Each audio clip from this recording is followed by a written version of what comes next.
Let me give you an analogy.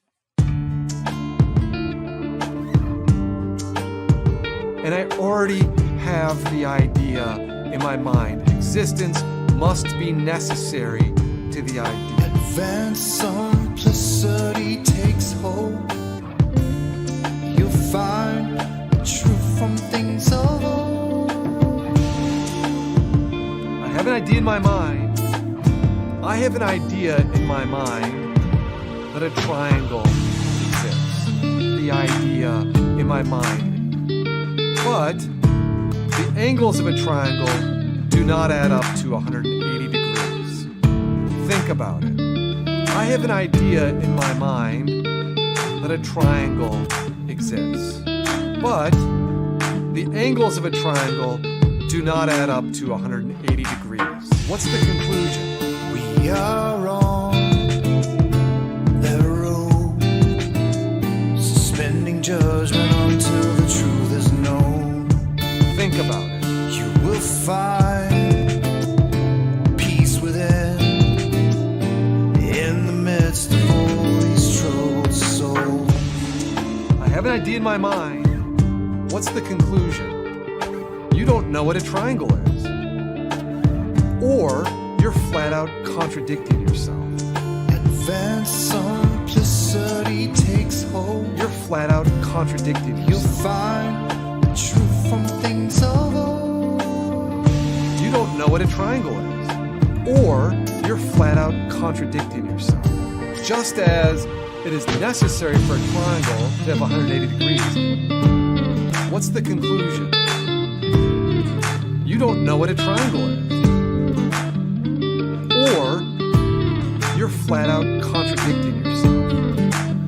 Think about it. It is necessary for a triangle to have 180 degrees. That is a necessary property of triangularity, triangleness. We are on the road, suspending judgment until the truth is known. Think about it. You will find peace within, in the midst of all these troubled souls. Therefore, the fool is in a self-contradiction. He violates the principle of non-contradiction. There's no end game in mind. Therefore, the fool It's only the truth that we seek to find. violates the principle of non-contradiction. There's no end game in mind. The fool, It's only the truth that we seek to find. therefore, the fool is in a self-contradiction. He violates the principle of non-contradiction. He simultaneously says, I have an idea of God, and then I don't have an idea of God. Everyone must see it for themselves. The truth is there for you to find.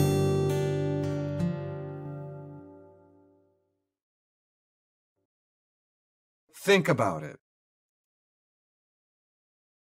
And we are live.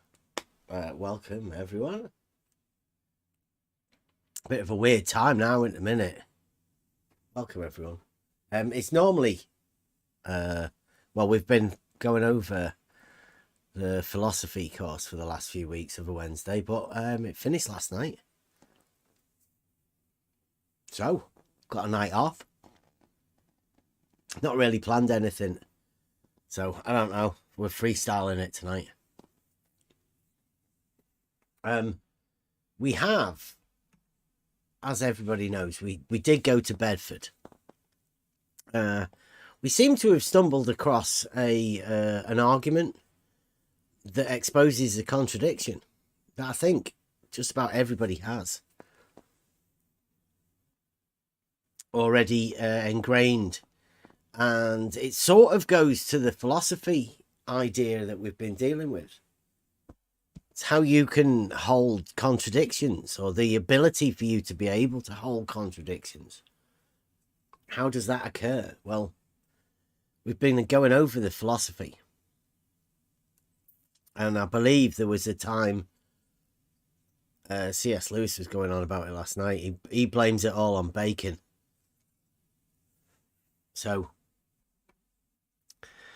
Sir Francis Bacon decided at a certain point in time that they were going to separate science from science and find a way to manipulate it. And along with that, there was an idea that I don't know, an idea that the philosophy had to change at the same time, which is I don't know whether it's you could call it. You can't hand off a philosophy to people. It doesn't work like that. But there is a way through, what would you call it, osmosis, diffusion, that just over time you can develop this way of thinking. I think it probably was propagated through an education system. Bad to say. Don't want to knock the education system, because certain education systems are welcoming, right? It is a good thing, education. It's not as if this is a bad thing, but used in the wrong way can be very manipulative, can lead into I don't know, modern times. So back from Bacon, all of this stuff has changed, and the philosophers have changed. The different methods, they went crazy for a time. C.S. Lewis tried to bring it back again. Well, I think he can't really bring it back because it was there all along. But modern times, I think you can definitely see what the fuck's going on.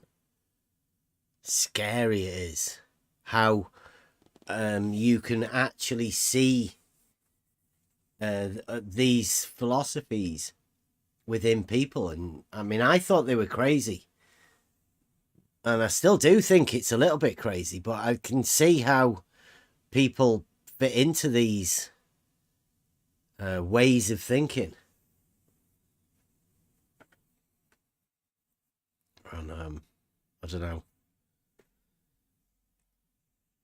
I'm not really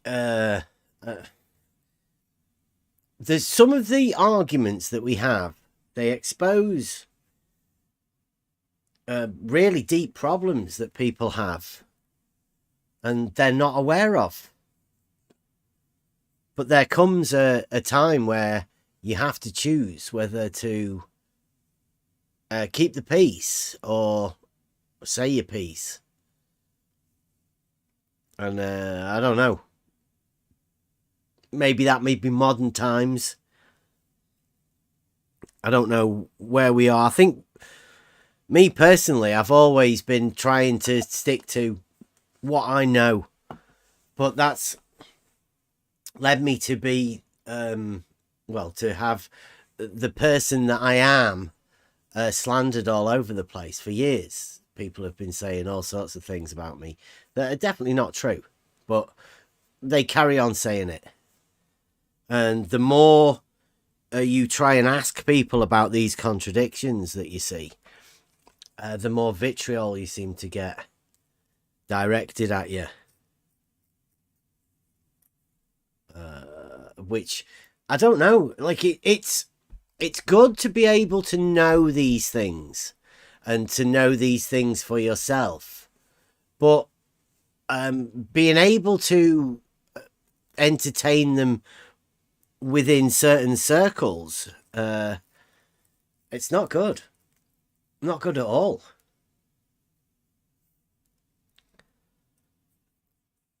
Because, I don't know, there's a certain group of people out there that have very strong views for themselves, and they Good afternoon.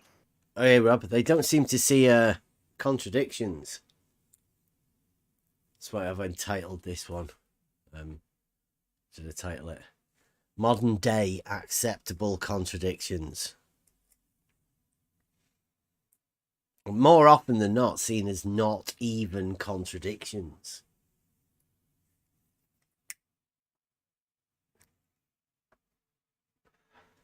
So, I don't know what we're going to be talking about today, because we've got some really simple arguments. But I think the group of people that we've got have trained themselves to sit very comfortably with these contradictions. Do we want to go to another college? Well, we are going to go to that college. No, I Again. just thought maybe we could discuss Dr. Kreeft. You mean some more videos? Yeah. Yeah, I think we what we're going to do is we're going to go and do the Euclid from Hillsdale Right. first. Ooh. It's definitely going to be needed to go from the philosophy and then follow the Euclid, because both of these two things are linked to logic, and that's what we're going to be following the path of. Everything is linked to logic. Yeah. Yeah, I completely agree. And because of the way that they are linked, Euclid and philosophy, you will be able to see the links between the philosophy and the mathematics. Once we come out of the Euclid course, then you'll see what occurred within the minds of people and what may have drove these people into the despair that they did.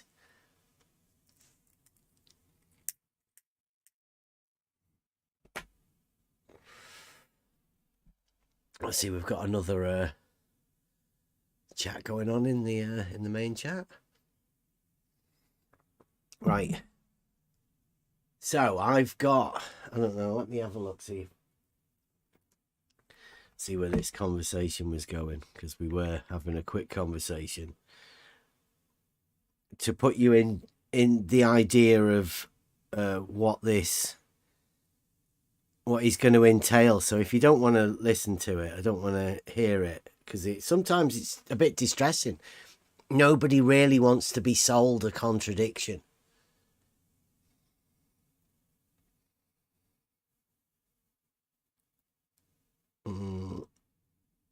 I don't appear to have any.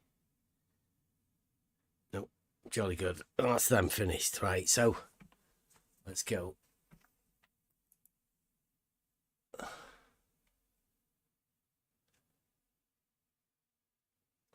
Right, so yeah, let me get this one first. What we've done is, can you see that? This is a flatearth.ws meme. Most people should know about flatearth.ws. Makes all sorts of memes about misconceptions. He's debunking flat earth misconceptions. So let's break that down. There's a misconception. Is that the way you do it?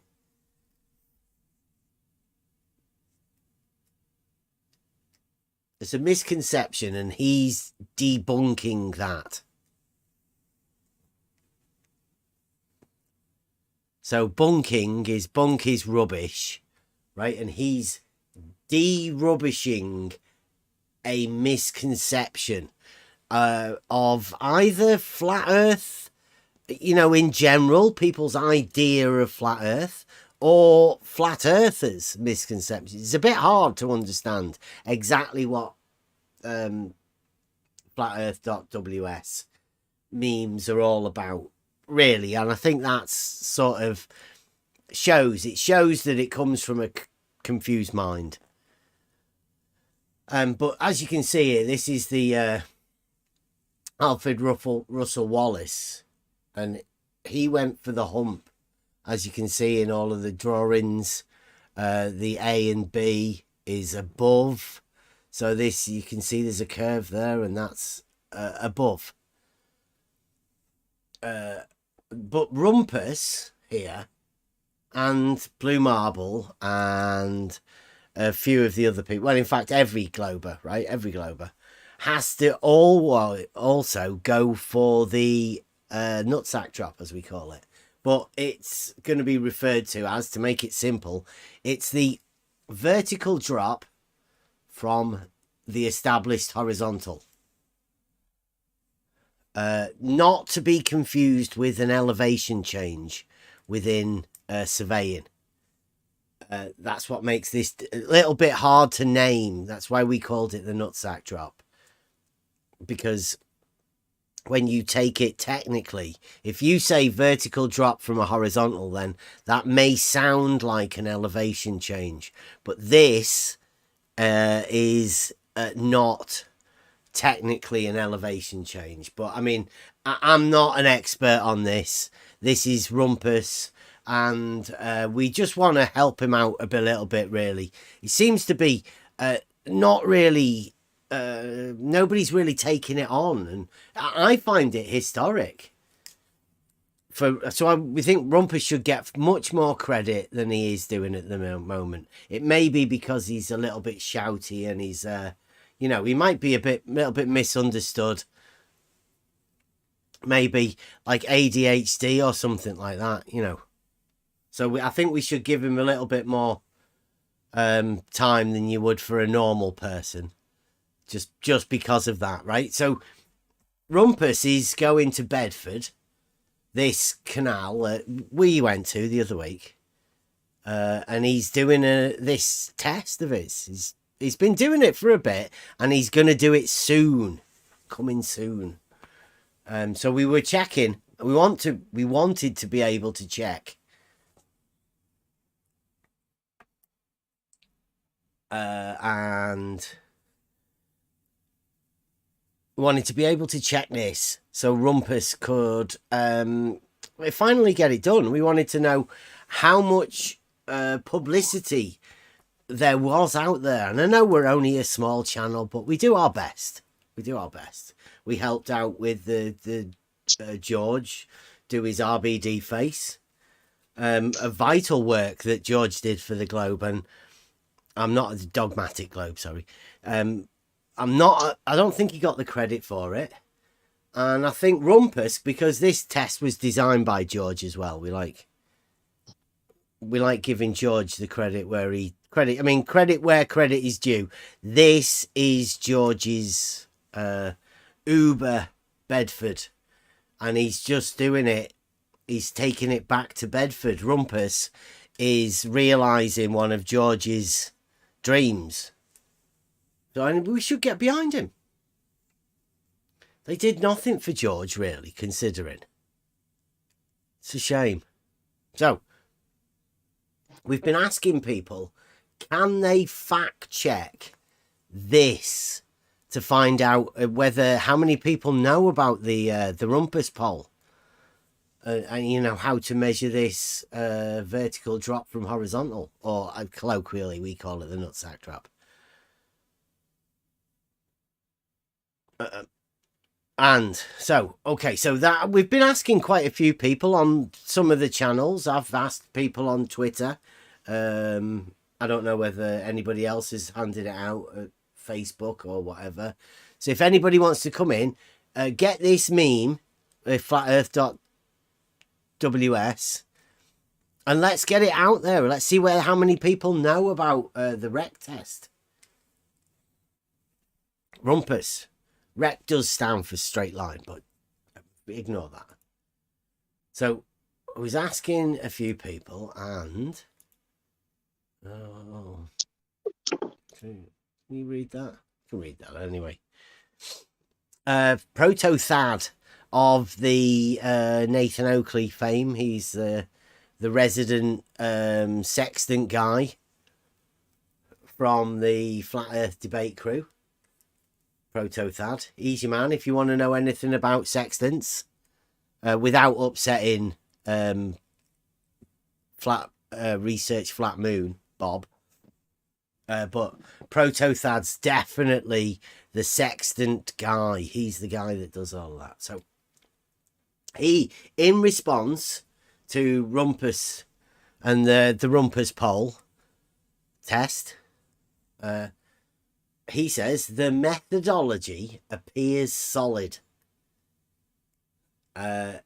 It appears they are using surveying equipment to establish a horizontal sight line from one location and using that to test the expected drop from that horizontal at a distant location.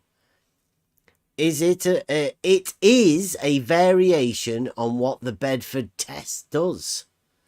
Do you think it's flawed in some ways? It's just a variation of the Bedford test, right? Whereas rather than going for the hump, the rays in the centre, they're going to use the full quadratic formula for the entire length.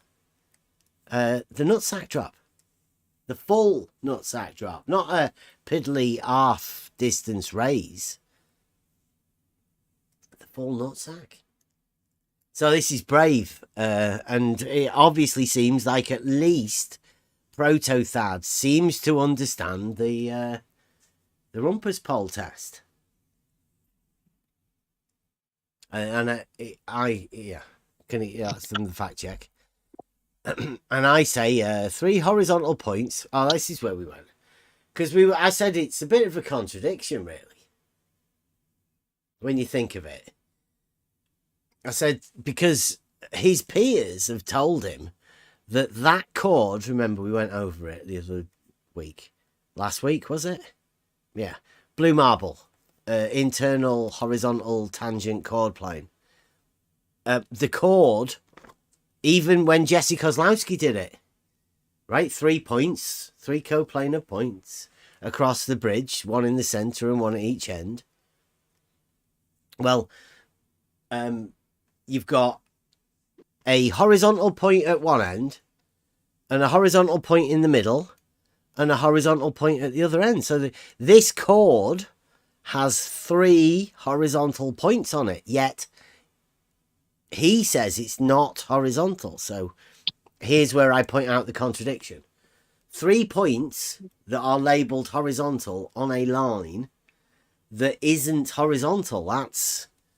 That's a contradiction to me. And he says, I can see how you would think it's a contradiction if you don't understand that vertical diverges with different distance. Thus, horizontal is a localized property. A line can be horizontal to a specific location. That line will not be horizontal to a distant location. We treat it as horizontal only over short enough distances that the divergence falls below the margin of the measurement error. Wow. There's some very clever people. And he is good with a sextant, right? He's done a fair few videos of his reviewing sextants. So I'll read that again, right? Just in case. A line can be horizontal to a specific location. That line will not be horizontal to a distant location.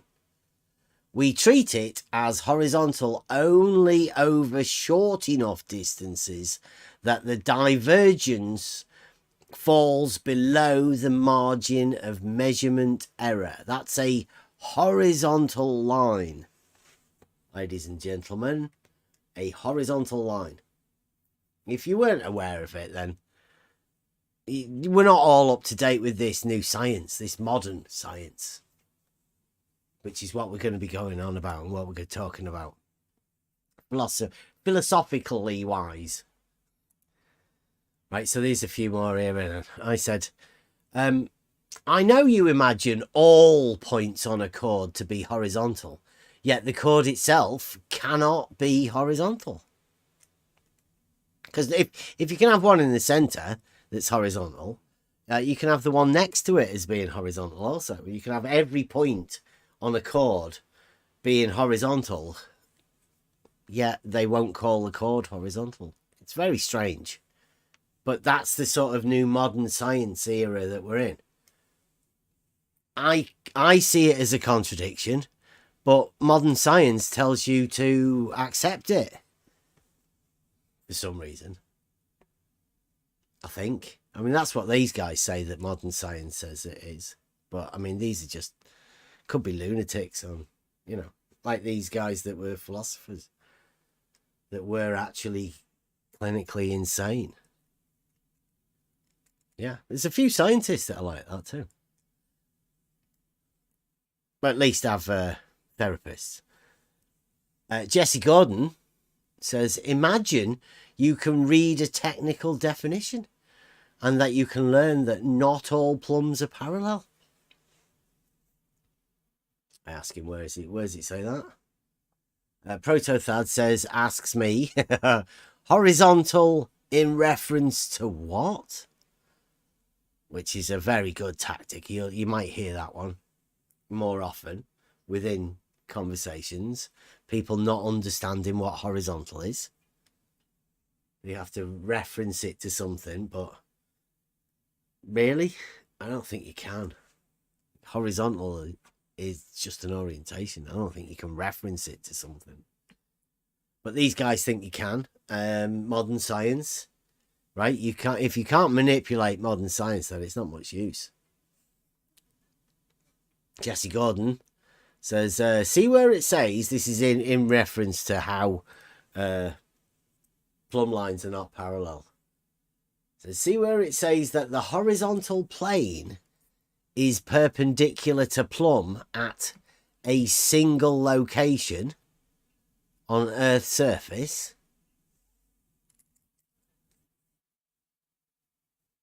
He thinks that means somehow, right? I'll read it again. See where it says that the horizontal plane is perpendicular to plumb at, and then he puts in brackets, a singular location on Earth's surface. Have you ever seen a plumb bob?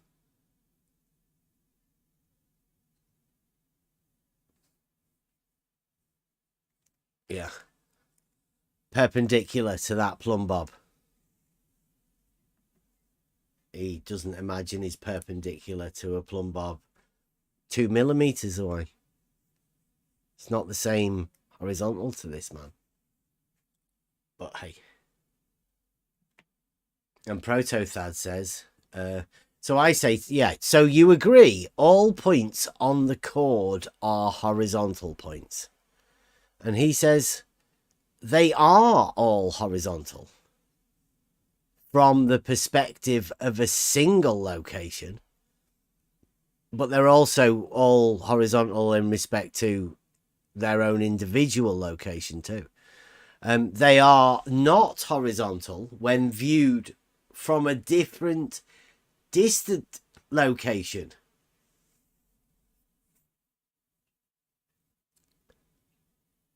So imagine, right, you've got a chord. You know what a chord is? A diameter of a circle, let's say. The largest chord is the diameter of a circle. So let's take it for ease. Let's talk about that diameter. Now, he's saying they are all horizontal from the perspective of a single location, i.e. maybe where you are for perspective, because there's no geometry involved. You know, perspective geometry requires a viewer to be able to see the perspective plane. And I don't think that's what he's talking about here, because this is horizontal. So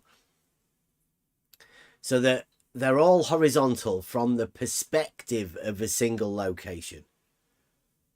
Okay, so you've got a circle, and you're viewing the chord of that circle, and you see it as horizontal. I think. And then he says they are not horizontal. The chord, they are all of the points on the chord are horizontal points. With it, if it was a horizontal chord, but I mean, in the framework that he's thinking about, does anyone think that the chord of this circle could be vertical and also contain all of the points on it horizontal? It's hard to deal with this because you're having to imagine two models at the same time, and not too sure everybody's aware of how this works. But in case you're unaware of what Protothad's talking about, I mean, if he wants to come in and explain it himself, he's free to. But I think all points everywhere, always, at any point is classed as a horizontal, because you could have it a perpendicular placed at it,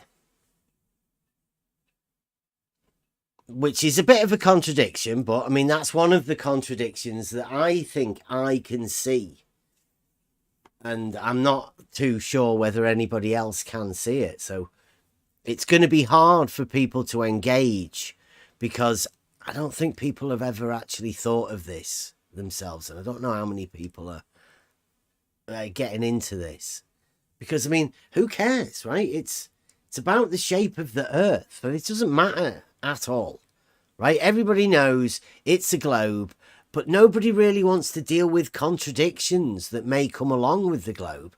But once you start carrying around contradictions and you accept them, that may lead to other consequences down the line. And they may not be as good if you're not aware of the contradictions that you're holding. And if you aren't able to communicate these contradictions that you're holding, it could put you in a really strange position at some point. Not only with these contradictions, but I mean, how many contradictions could you be holding? I would say there's lots. Everybody has their own. Everybody has their own contradictions, but this is what we call a geometric contradiction. It should be very easy for you to be able to see the logic and see the fallacy within the framework of what we're dealing with. We go. I did a few of these. Oh, Jesse Gordon. So why do? Because he's fixed on a definition that he's seen in a book. So he said, why doesn't it say that a horizontal line is perpendicular to plumb at all locations on Earth's surface? Well, it is. I don't think definitions should have to say that, but I mean, you can definitely take a plumb line anywhere and it will always be perpendicular to horizontal. He says, oh, why doesn't it simply say that a horizontal plane is perpendicular to plumb? It is. And I do think definitions say that. A horizontal plane is perpendicular to plumb. That's pretty obvious, right? Is anyone going to disagree with that? Or does it seem like there's a bit of a contradiction going here? Protothad says horizontal in reference to a single location. Now, a horizontal plane that Jesse's just been talking about has now been reduced to a single location. The horizontal plane extends away from that single location, right? Everybody understands that a horizontal plane isn't just at one position. It's a plane.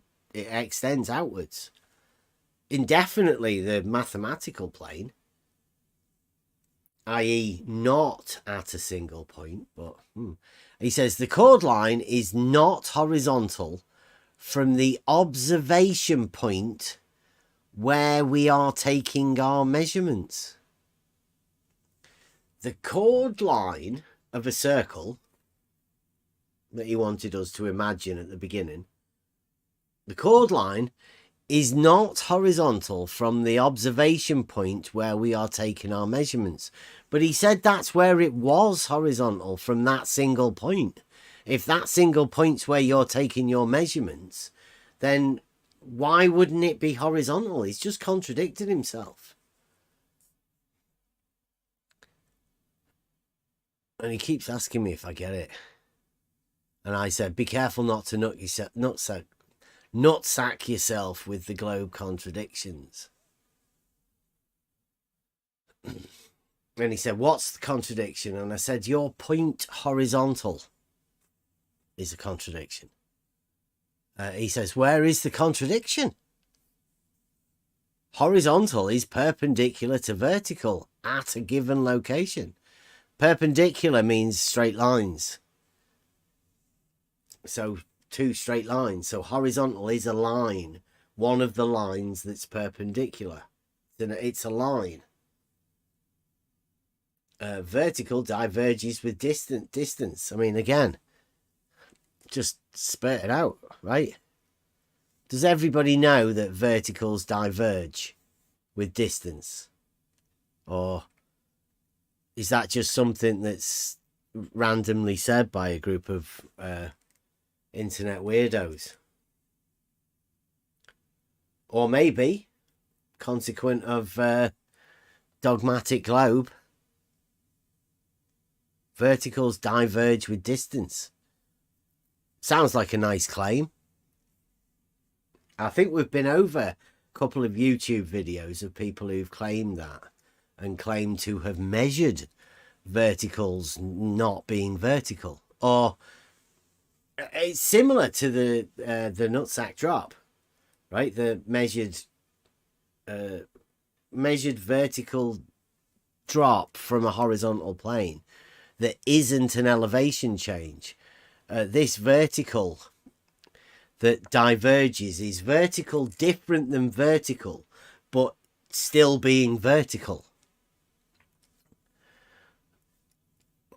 Just a concept for you to grab hold of, right? Within your philosophy, you take these things on and embed them into your being.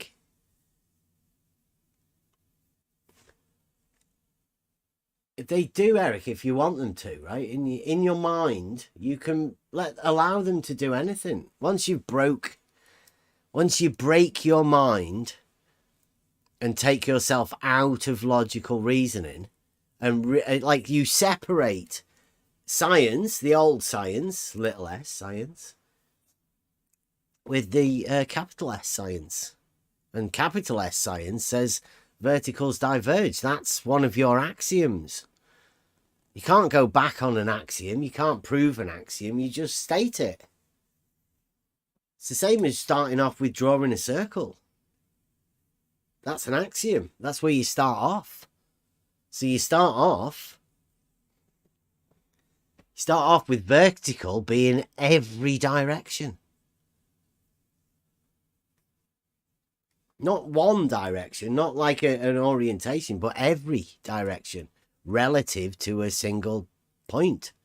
That single point is the single point that encapsulates everything. We call it the monad. Lots of people have called it the monad. It's the single point that encompasses everything. It sounds contradictory, and that's because it is.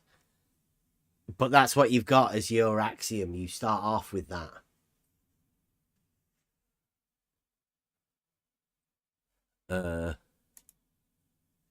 This one here.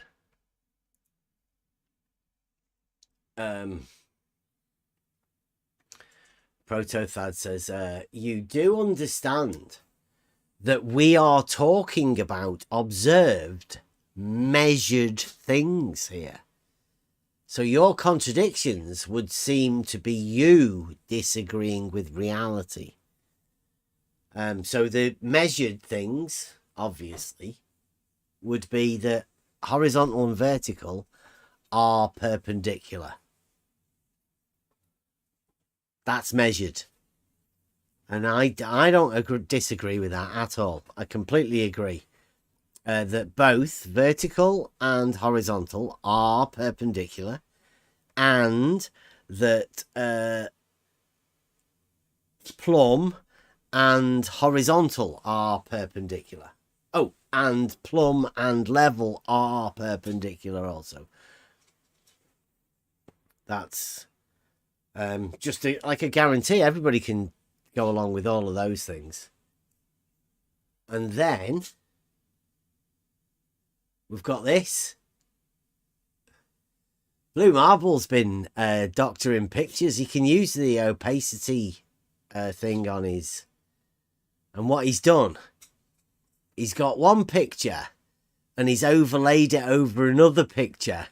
He's drawn some lines on it and then put hashtag thanks Bev. It's genius. Genius.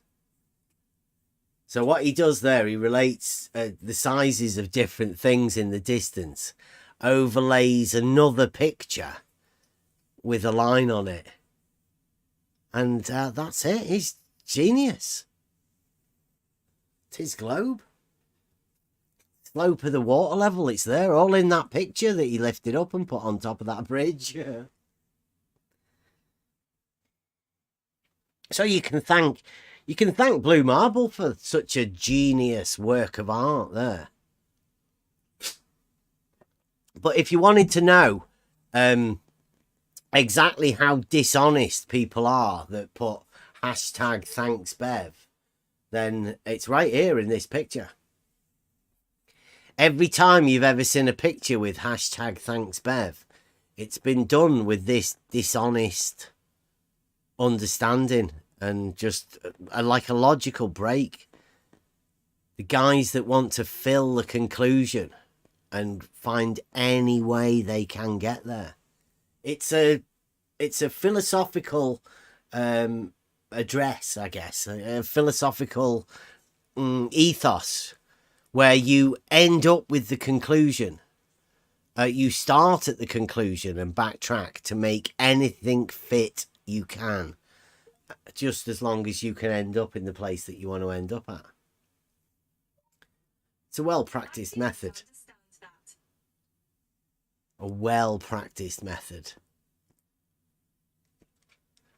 And Blue Marble's one of the experts at it. So shout out Blue Marble for showing your dishonesty.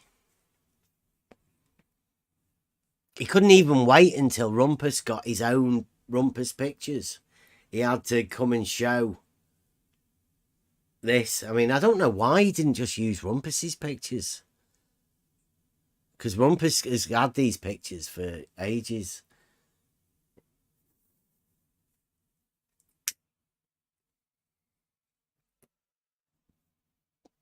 So as long as everybody can see what a dishonest twat Blue Marble Science is. And that's not the entirety of Blue Marble Science. Just the YouTuber called Blue Marble Science. That's him here. It says here, Blue Marble Science. Overlaying pictures over the corner of another picture. He's done this before. I don't know whether you've seen a Blackpool Tower one. He did it with that. I know.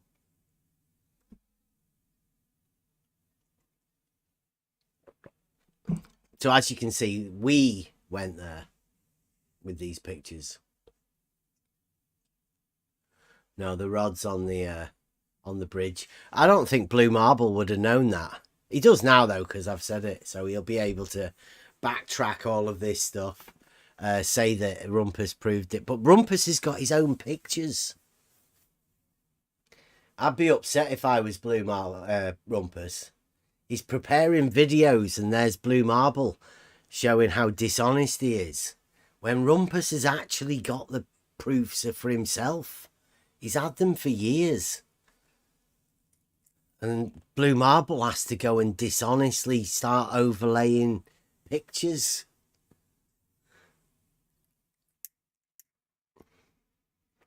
And never talk about it as well. It's so dishonest. But I guess that's the new science, the Blue Marble science, the science with a capital S. Frank's still in here. So let me get this. The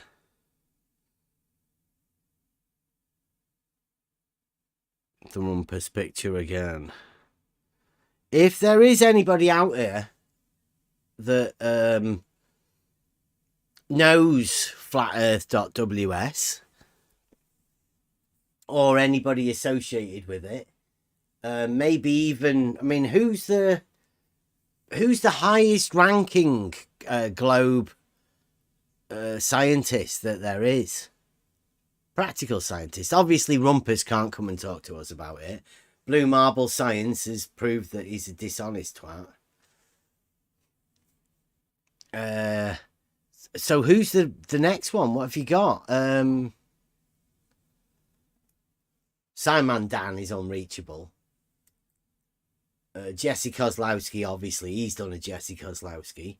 The guy that used to pretend he used to live in Maine, he's not around here anywhere. Wolfie, that's just Wally. It's one of Wally's characters. Wolfie's not real. I don't know who else there is. I mean, I was hoping to have a word with that Matthew Learns, because I think I've heard he's a mathematician. So that would be quite good to have a word with him, see whether we could point out these contradictions. I mean, we know they are contradictions, and it's okay. We have a method of dealing with contradictions. It's called epoche, where you just reserve judgment until you can actually know, right? Until you can know, there's no contradiction. It's when you start saying that you can know, or perhaps if you, even worse than that, if you say there is no contradiction. But if somebody's saying, well, if you can't see the difference between off and on, and you want something off on, then you've got a contradiction, because you can't have something off and on at the same time. But some people can hold that concept. Like, let's say, for instance, a horizontal plane is also only a point. The horizontal plane exists at a point, but doesn't extend outwards anywhere from that point. Just a point. A horizontal plane at a point. Because anywhere you move off from that point on the horizontal plane, it won't be horizontal. That's shocking, I know, but that's one of the biggest contradictions everybody has to deal with. I mean, everyone. There's no one that doesn't have to deal with that. And if you're not aware of that, then you're walking around with it every day. You're walking around with the contradiction of a horizontal being a line, but only at a point. Some people may even think if you join all of those points together, you end up with a circle. The horizontal points, when you put them all together, will form the shape that you conjure up in your mind. Depends what that is.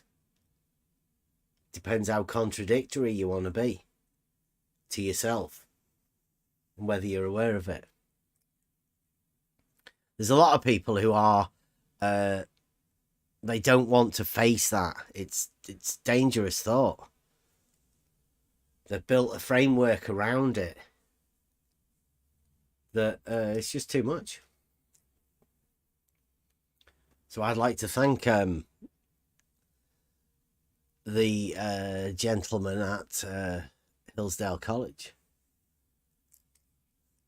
Not for showing us something that we didn't know, but just for leading us through the minds of other people and the particular people he chose when we went on this course. Showed us a path that helped me understand quite a lot about modern day. I've always been on a journey. When I first started this journey into where I am now, that was led because of a want to try and understand people. It's all about communication with people and how people react with other people. That's all we've been doing. It's all I've ever been doing. Trying to understand how better to react to communicate with people. Turns out we've found a way, I think, to find a peace with the modern times. It seems to me that a lot of people are going crazy nowadays.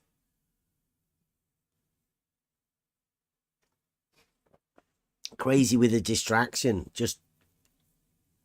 or maybe they have been distracted and something's making them more aware of things,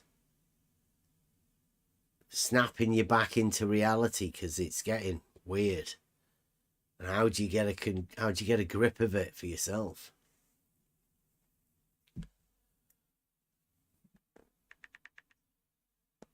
I think the only way to do it is to actually talk and communicate.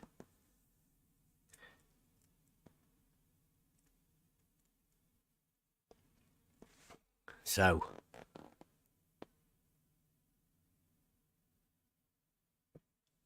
it would be good for if somebody wanted to have a conversation about the water level. It's hard for me to explain it.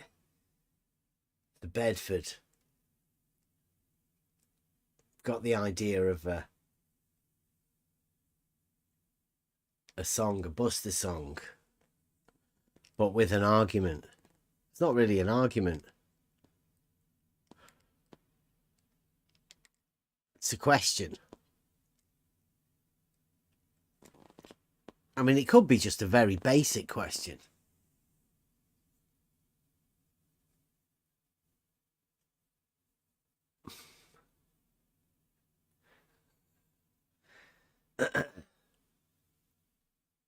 Yeah, you don't want to sound insane when you're talking about this sort of stuff either.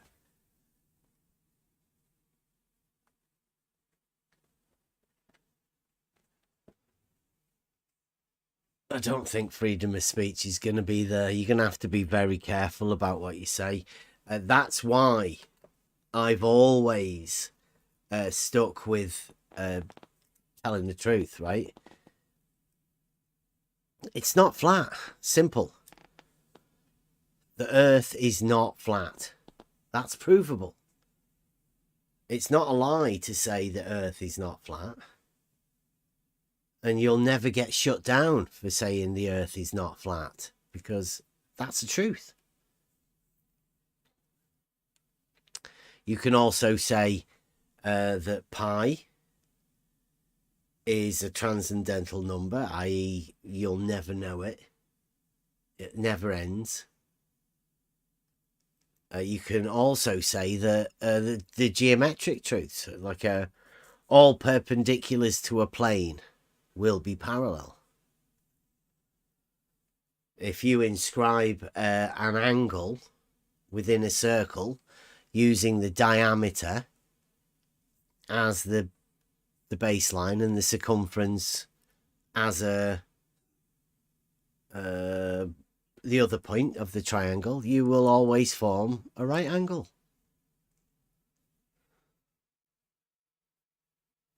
It's just some basic facts. Triangles always have 180 degrees.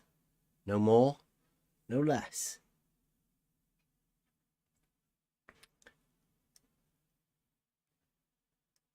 Some people, I could always say, some people think that I'm always lying when I say something.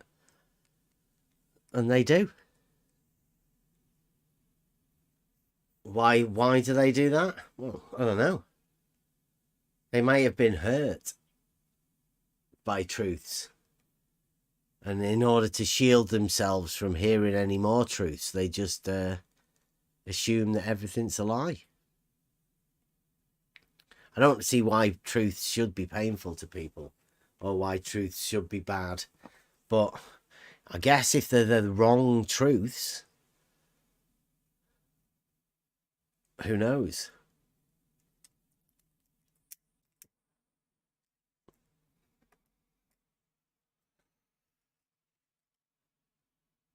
So this, the rumpus, Bedford. Can anyone see the contradiction? Because this is sort of the first thing that I asked when I went over to Gem Pandas. In fact, I'll get it. See if I can find the original picture that I went with. There you go. I went into Gem Pandas with this. You can ask anybody this when you use this one for anyone. When you imagine the water level curving, how do you imagine it? A or B? A is the hump, obviously, where it's equal, at each end with a hump in the middle. And B is the constant drop from your position.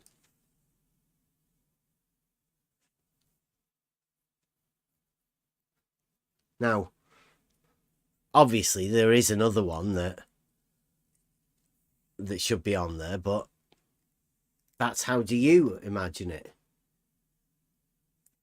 It's okay to say the way I imagine it isn't on there.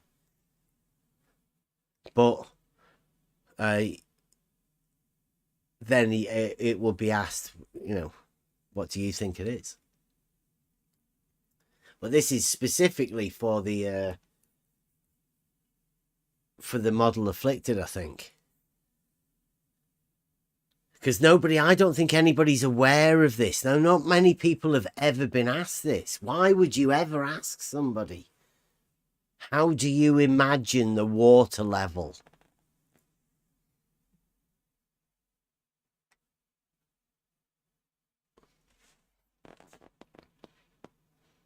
And always, as always, they're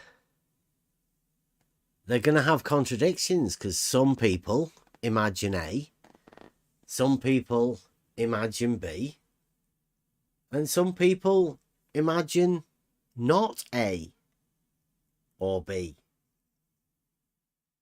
Something else. There's another option, right? There isn't just two options. And that goes for if you believe the Earth's a globe, dogmatic, or if you actually believe the real place you live in is a globe. Whichever way, you've never thought of this. Why would you? Doesn't need thinking about. Or does it?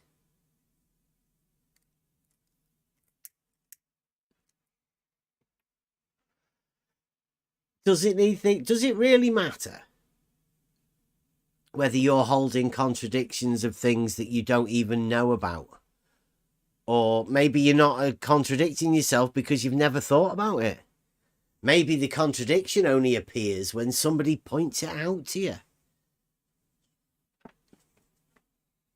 Then do you feel upset at the person that's pointed out that you were holding a contradiction, because you weren't aware that you were holding a contradiction? Why would you be?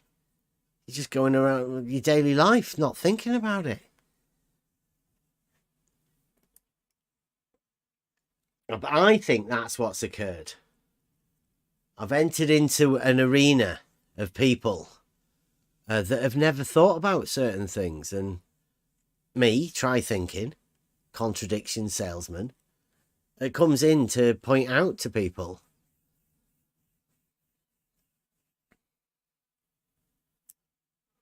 Problem is, I think I'm too good at it, because I'm selling contradictions to people that they already have. You go, let me sell you a contradiction. Point out the contradiction and go, oh, I see you've already got one. Thank you very much. You don't need this one. I'll be going. So that's probably why I don't get too many sales. Maybe. I don't know.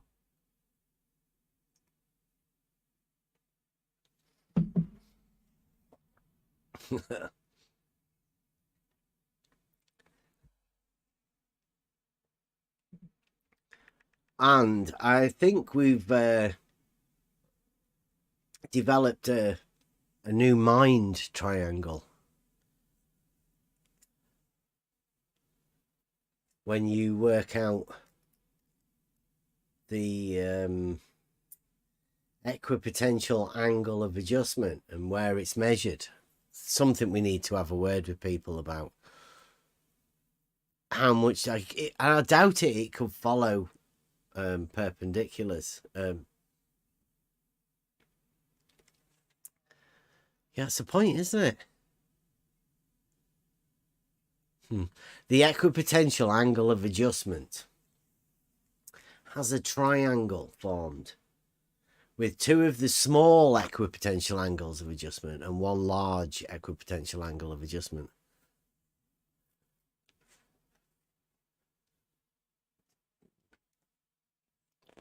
It is within the Euclid, although it shouldn't be, because it's a non-Euclidean angle, yet uses all of the laws of Euclidean geometry. And it's going to take a while for me to explain this, because it's a long-term logical understanding where you have to be able to put yourself in the framework where you take on advanced simplicity. You've got to try and release all of the models that you hold to break things down to the simplest thing you could ever do. It's going to be difficult for people because minds have been clouded already from birth. The first formative years to about 6 or 7 are the ones where whatever you were told, that gets locked in. And if you were taught you lived on a ball, this basketball has straight lines on it, well, that might be stuck in your head. It's hard to get rid of it. Especially when you're unaware of it. It gets put into a little area that you know, a corner of a cupboard that you've built on. This stuff, well, I don't know. It's gonna take a lot of conversations with people, and I'm here. If anybody wants to come and have a conversation, if they're unsure of about what we're talking about, then come and have it. The best way is just to come and have a discussion. You probably have many misconceptions, and it's always better to iron them out.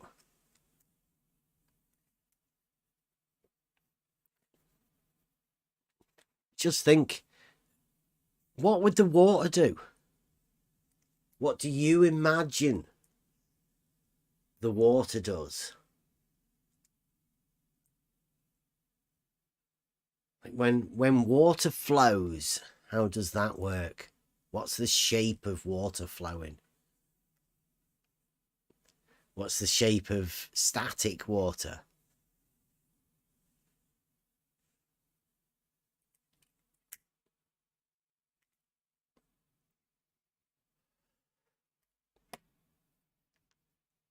Cat says it binds with the ego if left unchecked for too long. That model. It's any model. All of them. They can eat you up.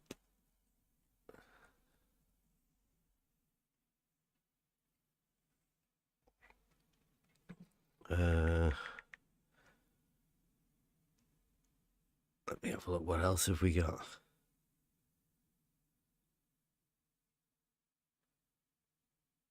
I got this one as well. How about this? Here's one of the arguments. Blue Marble didn't seem to think this was an argument, even though axiom 1. If A equals B and B equals C, then A equals C. It's axiom 1 of Euclid.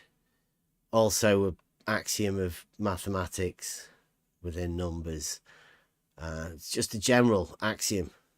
Common notation, they used to call them. But then at the bottom, I've got both level and horizontal are an equal elevation. How about that?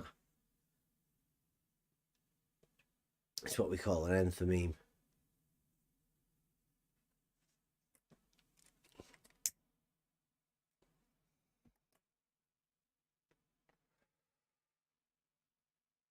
Science. Is there a science of a straight line? Can you science geometry?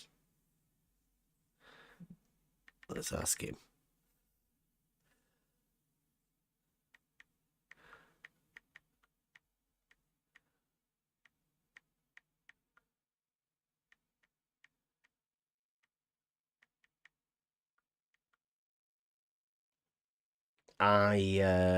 What would anybody else say, right? Anyone? Type in the chat or whatever. Can you science geometry?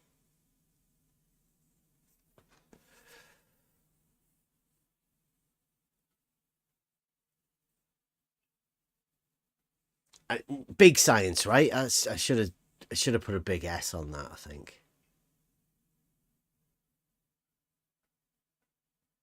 Modern science geometry. Is that something?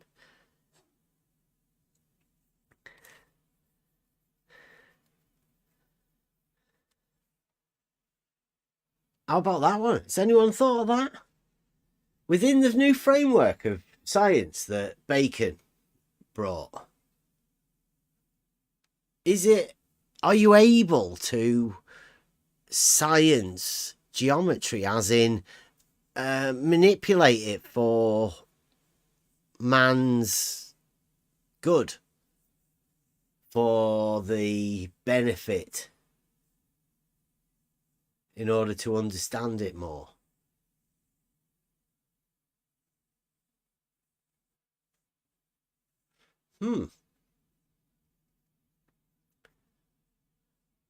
Could you science a straight line? I guess you'd have to, wouldn't you? I guess sciencing a straight line is the only way you could bend it, really. Modern science, though, of course, not the old.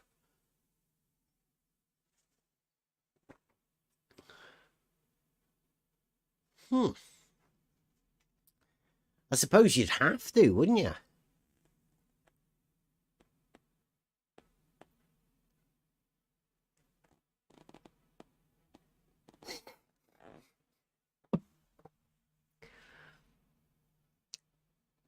Frank says, I don't know whether you can see it there. Frank says, draw a straight line on a piece of paper. Now bend the paper. You have just bent a straight line. So you have been debunked. That's how easy it is. don't think Frank understands quite completely what... That's a bent line.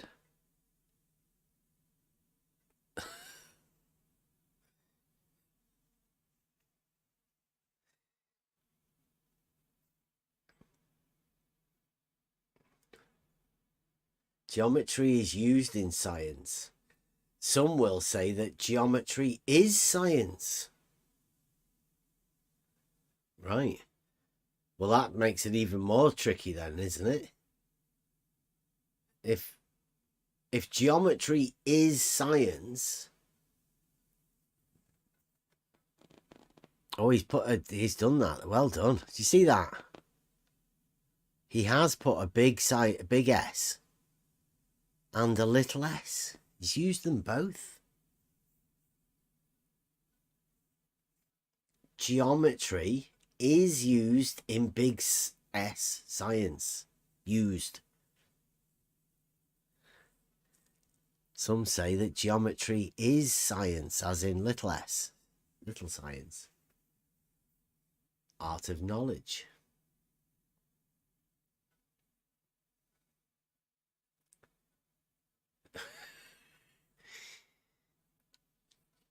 I don't think Frank quite understands non-Euclidean geometry. I mean, like a circle isn't non-Euclidean, is it? Because that's got a bent line. Frank's not quite understanding it, as do a lot of people. I think it goes out of normal understanding. You have to break minds to be able to accept straight lines not being straight. Not just bending straight lines. Straight lines not being straight is the thing.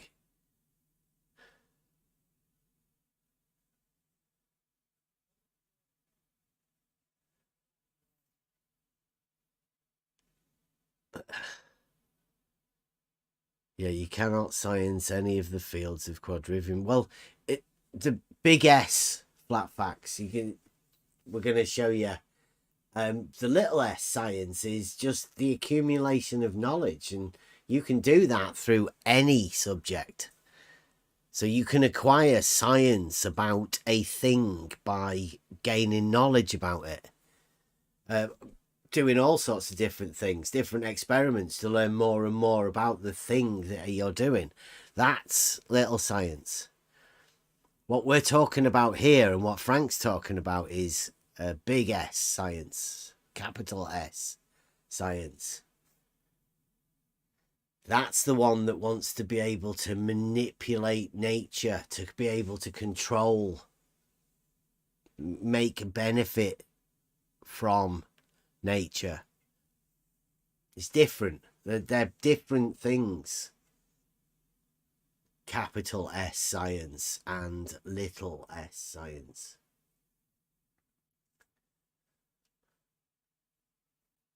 Not really that well, they're completely separate.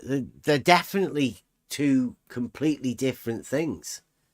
The original question was, can you science geometry? Because geometry is formed upon deductive reasoning, and Bacon released that. He took it out of science. The new science took deductive reasoning out of it. So I don't know. There becomes a conflict between the two. You can't really manipulate geometry unless you want to be able to convince people that straight lines aren't straight. Then you are being a new science, geometry, new mathematics.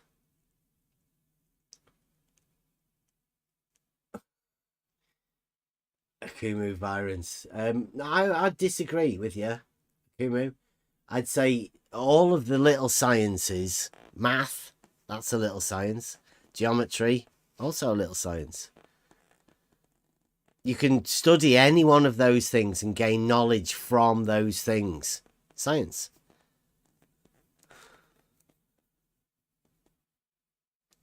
By the way, for me, this is very strange because this analytic science, which is in fact technology, so not science really, is going into deduction, and now it is big science, but analytics is in fact going from general to particular. So it should be not capital science, because in Aristotelian view, as he viewed science, the most, let's say, powerful science we can have if we know a cause of things or causes of things. And to know cause of things, we need deduction. So that would be big science. But now it is completely upside down, because what is greater now is smaller. And what was considered as smaller now is greater. Just upside down for me. Kumu Virus says, you can model reality just like you can use math in science. I don't know whether you'd put, like, because what you've just done there is you've equivocated math in science with model in reality. You've put mathematics in science like a model is in reality. Not so sure that's an equivalence, really. It may sound nice. Doesn't really work. You can use, for me, that the statement that you can use math in science sounds like you can use science in science. So just tautology. Yes, you can, of course. You can apply mathematics in physics, but the core of physics is not mathematics. It is support. Mathematics supports physics, but the essential thing in physics is experiment, because we are dealing with physical things. So physis in Greek means face.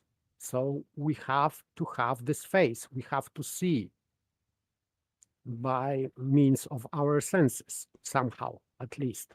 Well, yeah, you've got to relate it. I'd say most mathematics would be within number form, right? You're going to want to know the size of the thing. You're going to know the weight of the thing. You're going to know all of those like aspects of reality that we were talking about, right? The new science is all interested in the quantity, right? That's that part that physics is particularly bothered in. Yes, and geometry is about measurable quantities. It is not quantifying things, because Euclid does not quantify things. He's proving by logic proportions and other things. But reality, even geometrical, let's say, reality is about measurable things. So they can be measured. So you can measure straight line, you can measure square, etc. But geometry is not about measuring squares. It's about proving. So you are using mathematical proofs for geometry, and things which are proven to be true you can measure, because then you don't need to worry if you are measuring real things or not real, because if they are proven, you consider them as real, because they are proven, but proven not by means of physics, but by means of mathematics. So then you can say that mathematics support physics, but in physics you have to check if the thing is real, or for example, is the cause of phenomenon real? Is this what I think it is cause, if it is really the cause? And you need experiment for that. In physics, in mathematics, you don't need experiment. In mathematics, you need proof, logical proof. And of course, in physics, you need both. You need mathematical proof or syllogism and experiment to validate your premise or your middle term or antecedent and modus ponens, if you are creating modus ponens, because experiment, in fact, is checking your modus ponens or modus tollens. It depends what you are going to do. If you are trying to disprove something, you create modus tollens. If you have to prove your hypothesis, you are creating modus ponens. And you have to check in physical world this premise, for example, this cause or effect. And you missed out, if you want to prove an axiom, you use a reductio ad absurdum. No, you don't. You don't prove axioms. Yes, but this is mathematical part of that.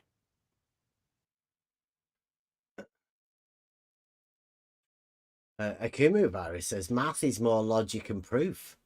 Science is more explanation and understanding.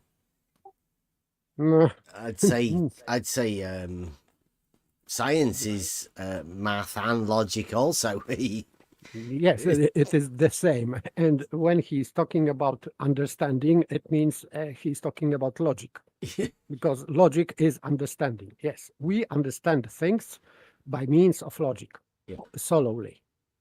Yeah, this is one of the things I think helped me to understand it, is that logic is the science of reasoning.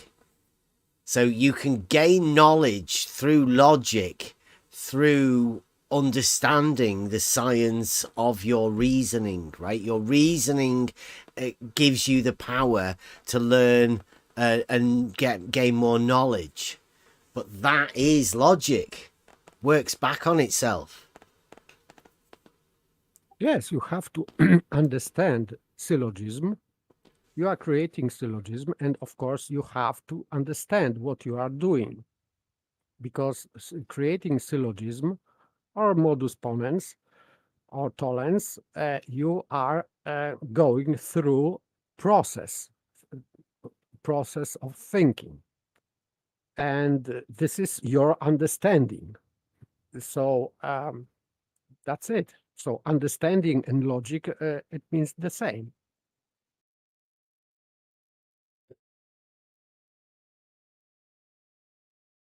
Science, modern science. The point is that there has been a separation from what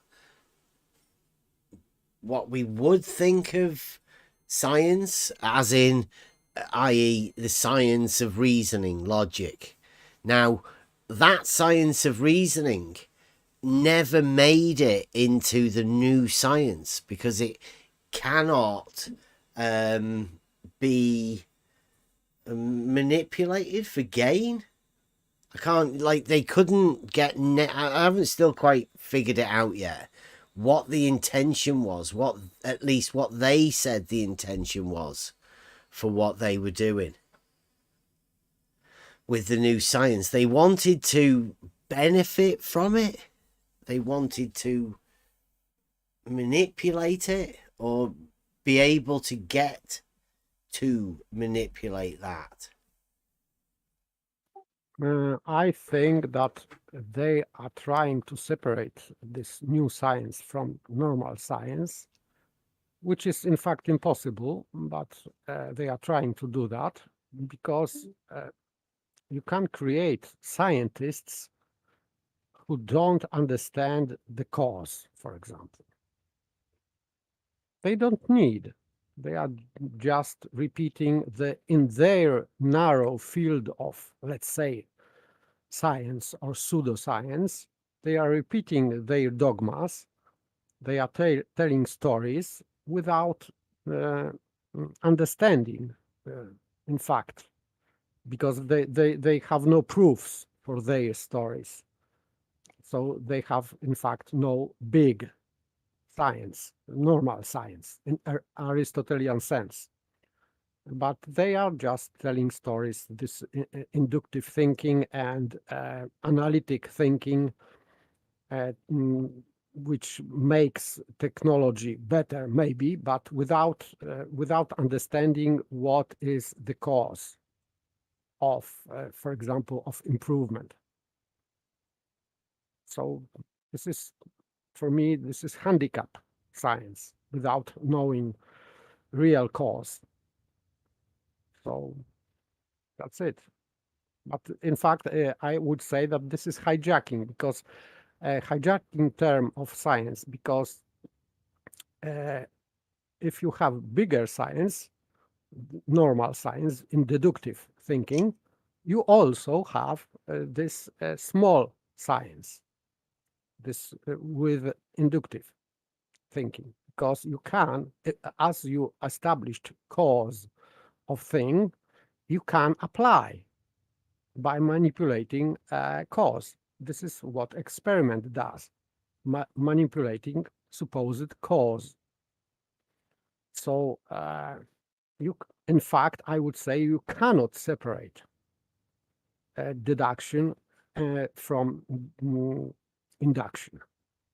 They are going both, because in deduction you are searching for cause of thing in physical world, and then as you establish this cause, you can manipulate this cause, and manipulating this cause to create an effect is induction.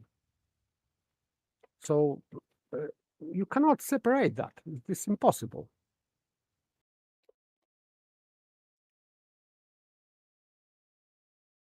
Thanks, just to give us a definition of boob 11 for some reason. Yeah, I think it might be a spelling mistake. Fat fingers. Definition 20. And he's quoted it as saying, and the base is the circle described by the straight line which is carried around. And in my one, number 20, it says, the base of a cone is the circle described by that side containing the right angle which revolves.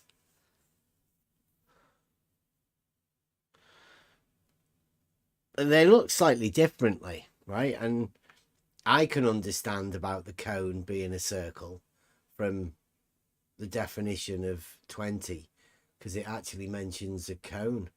What do you reckon about his definition 20? Doesn't even mention a cone, does it?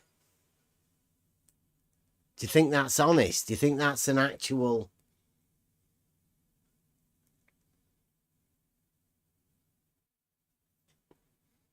I think that goes to show that you shouldn't always just take your things from the internet. I don't know why they'd be doing that.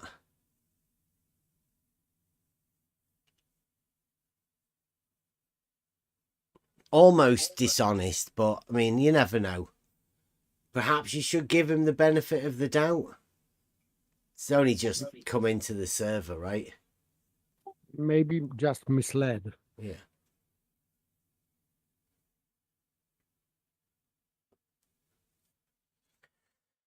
Should always, rather than just get a citation to you think proves something, you should always try and have the formulation be in your mind that you know what you're talking about. You want to have a knowing before you enter into a conversation, just saying things that you've got there.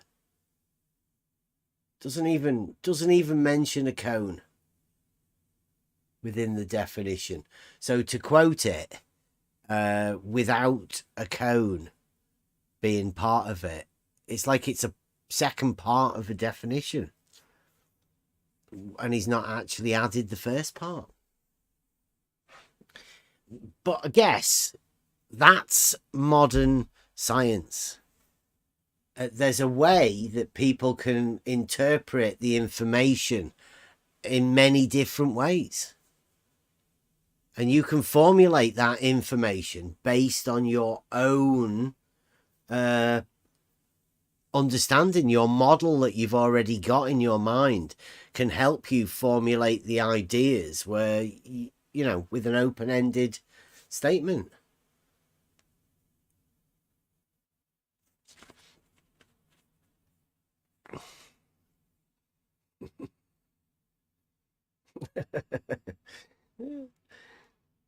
Frank thinks the straight line is the boundary. That's amazing.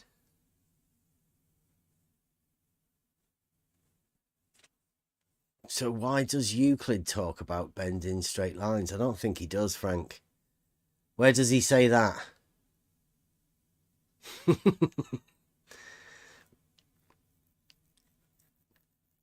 The circumference, I suppose the circumference isn't a straight line,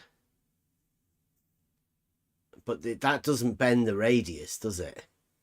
Having a circumference does not bend the radius. The radius is always a straight line, as is the diameter of a circle, always, 100% of the time. As are the sides of a square and a triangle. Straight lines.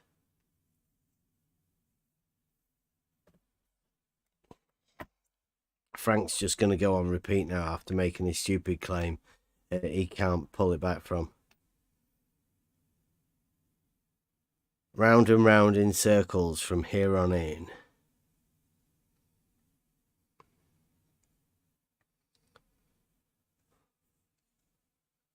I did this one. The shortest distance between 2 points is a straight line. Anyone disagree?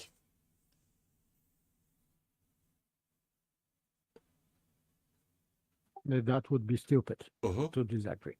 All perpendiculars to a plane will be parallel. Everyone all right with that one? Yeah, Okay. of course. And consequently, all perpendiculars to a straight line will be parallel.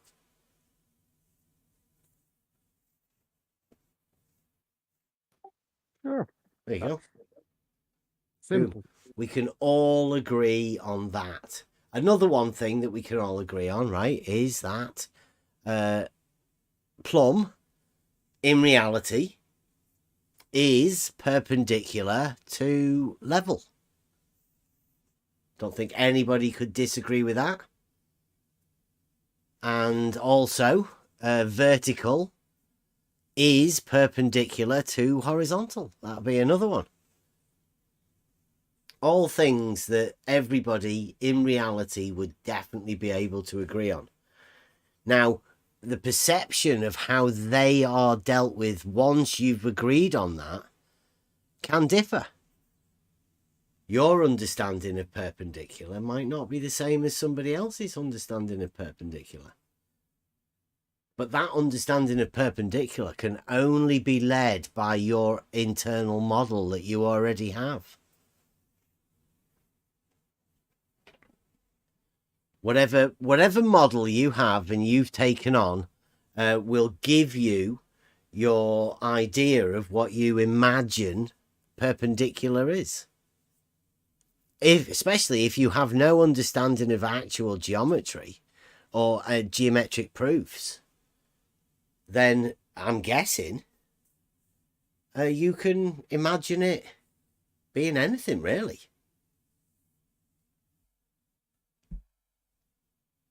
It's just a word, isn't it? What do words mean? We've got a guy in here that says that all words are just social constructs.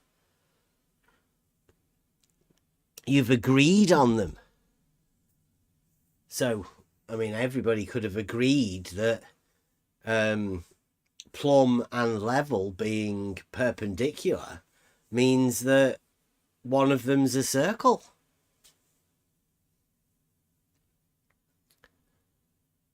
And a lot of people probably have, right? Without taking the geometric consideration of perpendicular in. You could imagine perpendicular being whatever you want.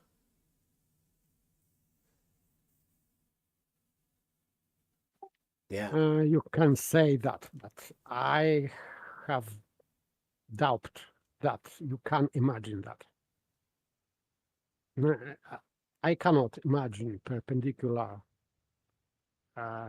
with one line being curved.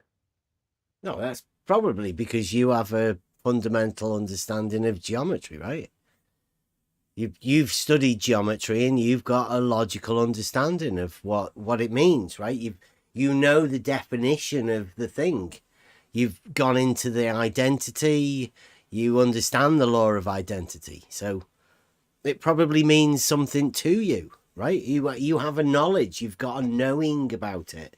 But can you imagine not having that knowing? You could imagine it could mean anything, couldn't you? Yes, but this is fantasy. Yeah. Yeah, there's a lot of people Imagination- that do live in fantasy, right? We've just been going over the philosophy. That's where a lot of these people want to be. I mean, look, even C.S. Lewis was writing stories about fantasies. Maybe he was hiding stuff in it with an understanding, right, to be able to tell a story within a fantasy, but still, fantasy's there.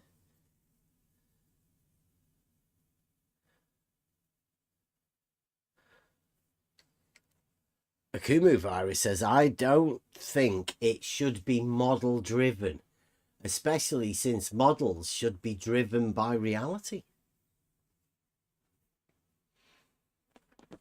You'd be surprised, Akumu, I reckon, how much the model actually drives what you have to start off with. Sways your perception of things in strange ways. Dropping the model may cause differing thoughts, troubling thoughts.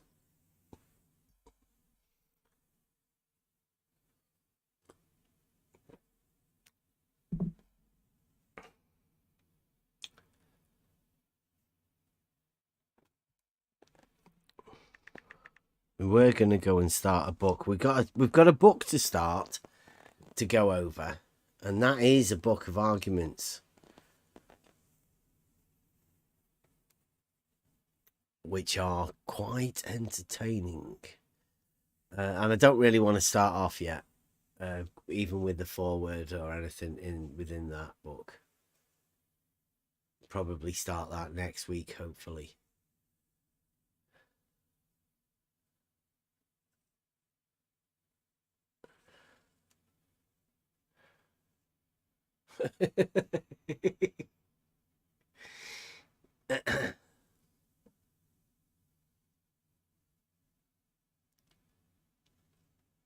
I don't know what he's talking about.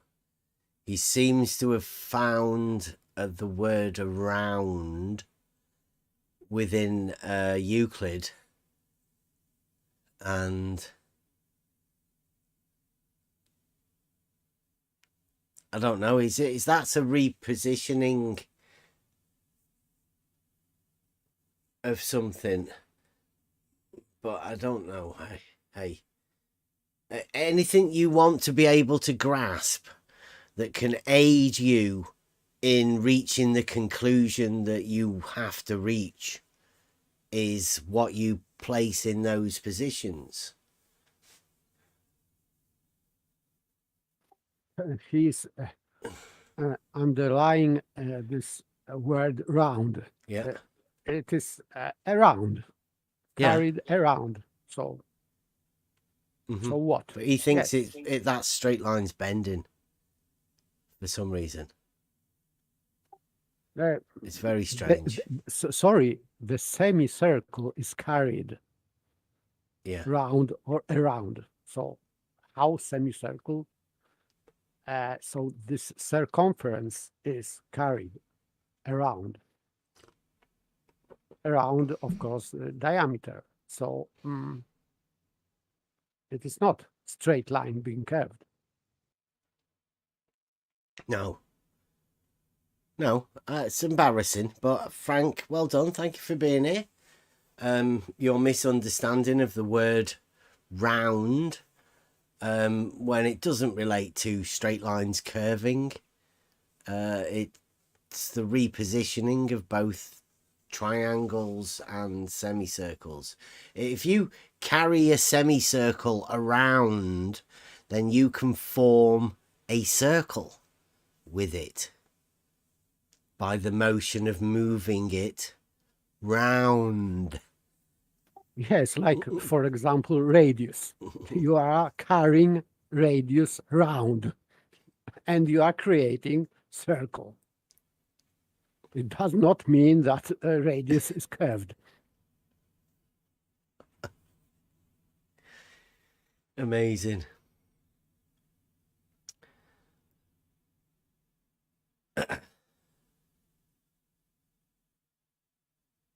Wow, we're resorting to ad homs. Yeah, yes. Yes. He found the word round, which means around. I bet that this is the same meaning, around. So this is adverb. And this is not adjective. This is, for me, this is adverb. Maybe I am mistaken, but This is what they around. do, right? He's gone to a word within a specific sentence or whatever, and he's misrepresenting the entirety of geometry so he can reach a conclusion that Euclid bends straight lines. It's ridiculous, but that's all I've got. And I don't know why he's doing it. There is no reason to do this because everybody knows that Euclidean geometry is inherent in nature. So why would he want to bend straight lines? Does he think straight lines are bent in reality? Does he think that Euclidean geometry is different in reality somehow?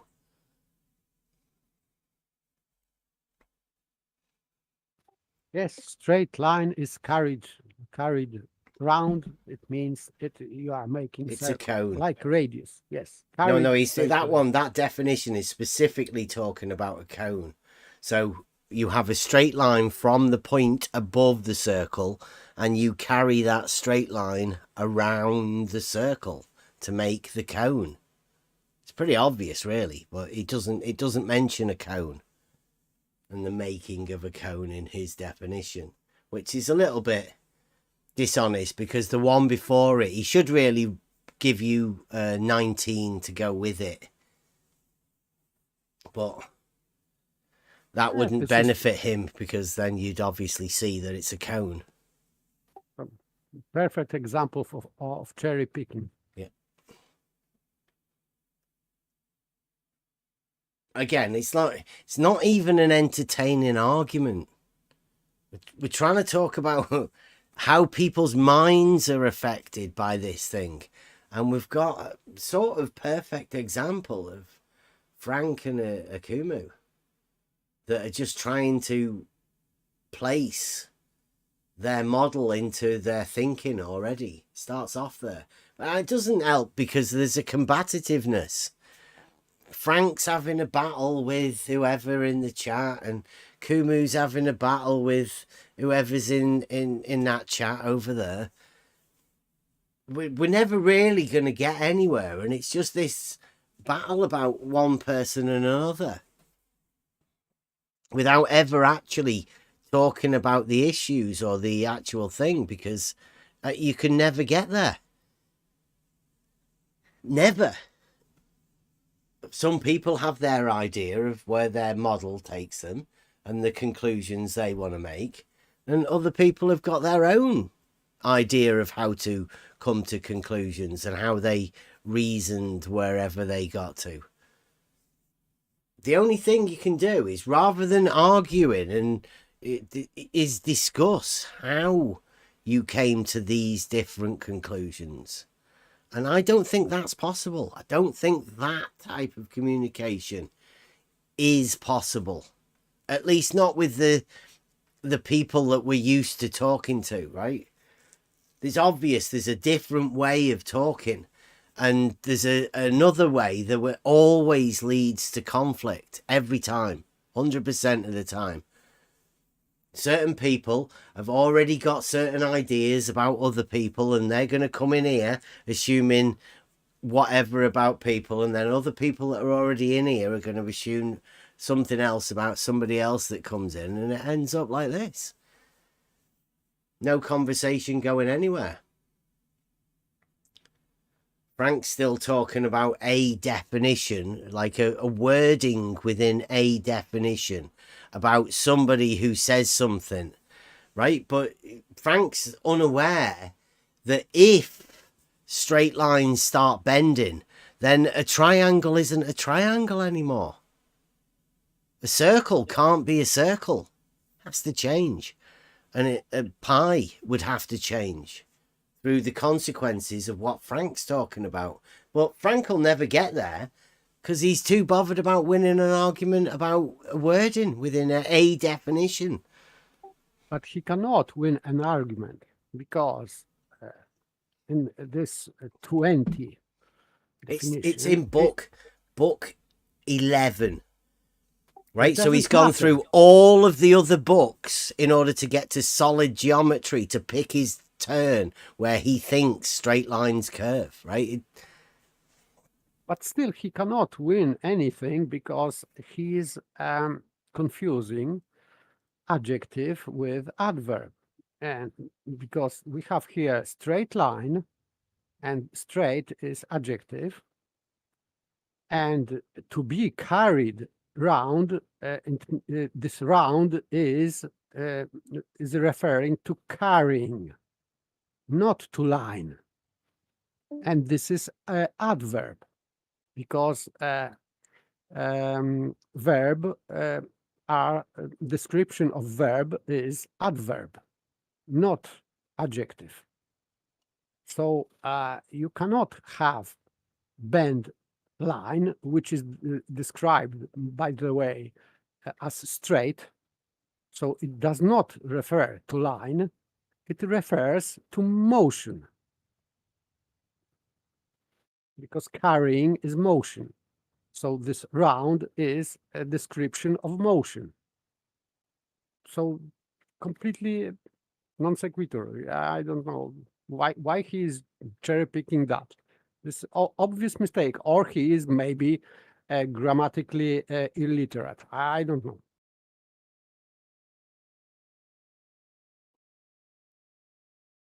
I think it's one of these excuses to not talk about a specific thing.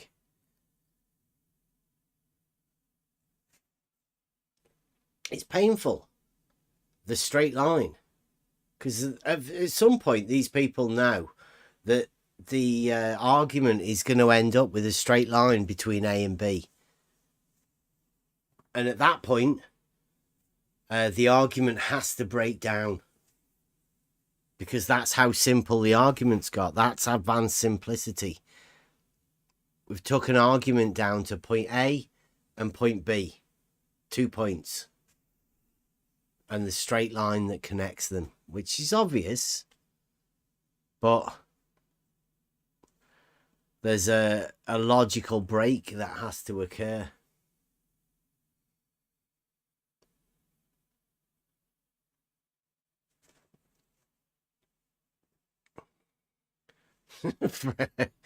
Oh, Frank. Ah, now he's trolling. Yeah. Trolling. I'll put it up again because I mean he's going with his definition, right? That's his definition. All I did was looking at my book.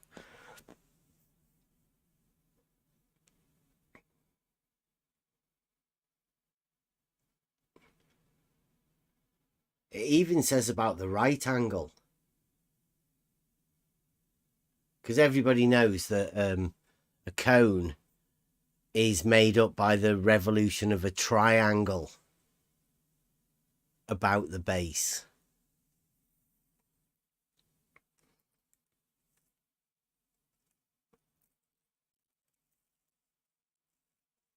A Yes, right angle revolving. triangle. This is motion. So carrying or revolving, this is motion. So he's describing what is done with straight line or triangle or whatever.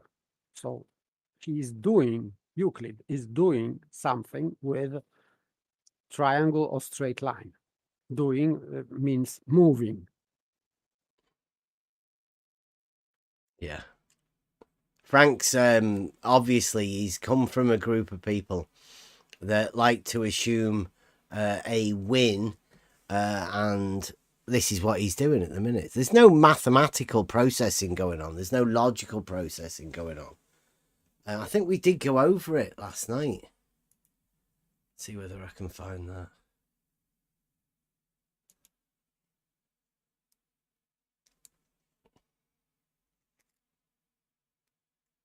Three types of parallelisms.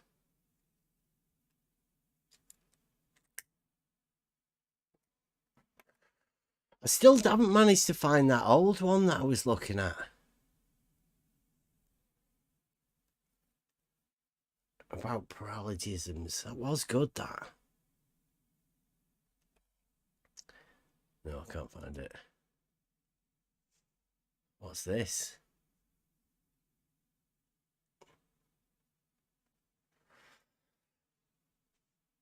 He's found, he's done a search. Let's see the other one then. Let's see the other half of the definition.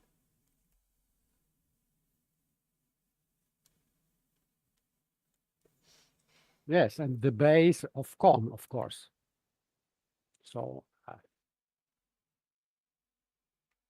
it means that, and the base is the circle described. Base of what? Base of cone, of course. Mm-hmm.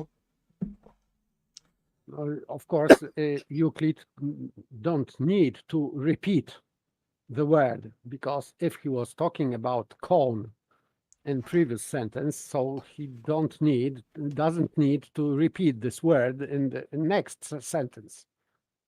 This is the way how he wrote that, so it's no problem. There are many times that he doesn't repeat word which was in previous sentences, but he's talking about cone. So, and the base of the cone is, yeah, I've got one here. The axis of a cone is the fixed straight line about which the triangle revolves, right? So it starts at 18. A cone is a solid figure described by the revolution of a right-angled triangle about one of the sides containing the right angle, which side remains fixed. If the fixed side be equal to the other side containing the right angle, the cone is called a right angle cone. If it be less than the other side, an obtuse angle cone, and if greater, an acute angle cone. That's 18, right? 19. The axis of the cone is a fixed straight line about which the triangle revolves. 20. The base of the cone is the circle described by that side containing the right angle which revolves. So 3 definitions there, of which Frank has given us the last one about the base of the cone. This last one, yes, is about cone, but without word cone. Yeah. But because it follows from previous sentences. Yeah, in my book it does mention the cone, but obviously in Frank's it's just 3 sections about a cone. Absolutely, yes. So it doesn't matter. It still is about cone. Mm-hmm.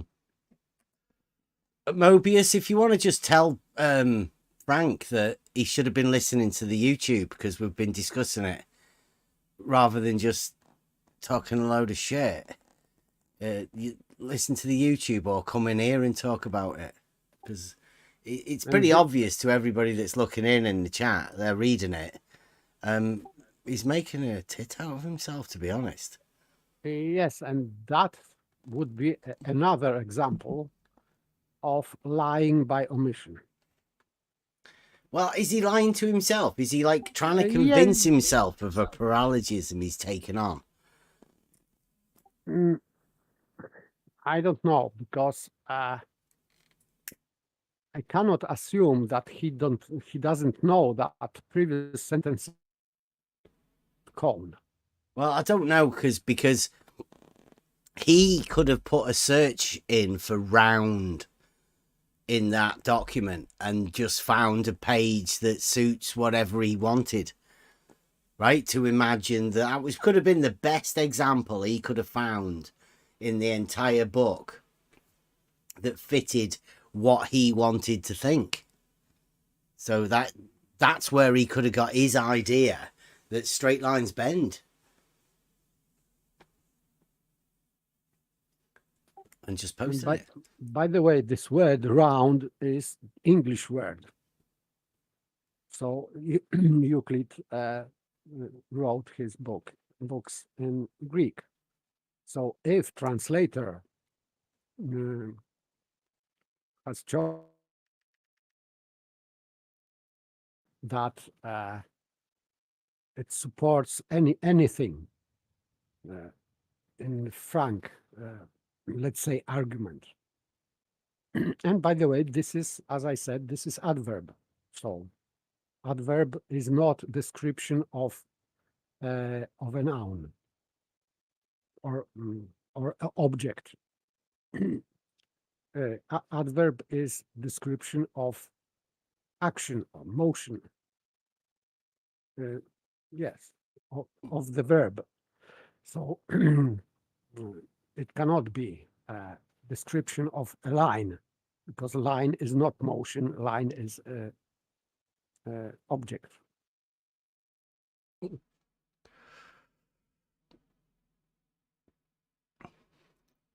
I like it the way that they have to get to book 11 as well. Right? For some reason, Euclid waited until he was talking about a cone to bend straight lines.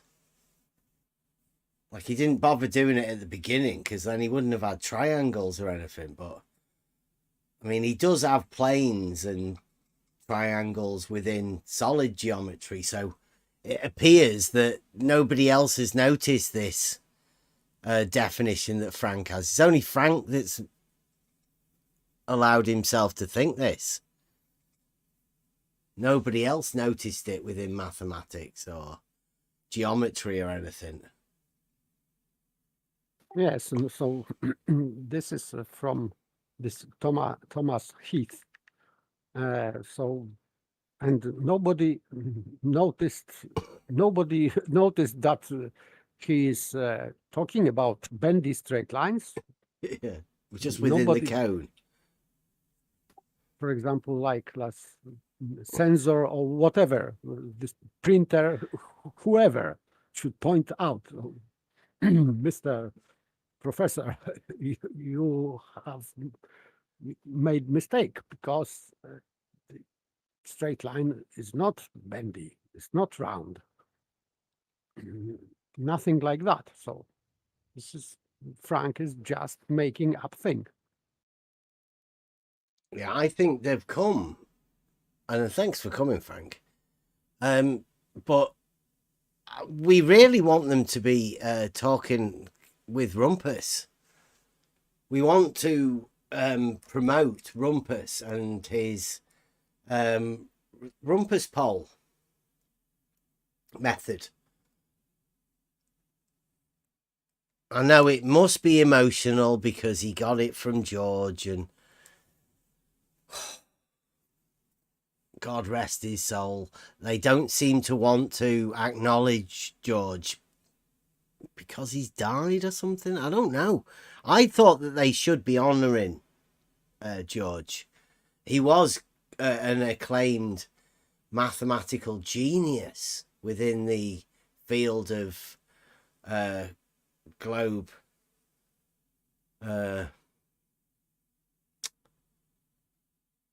lovers. I don't know.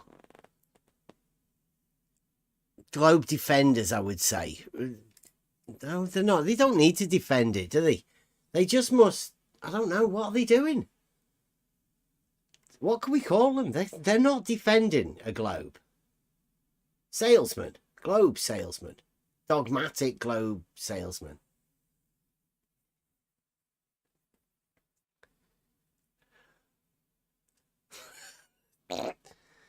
Frank's now saying that straight lines carried round making a circle. Yeah. Yes, but it means the that radius. this straight line is still straight. Bending radius is not carrying radius. This is two different words, and they mean different. Their meaning is different. So if you are carrying a straight line radius around one of the points of extremities of this radius, you are creating another line, curved line, called circumference. So you have a second line. You are creating second curved line. You are not bending radius. You are creating new line. So that's kind of boring. Maybe he thinks that he is very clever or what. I don't know. Wow, did he really write that? Wow. Carry a straight line round, meaning bend a straight line. Did he really? At the beginning of the day, he thought that was bending a straight line. Yes, he wrote that. Yes, that to carry a straight line round, meaning bend a straight line. Yes, this is what he wrote. Wow, that's well done, that, Frank. I mean, I like that. Is everybody else seeing that? How Frank came to the conclusion that the straight line was bent through a misconception of a definition. Like, we're having a lot of this sort of stuff going on at the minute. Oh, people can see this. Yes, last one was this separating horizontal plane And line. Line, yes. Yeah. And this one is to seem to think that a circle is made by a bending a straight line. By the carrying a line around. That's terrible. I keep saying around, but it says round. He means around. It's just a common term maybe nowadays. This is old version of so. Yeah, see, I mean, that could be, again, you've heard a lot of people say the earth is round, right? Could that be from a straight line being carried around? Could that be where he's getting his thinking from? Yes, but still, he's confusing adverb with adjective, because if we say that circumference or circle is round, we are describing circle being round, and this is adjective. But in that case, I can bet that this meaning of word round is adverb, because it refers to verb. and description of verb is adverb, not adjective. Adjective is referring always to noun, not to verb.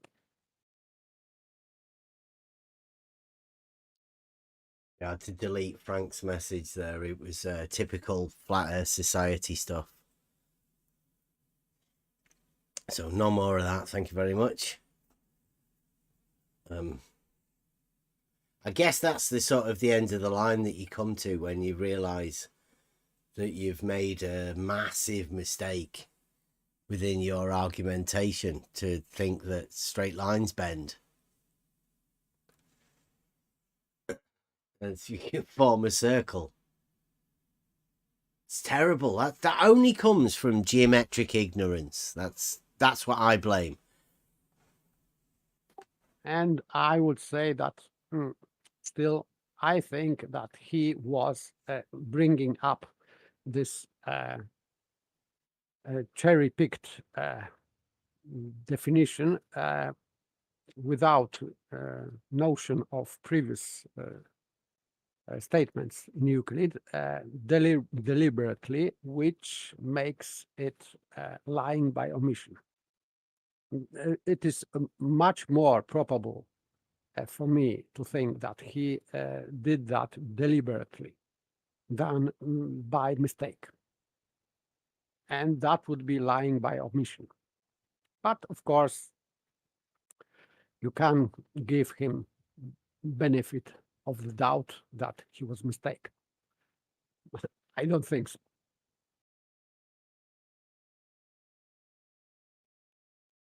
Well, I think it's all wrapped up in the dogma. It shows on screen there. Blue marble.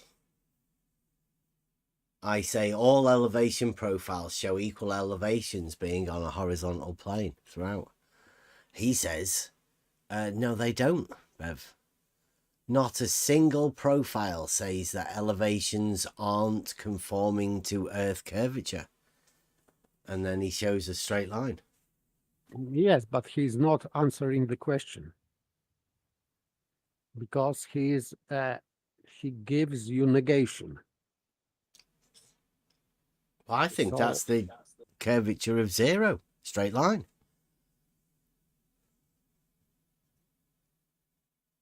No, but he said that not a single profile says says that the elevations aren't. Yeah. Yes. So they aren't conforming to Earth curvature because they're straight, right? The Earth's curvature, all of the things level conform into the curvature of the Earth, being a curvature of zero, and not a single profile says that the elevations aren't conforming to Earth curvature because they are conforming to the straight that Blue's talking about there. People can be conceived to be saying things that they're not actually saying. Apart from circles being straight. But it's Blue Marble that's making the straight line into a circle in his mind. The way that a lot of people make a two-dimensional plane into any shape of anything that they want to. They start off with what is known and then mentally change it to something that they want it to be. Something that conforms to their model. Yes, but he's using double negation, so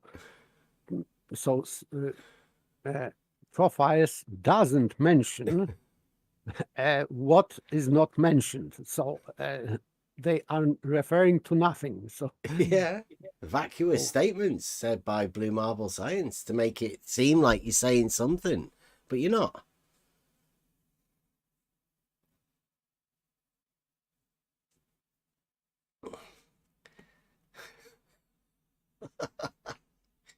Geometry on the surface of the sphere. Yeah. Do you think that's not Euclidean, the surface of a sphere, Rumpus? I bet you do, don't you? You separate the Euclidean sphere from the surface of the Euclidean sphere and make the surface of the Euclidean sphere not Euclidean. That's impressive. You know, like that is really impressive. For you to be able to do that is like you taking on a philosophy.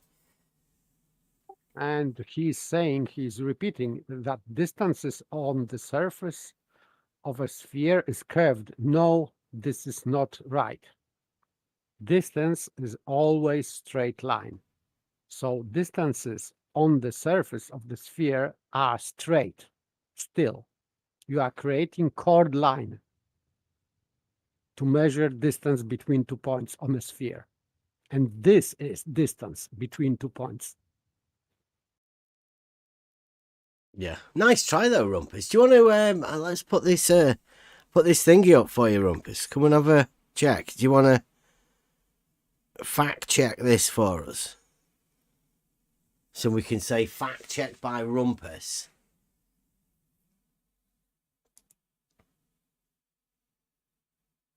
Obviously, you've heard of all of the Wallace. Wallace did the experiment on the Bedford Canal. He fixed a black band on the old Bedford Bridge.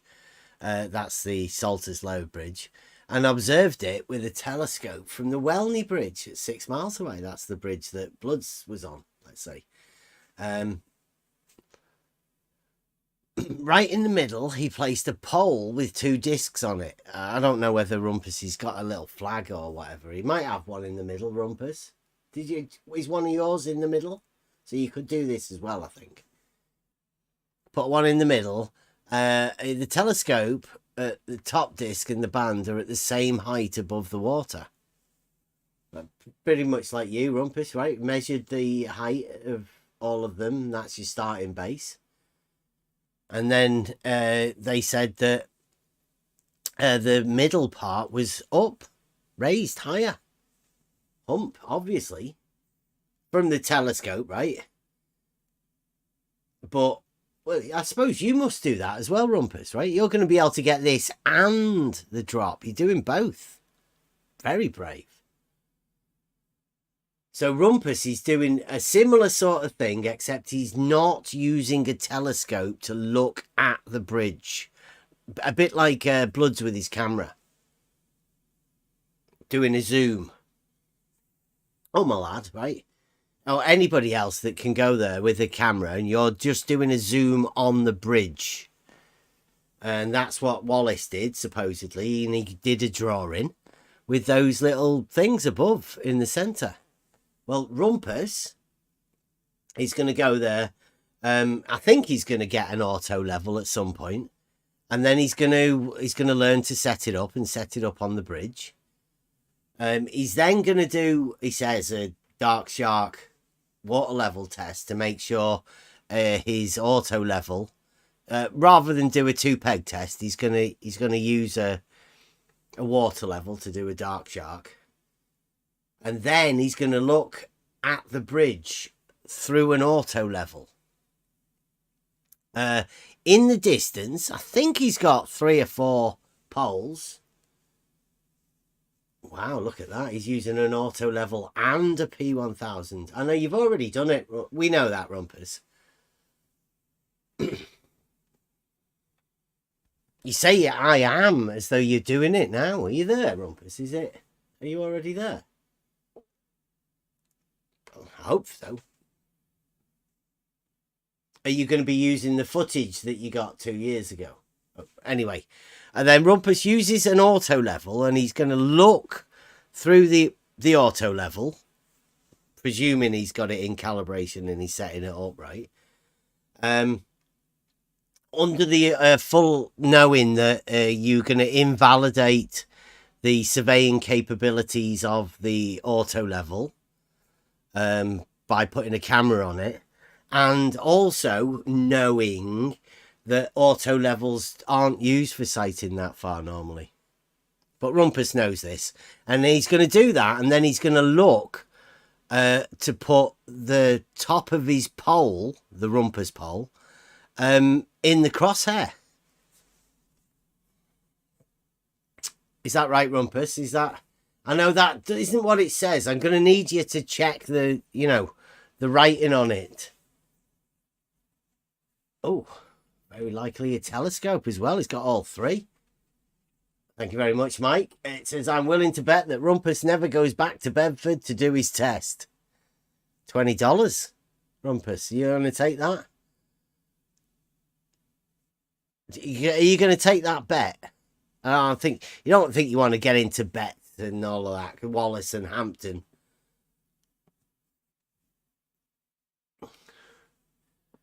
Yeah, but we know, Rumpus. I don't know whether you've worked that out, but there's an indiscrepancy between the lenses and the picture and the focus.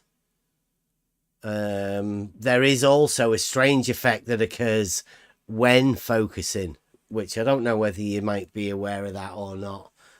We did do it live. A lot of people saw that. Mobius. Quite enjoyed that. Spot on quite enjoyed it as well. One of the things that we learned, Eric says, maybe we can expect something by the spring of 2028, Rumpus. I think that's not fair. Rumpus is going to do it within the next couple of months. He's assured us earlier on. He's just going to get together his crack team of, I don't know, operators, Rumpus pole sitters, erectors. Rumpus pole erectors. Who wouldn't want to get that? I think he's got some little medallions or something. I erected Rumpus's pole. 2023. Or it might say 2022. I don't know when he had the little thingy engraving things made. Let's hope you didn't put a year on them, eh, Rumpus? Could be embarrassing.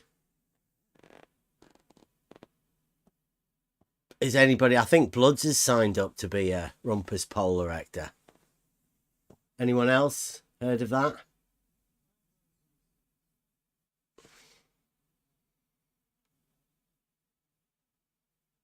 See, you look at that. Rumpus says he's going to make some money out of this, Rumpus. It says you will have the opportunity to name any one of the 5 targets if you make a contribution to Rect. We're going to help you out, Rumpus. We're going to do some more optics tests. We've got some planned. I hope when we go there it's not conflicting with what you're doing. But we do have serious tests we'd like to do. Not messing about with little sticks and stuff.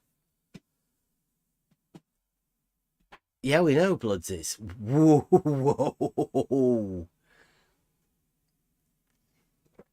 Thank you very much, Mike. Check this one out, Rumpus. Mike says, I'll bet Rumpus $100 that he will not go to Bedford to do his test this spring. You game, Rumpus? You might even be able to name one of your targets. Mike Jones. Put Mike Jones up in the clouds.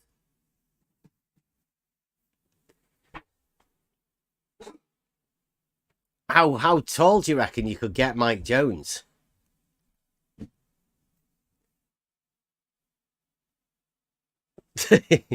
Prepared to... I mean, who wouldn't want to be involved in one of the biggest things in history, right? You've got Robotham, you've got Wallace, and now Rumpus. This is going to be epic. Who wouldn't want to have a sponsored poll? You could get your name on one of Rumpus's polls, Mike.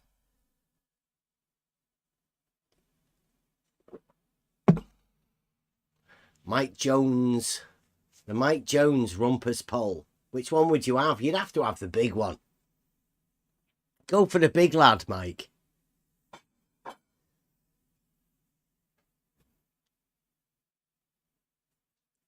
Big poll.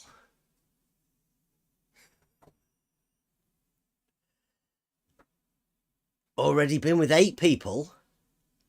That doesn't count if you've been 4 times with you and Farmer's Boy, you know. So he's already done it. He's already done it. He's filmed it. He's got all of that stuff. He's shown Blue Marble it. Did you show George it, Rumpus? I hope you did. I hope you showed George before he passed. God rest his soul. He deserved to. This is in honor of George, right? I hope you're going to do him proud.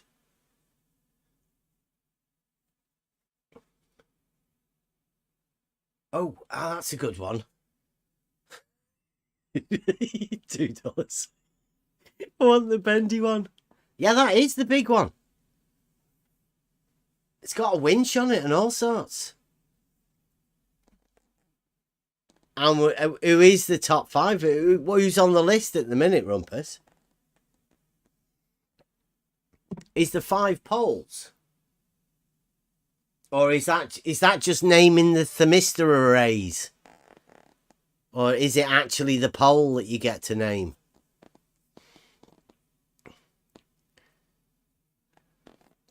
That's good, Rumpus. That's good. Was he proud? Did he... He did like it, right? He did think you've made all of the adjustments that he recommended. George has already done the what he called the Uber Bedford at Rainy Lake. Everybody might have seen that. One of the ones where he managed to get the horizon above his camera level.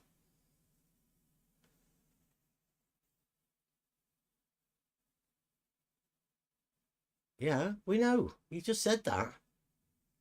Rumpus, who are the top 5 at the minute?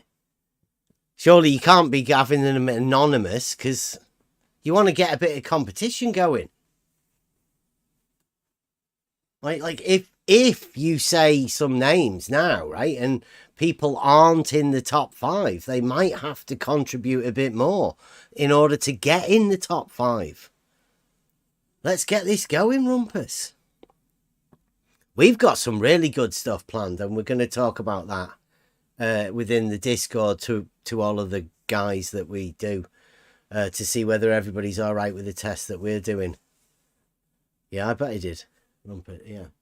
George disagreed with some of the stuff I did, but agreed with most of what I did. And he did provide a couple of really good ideas. I know I told you, we've talked to George about it. And he did say there was some things that you weren't doing right. And we said, you best have a word with Rumpus. Make sure he's doing it correctly. Because Rumpus, and he went, yeah. We said Rumpus is a bit hot-headed and he is going to go and do what he wants to do. Yeah, I can remember talking to Rumpus about it. Sorry, George. Talked to quite a lot. He told us that he used to call Rumpus every day and night, morning and tea time.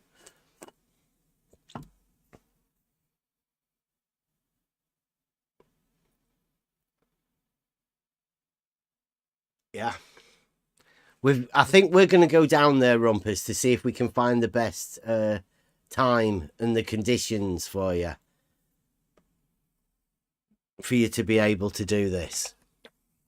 It is, since Rumpus is in here, if he still is in here, do we have anyone that can... $5 super chat. Thank you very much, Mike. Again, it's pretty profitable for me. Mike wants his named the Nutsack in honor of his friend George. God rest his soul. You'd have to go for the full nut. Okay. Is anybody out there that I've made a deal with everybody around here? I'd never use these curve calculators. I like to try and do mental maths, and I don't do fantasy maths. It doesn't work with me. So what I'm after, if anybody can help us out to let us know the full nutsack drop, obviously using the 8 inches times the distance in miles squared formula, like McToon says, is the one for the actual physical drop, not optical. Actual physical. And I think that's where we have to deal with the difference. I don't know how Rumpus has dealt with that. Let me see if I can find that clip. I would say that this is impossible because if, let's say, as a story tells us that Robotham was 8 inches above surface of the canal, in order to calculate this with his calculator, 8 inches per mile squared, he have to dip down. So from horizontal already, because the first mile would be his 8 inches to first mile. And that would be this I'll do it. tangent point in his line. So this line would be not horizontal because calculator calculates from tangent point. And tangent point in Robotham's case is 1 mile apart from Robotham. So you are calculating, in fact, this drop from tangent point, and this tangent point is already 1 mile away from you. If Robotham is 8 inches above level of the canal, or sea level, or whatever. But it means that this tangent line is not horizontal. It's not tangent if it's not touching. If it is horizontal, it cannot touch.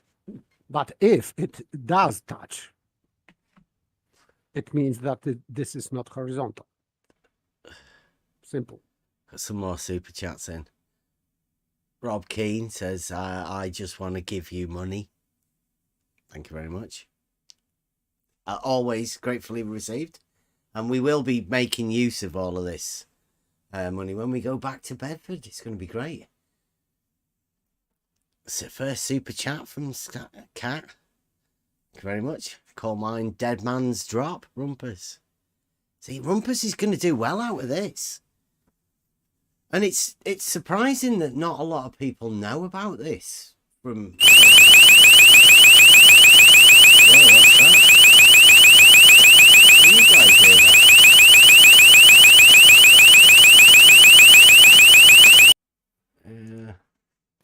What was that? Some new guy. Thank you very much for coming in. Yeah, thanks for getting rid of that nigger.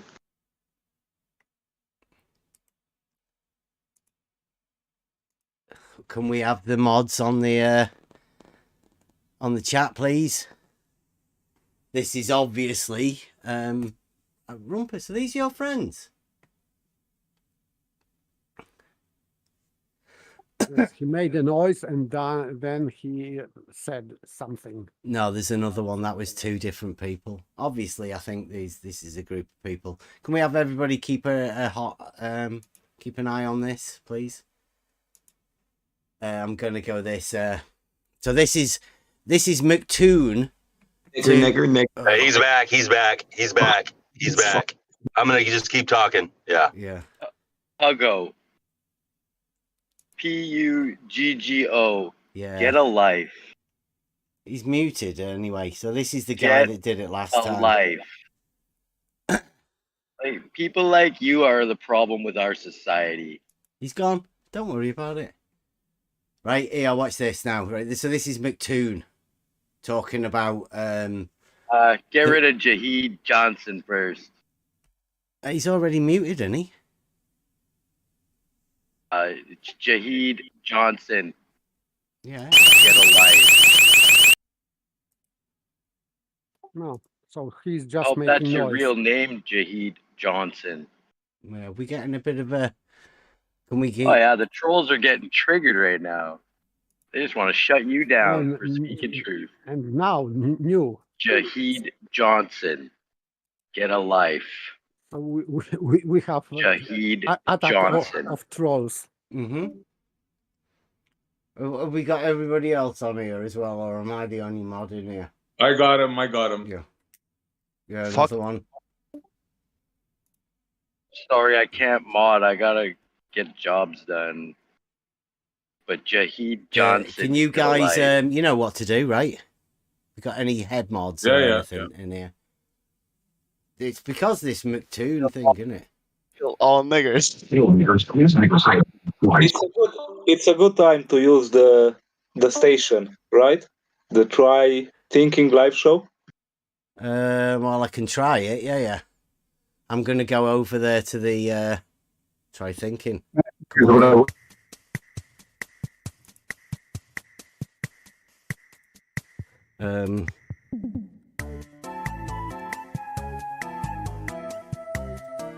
Starting a live show. Everybody here? How's that, everyone? That good for everyone, that? I can share my screen. Yeah, jolly good. Yeah, is every one of you guys, can you... I'll pull everybody in here. I'm going to have to do this.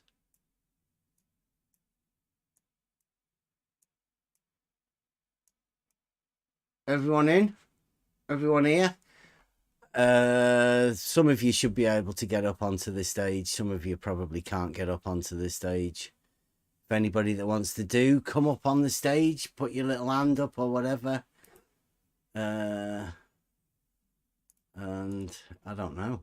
How do you bring them up into the stage? I don't know how it works, guys. Hopefully everybody else can come up here. Kevin, how's that? Can you guys hear us? Because it's dead weird when I can't hear you.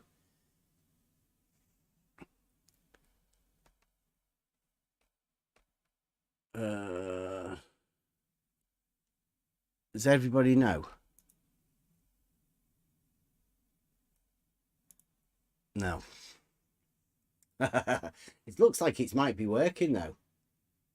Have we got any other mods around here, please? This is, I know it's a bit short. Mobius, you made it in here. Jolly good. Am I in? Okay. Yeah, you're in. So you can bring a few more people in if you want. The rest of them will just have to sit around. Let me see who I've got here, who I can... Jolly good. Oops. So thanks a lot, guys, that you've helped us out. Especially since we know where we're at the minute. So, there we go. This is... Did I bring some more people in? Yeah, bring them in. You know, like you know who to bring in. Yeah, I'm seeing if that worked, though. Well, it's good that you made it in, because you didn't make it in last time, did you? Right, so... No. Here we go. Is that stream on? Can you guys see the stream? Could you see the stream from out there? Okay. Yes. Right, this is McToon telling I'll say listen. I'll do it right here. You tell it. Professor Dave, in your 10 things that all flat earthers say video. Point number 3, I believe. You said that they all say 8 inches per mile squared, and you're correct on that. And then you said it's wrong because it's a parabola, and you're wrong on that, Professor Dave. The reason why it's the wrong formula is because it's for drop, not because it's a parabola. When you use it for drop, it's fine. You are going to get, for as many digits of precision that you need for your observation, you're going to get enough digits of precision using that approximation. Because when you're looking at something over 60 miles or 100 miles, you're not getting 6 digits of precision. You'd be lucky to get 2 or 3 digits of precision. So Dave, I appreciate that video. It's a great video. And we're going to show it here in a second, but that particular part of it, you got wrong. So I got to put them at your buds. Right.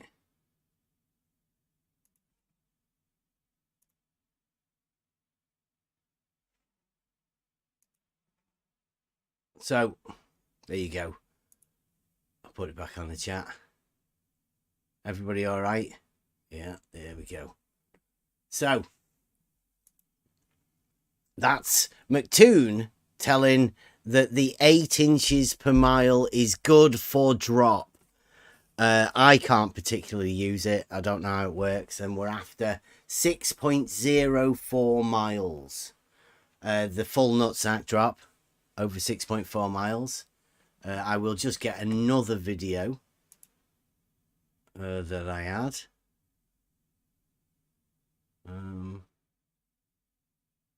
Yeah, here it is. This is another one from McToon.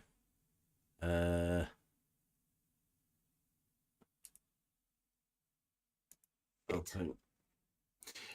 Right, so you guys, can you still see that? Is it still running? It's changed to flat earth proof.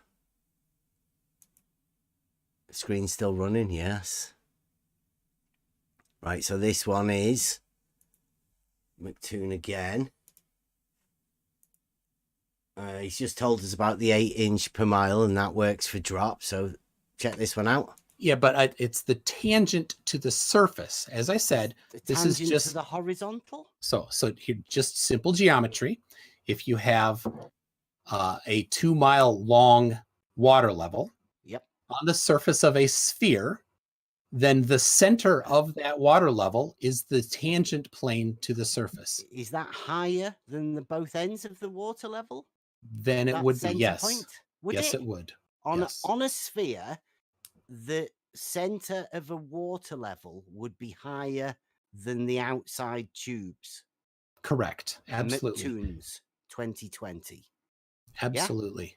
That is how it works. So if on I the surface of a sphere. To you that a water level was horizontal, would that disprove your sphere? If you had measurements, absolutely. Got any measurements? Water level is horizontal. Got any measurements? You want me to provide you with measurements that the water level in a canal is horizontal. True. The entire surface of it, yes. Is the surface of that water of that canal? Is it matching a plane or does it curve? That's the question. There you go. That is the question, isn't it? Rumpus is going to solve it for us. He said it. The center was at a tangent. Yes, and this is what Robotham did allegedly. If he was 8 inches above canal water of the canal, it means that first mile to the true horizon or whatever geometrical curve, whatever, this is going up to the hump. So the hump is in the first mile, and then from that first mile, because this first mile is tangent point, you are dropping in this model. So in fact, it is not full nutsack drop. It is going to hump, and this hump, the highest point in this hump is 1 mile away from observer, because observer is 8 inches above level or water level. Should be constantly dropping though.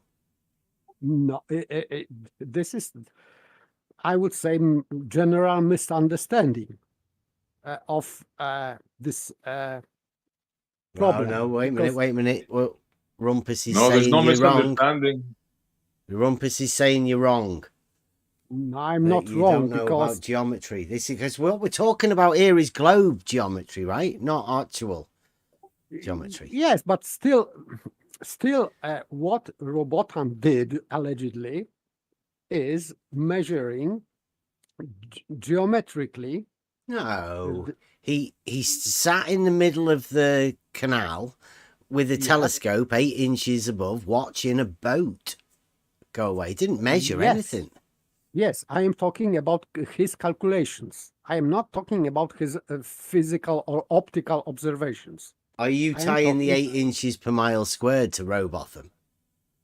Yes, right. Okay. This is his calculation. So that was it was McToon. McToon agreed with it, right? So are you saying McToon is going along with Robotham, the originator of the Flat Earth Society? McToon? Maybe. Yeah. Maybe. Sounds like it. It sounds like McToon was telling Professor Dave that he was wrong and he should be going with the Flat Earth Society measurements.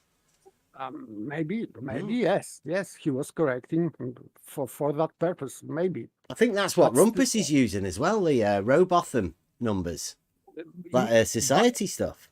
Yeah, but if Rumpus is going for full drop, full nutsack, he cannot do that. Of course he can. He can utilize the full quadratic formula. 8 inches times the distance in miles squared. You don't have to bother with the, the hump at the half distance. You can use 4 times that amount when you go for the full. No, but the problem is that if the distance allegedly in Robotham's observation was even 6 Rumpus miles. says that Professor Dave was wrong. The Robotham was right, wasn't he, Rumpus? Flat Earth Society was right. Come on, say it. Yeah. Let's see you shout it out with you and McToon, Rumpus and McToon, saying Robotham was right. He was a much better mathematician. That's right, isn't it, Rumpus? Much better mathematician than Professor Dave. Well, Rumpus has a serious problem. What do you mean? Because, well, it's quite obvious to the observer. I mean, if Rumpus is going for a one-way drop, right? Yeah. What happens from the other side? No, don't reciprocate. You can't reciprocal this, right? Just take it out of your mind, right? Don't even think about it. We'll do that. We'll do that. We'll do the dinghies and the lasers, and we'll do the reciprocal. We'll sort that. Sorry, you can go for, let's say, this full drop only in one instance, when you are calculating this drop from water level. You cannot be above. You cannot be above. Yeah, Have you never heard of the Rumpus pole? If you can construct a Rumpus pole large enough, then yeah, of course you can. You can do it above the water. Yes, right, isn't it, Rumpus? You cannot calculate full drop from this position if you are above. This is impossible. You cannot calculate this 8 inches per mile squared if you are at your position. You cannot start this calculation from your position. That's the point. Because if you are above, you have to first calculate this backward drop to you from this one. In that case, it was, in Robotham's case, it was 1 mile, because he was 8 inches above sea level, let's say. And so his tangent point or hump was 1 mile away from him. So in fact, he had to calculate 2 drops from him to... You got to lose the hump. He has to lose the hump. Rumpus, whether he likes it or not, the hump has to disappear. Yeah, no matter It who is- said it, no matter if it was Blue or Soundly or McToon or, you know, any Yeah. Wallace, right? You've just got to take that out of your mind. This is new science. That was all the old This is stuff, no right? This is, free zone. yeah. But this is impossible. Don't We don't cannot say do it's that. impossible. Come on You put him now. off. Stop it. Rumpus can do it. Like Ranty. Thi- Like many people said that getting Ranty to go up Winter Hill with an auto level was impossible. And, oh, yeah, he didn't do it. But maybe Rumpus can actually do his test. Maybe Rumpus is the guy to restore the faith in the auto level. This is a one-way measurement, hump-free zone. It'll be a nice day. It'll be awesome. Yeah, see, can you see what we've got in the chat here as well? This is what I'm hoping for. These are what we call the Ruhif numbers. And these were developed for, there was a guy called Slice Barcane. I don't know if anybody can still remember who he was. He's still on Twitter.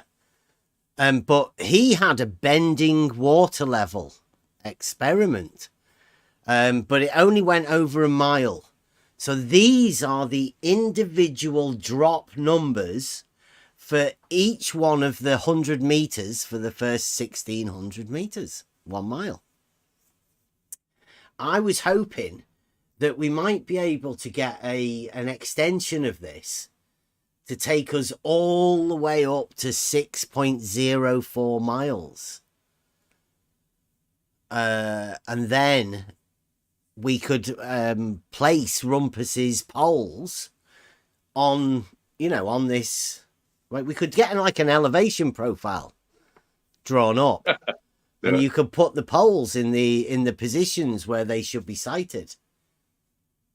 It'd be a good like an ongoing diagram, maybe.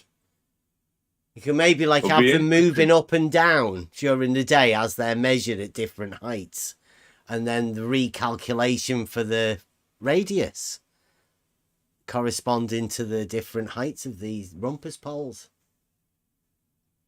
We're going to have history at the making. Yeah, if we've got any budding globe mathematicians or globe geometers that would like to take up the Ruhif numbers or the full nutsack drop, that's the one I'm after really, is the full nutsack drop over the 6.04 miles, because that's the, you know, the distance to the sluice gate at the back.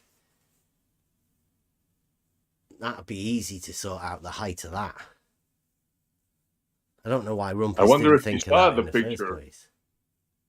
I wonder if Rumpus saw the picture of the sluice gate. He's got you queued up. He's going to make I think he's been doing a video series for you, especially, Essie.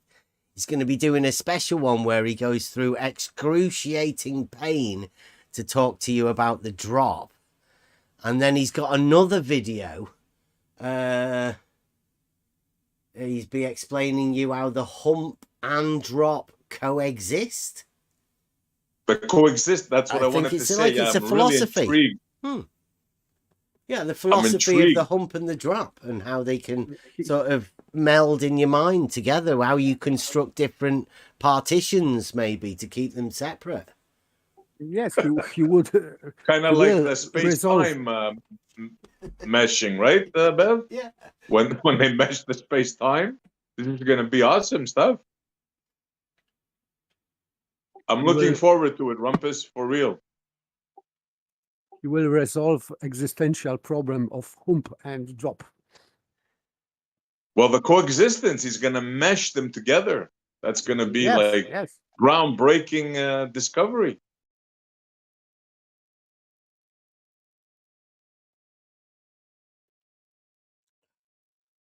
Rumpus is doing a lesson on down. The down that becomes up. I think Paige understands those, that down. It's the down that becomes up. No. In Robotams, let's say, calculations, this down first is up. then when it is going to the hump, this point of tangency. No, it doesn't. No, that's just that's the way that you've been taught to look at it, right? That's what you've got to do. Is you've got to think like, is it Kant who said to people they've been, you've been thinking wrong. Your idea, your perception of reality is skewed, right? You've literally been thinking about it wrong. That's what Rumpus is doing. This is a Copernican turn within the structure in your mind of how you imagine water level, right? In the past, and everybody up to this day, I think, really, imagine the hump, like Wallace did, right? It's an imagined globe proof, the hump. But what Rumpus is saying is that it can't be a hump. Right? The thinking of the hump is ridiculous, because to think that water level can rise over a half distance between you and the other one, it's ridiculous. Yes, it is, but it is in Robotam's calculations.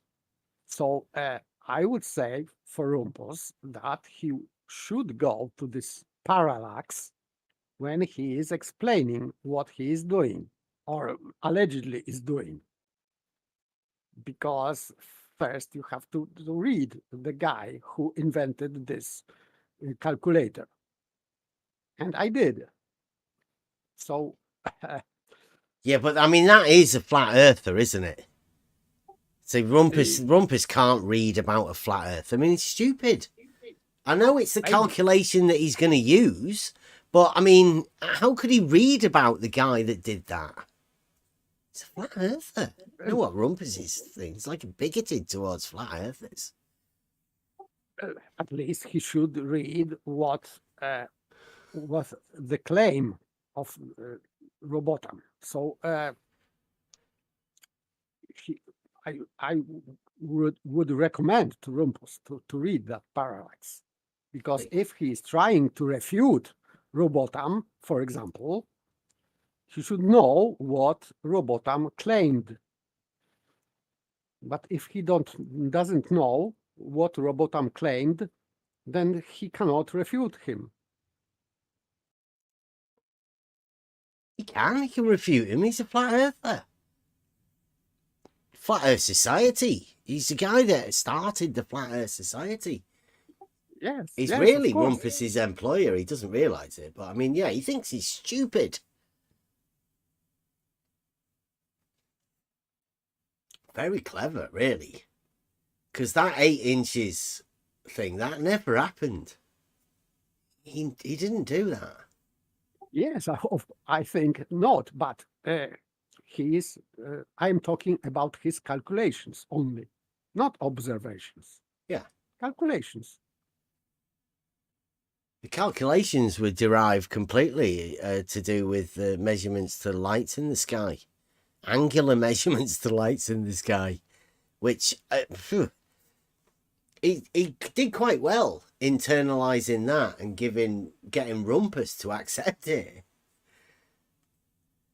In fact, I can't think of a better trick to get the Flat Earth Society to come up with the number and then hand that to the guys and get them to defend the number that the Flat Earther gave them.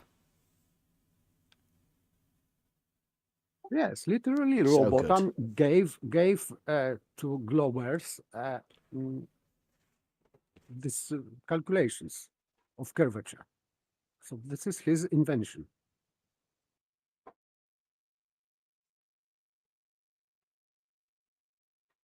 And then you've got McToon, the guy that writes the laws of Flirt, telling Professor Dave that he's wrong and that Robotham was right. Yes. So it means that Professor Dave didn't understand Robotam. Maybe he didn't look at it at all. But the funny thing is that this is McToon who has to correct him. This is funny part. McToon is the head Flurf, right? He writes the laws of Flurf. Yeah. Got a whole site dedicated to it. He does live shows talking about it all the time. It's profitable business, I think. Flat Earth Society stuff. Yes, it took a whole 19th century. So, and it was battle for many years in court, etc., in newspapers. So I would say that this is, yes, good source of money and fame.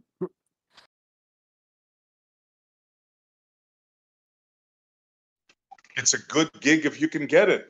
Get flat earthers on your show, make fun of them, ridicule them, and make money off of it. I mean, yeah, whilst what a telling gig. people on your side that they should be using the flat earthers' numbers. Yeah. And then giving laws for flat earthers. What could be better? If you can sucker in flat earthers to come and give you money, I mean, hey, you know, I got to hand it to him. As much as I don't like that kind of behavior, yeah, works for him. Oh, it's a disgusting behaviour, but they've managed to make an industry out of it. That's if you're dumb enough. Well, it's what they were talking about. It's how can you manipulate science and nature to your benefit? Well, these guys have found a way to make the shape of the Earth pay for them. I mean, most people don't care, right? Nobody gives a shit about globe or whatever, right? Everybody lives in reality, and it doesn't matter what reality is. It's just reality. And you're so busy living your life that you don't care. You just carry on doing what you're doing. But these guys have managed to make a way of making an enemy and then finding a way to disprove your enemy from saying anything. And it doesn't matter what they say. You've just got to prove them wrong. Entire industry. Round and round and round. And Rumpus is just ad hominem. It's got no argument. It's terrible.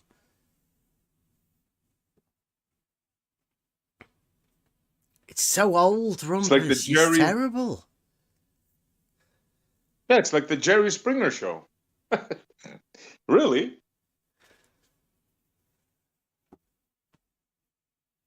It's embarrassing, Rumpus.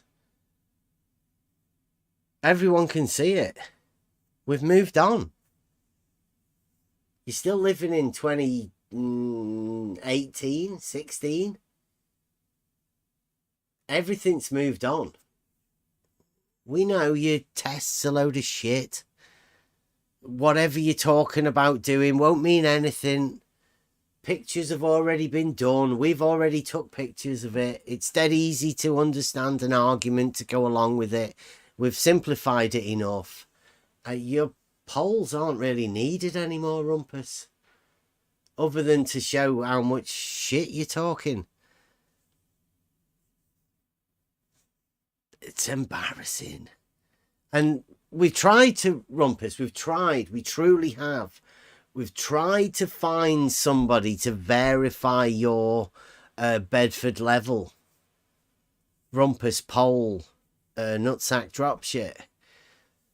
And there's nobody out there, Rumpus. Nobody knows the shit about it. Nobody wants to talk about it because I think they all know. It's a load of shit. Even Farmer's Boy. I mean, I know he's like your best mate, but they've got nothing.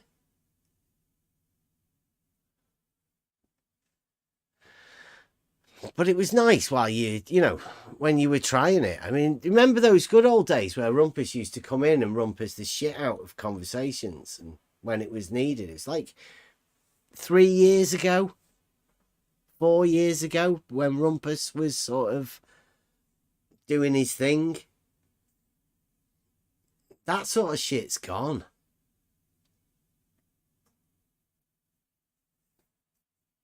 It's gone for us anyway, obviously. The argument has progressed, Rumpus, so much so that we know that you have no argument. And we have got arguments. You just have to ignore the arguments that we have.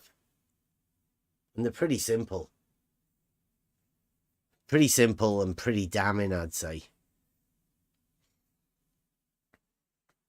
But it also seems that through all these years, they didn't learn properly Robotom's calculations. So it took many years and they still don't get it. It's because they've, what they say is, in order so they don't ever need to do any geometry or maths or whatever, right? They just say, you don't know. You don't understand it. You wouldn't understand it. And you can't understand it. Therefore, they don't ever need to actually learn it themselves or research it or whatever. If they can just assume their opponents can't understand it or don't understand it, then they're always going to understand it better than that. And that's all they need to know. It's a really old argument and a really shit technique, but that's all they've got. That's all they've ever had, really.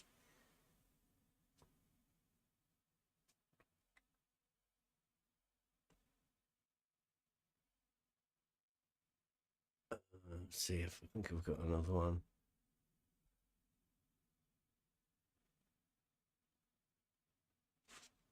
Okay, I am off to bed. Good night. Okey-dokey. Thank you very much. Thank you very much.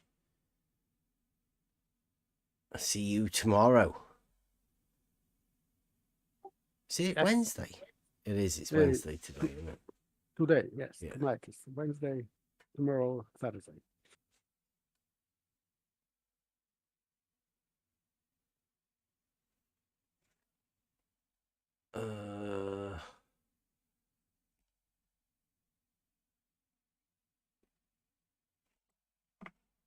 Right. What time is it? 11 o'clock. How are we doing? Everybody up in the chat? 6 in the audience. We still got our friends in, or have they left? Yeah, it doesn't look like any of them are in the audience anymore. You could pull some in. Hey, the people with green hands in the audience, you got to click accept up at the top. Yeah, and then you can come in, have a chat. They might just be wanting to listen. It didn't really work too well last time. I think it was for people on the mobile phones. And that may have been when they were coming in. I'm on my phone, but you got when you put your hand up, get accepted, and then you have to actually go in and accept that you got accepted. It's weird. Yeah, and on my mobile, I can't. It's hard for me to see your live stream. Is it? Yeah. Yeah, it's just a little. I was trying to little bring a picture couple in of the corner. people in and wouldn't let me do it. I On think the there's phone, some then. small Yeah, you problems. just invite them to come in, and then they accept it or not. They can listen in the audience, but they don't have to be in the actual call. Oh, okay. Okay. Oh, there's somebody in the audience that's not Watch going to that get dude, whoever an that invite. is. Yeah. Yeah, they're not going to get an invite. Sorry, Dude. dude. Yeah, let's bring him in. Yeah. Nice name. I like it. Yeah, maybe you have to introduce us in the other chat. We might end up coming in here because I'm as soon as we start talking about these arguments and stuff, this sort of stuff's going to happen more and more. It's pretty obvious. Yep. The idea is to shut us down now, I think. Some people do it for fun. Maybe because it's a community channel. Maybe because we have a community. It seems like they work in teams as well.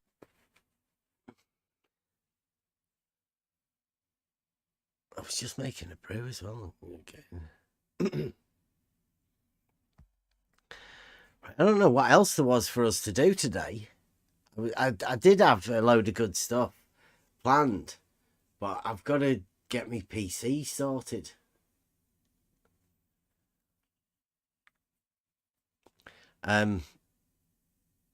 Yeah, I want to start. We have had some conversations now. Does anybody? Do you want to hear some of that conversation that we had? We did talk about it the other day, didn't we? Let's see.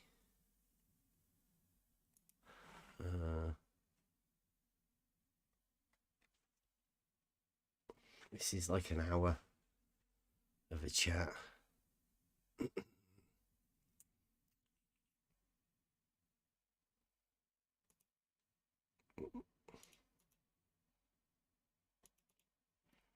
And Bev. Is that it? Can you guys see that? Having a problem with that, but he hasn't addressed Got it? what I've said yet. We see, when I see that, I see a horizontal plane or a horizontal line. You can hear that, can you? Yep, you can hear it in the Discord. Yep. Right. So this is the conversation about the horizontal plane and the horizontal line. I will put the screen on, but this was recorded in Tartaria channel. So not really responsible for all the stuff that's going to be in the chat, but I don't think it's like Gem Pandas. Let's know if you see anything a bit weird. I'm going to make a brew. I'm going to play this.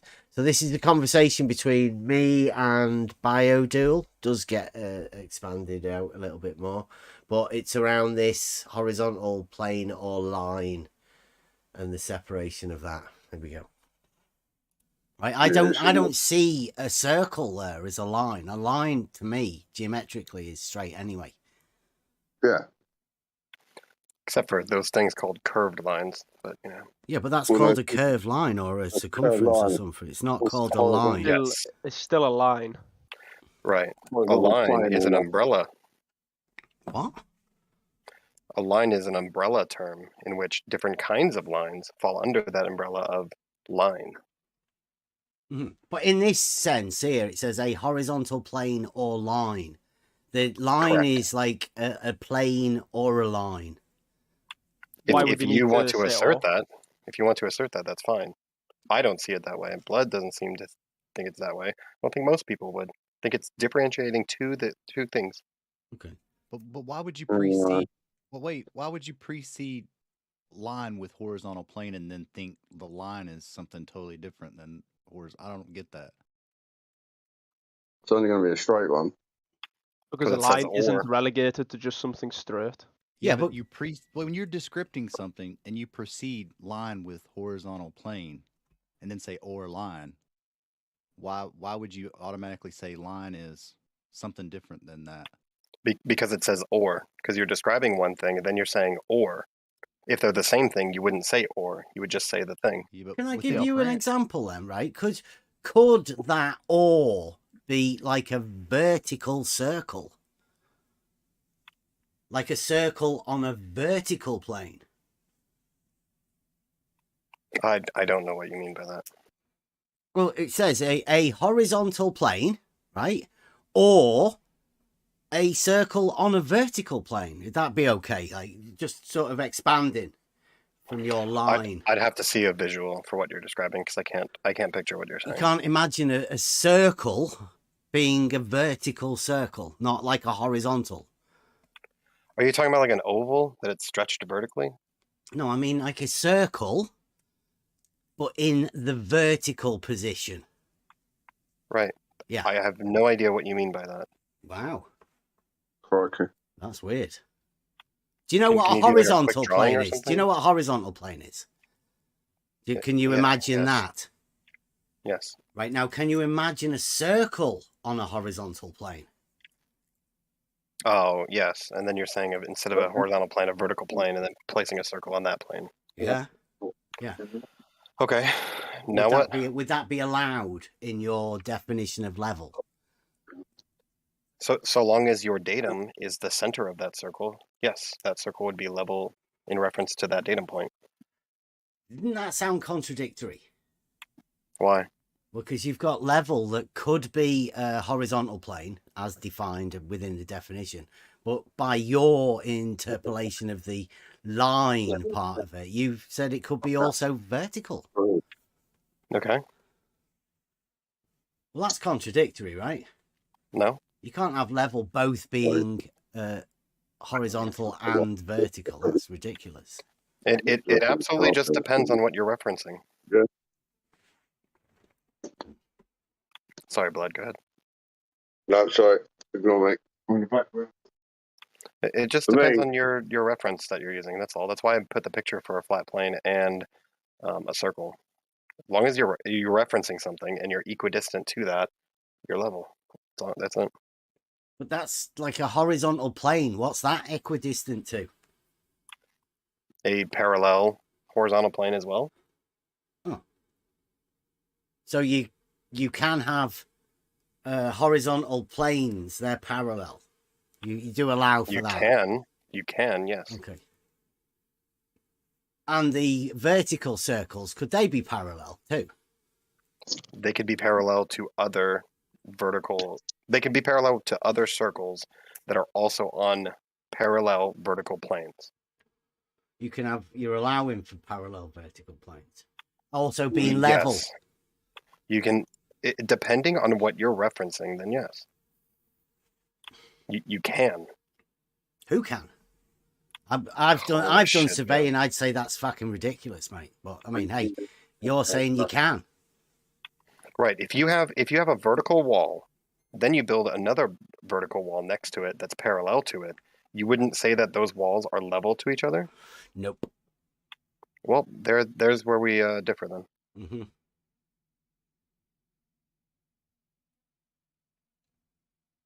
Level is on a vertical datum, but it's always referencing the horizontal. Yeah, if you're doing horizontal stuff, sure. The vertical stuff we call plumb. Okay. There's a whole bunch of ways to describe a single thing in every situation, all the time, everywhere. Mm-hmm. Yeah, but describing the same thing as both horizontal and vertical seems very contradictory. When did I do that? When did I do that? You had a circle that was vertical. Okay. But you called it level. In reference to other vertical circles that are parallel with the... See, he said, when did I do that? I just said, with the circle, and he goes, oh, okay. Never going to take that back, right? He's just been shown that he is contradictory, and he's just immediately accepted it. Contradiction. I'll have that. Yeah, all right then. You spotted it. Line. Yes. You need to be specific. There would be plumb, though. They wouldn't be level. Not in my world, anyway. I mean, I don't know where you... It could be plumb. But are you in any particular field that we should know about? Nope, I'm in the same field as everyone else here. Mm-hmm. Well, to me, a level is a tool that establishes a horizontal plane of reference. You can also use a level to establish the vertical property of something. You can put a level against a wall and make sure that it's plumb. Make sure it's vertical. Not a wall. You can do all of these things. All of these words don't only apply to one thing. You couldn't put an auto level on a wall either. You're thinking of like a bubble level, are you? With the bubble orientated. Yeah, but that's still, the bubble is orientated horizontally, right? You can orient it in 90 degrees from horizontal. You can have a level which it has 3 of them. You can have it, the bubble be 45 degrees. You can have a 45-degree bubble level. But the bubble wouldn't work The bubble needs to be orientated at 45 degrees to the tool.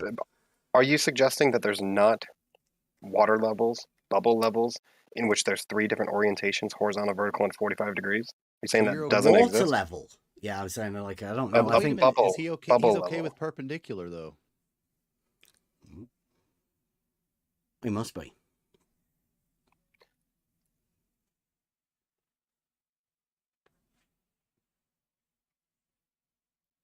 I don't know how up to date with your globe geometric argument you are, Baidu. We're just checking up on you. You Make could go sure fishing. everybody's That's okay. fine. Go ahead. Go fishing. It's fine.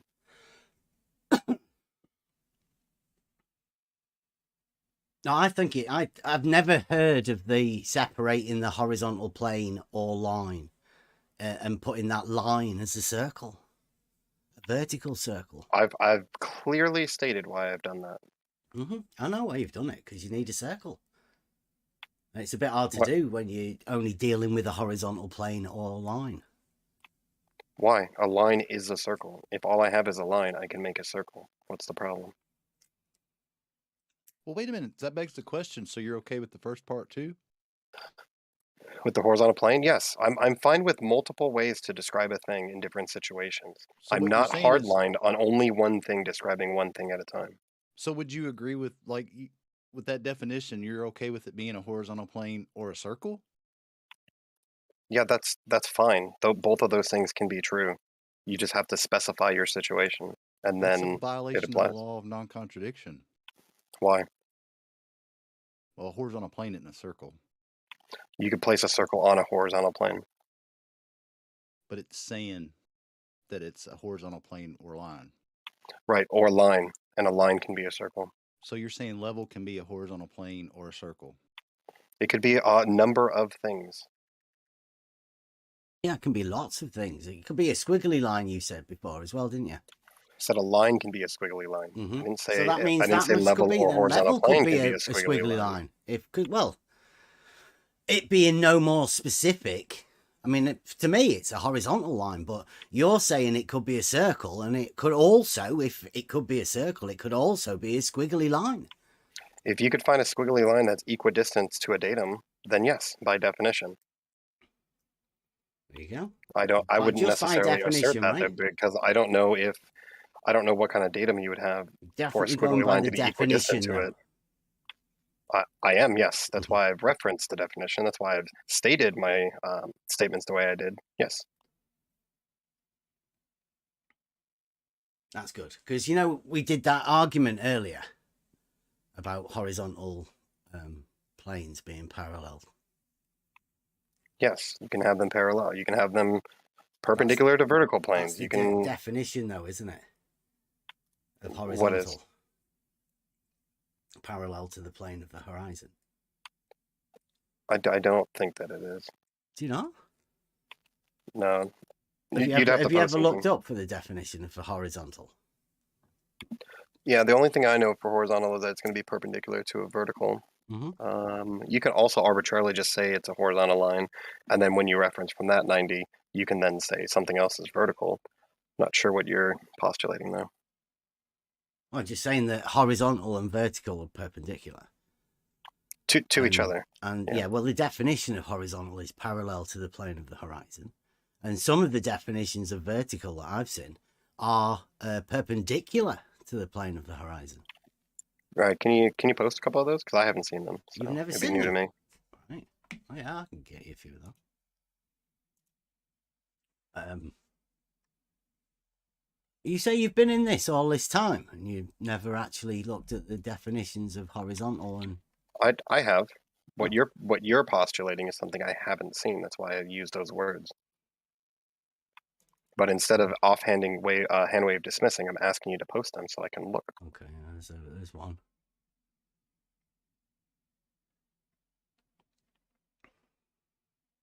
It's a maths one here as well. Take it. You'll take maths open reference as well. Good enough, isn't it? Or are you just taking the dictionary definitions? Typically just dictionary, just because it's fast for these conversations. Well, I'll give you a few of these mathematics ones.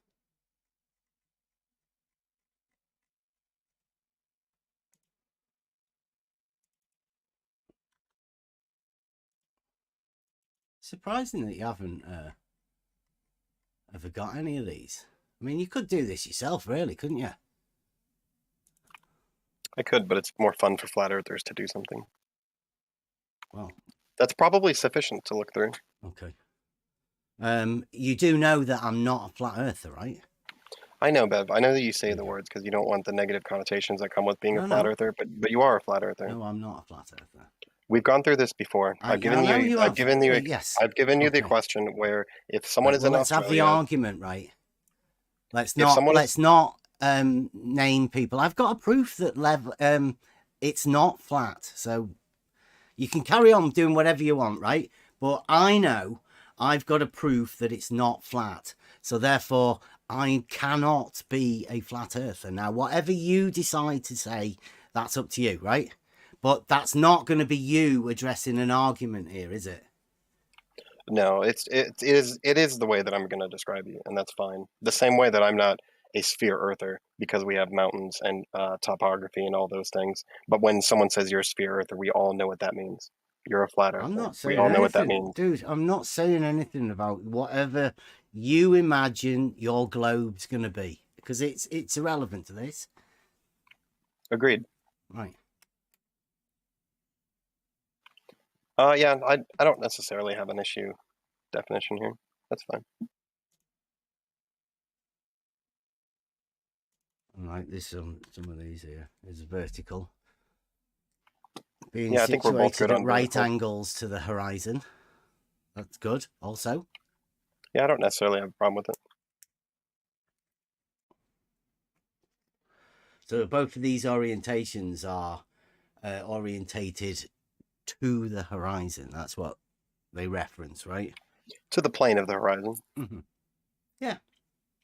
Yeah, I don't necessarily have a problem with that. Well, that's good. Yep, because then I can show you geometric proof in which you would disagree with that. Because if we form a plane of the horizon with a 6-foot observer, then you would see that it's not perfectly horizontal, that it does dip down even for a flat Earth orientation. What, so if we go horizontal from that, it's not. Dips? Well, to the horizon. If you're forming a horizontal plane between your eyeballs or an auto level to the horizon, it has to mathematically, by definition, dip a little bit. No, a horizontal plane is it's a plane. Mathematically, it won't dip. Right, I agree. But if you're referencing the horizon, from your eyes to the horizon, whether it's flat Earth or globe Earth, it has to dip down a little bit. You don't reference your eyes geometrically. Right. So if you're creating a plane in reference to the horizon, mm-hmm. what else are you using if not for a tool or your eyeballs? You're just using your mind. You're living in the mathematical realm, and you are establishing a plane of the horizon. Now, the horizon being a turn around, the totality of the horizon is a horizontal, the totality of that 360 that you make. Is it going across the ground then? Horizontal can be at any height. It's on a vertical datum, right?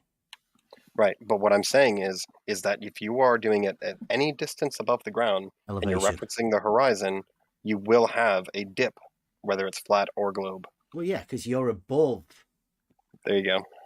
Yeah. Yeah, you've measured an elevation above it, so therefore it is going to be below, right? That makes sense to me.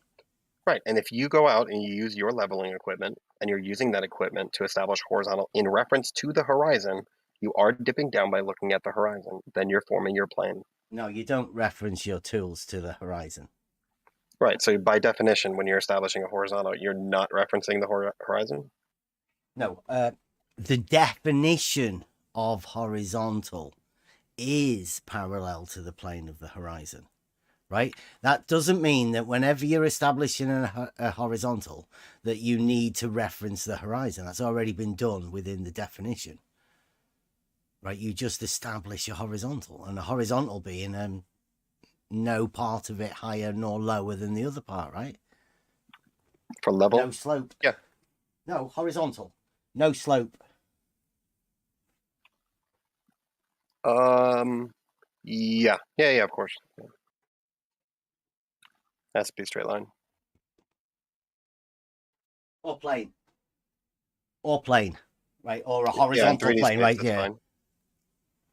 In reality, that's all we've got is 3D. Right, but your original point was mathematically, so that's what the realm that I was staying in. But sure, in reality as well, sure, 3D space. Yep. And therefore, all horizontals are parallel to each other.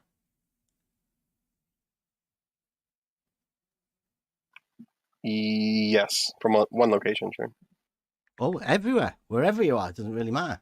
All horizontals will always be both parallel to the other horizontals and parallel to the plane of the horizon. Because you're claiming this, I of course have to ask you for measurement evidence of this. Measurement? Is it weird to ask for measurements for a measurement claim? What measurement? Nobody said measurement. You did. You said that all horizontals are going to be parallel with all other horizontals, as well as verticals being parallel to each other. I didn't say anything about verticals. Okay, by definition, if all horizontals are parallel to each other, are all those verticals from those horizontals parallel with each other? I wouldn't know. You'd have to measure it, wouldn't you? By definition, do you think if you have 5 parallel horizontal lines, in each of those lines you create a vertical, would those verticals be parallel to each other?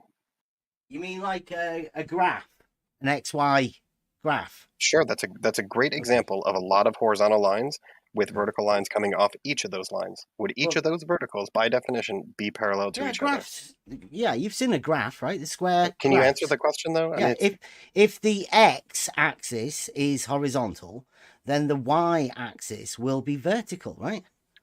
Right, and if you had a number of those graphs imposed on each other such that the horizontal lines are parallel to each other horizontal line, by definition, each of the verticals coming off of those lines will also be parallel with each other, right?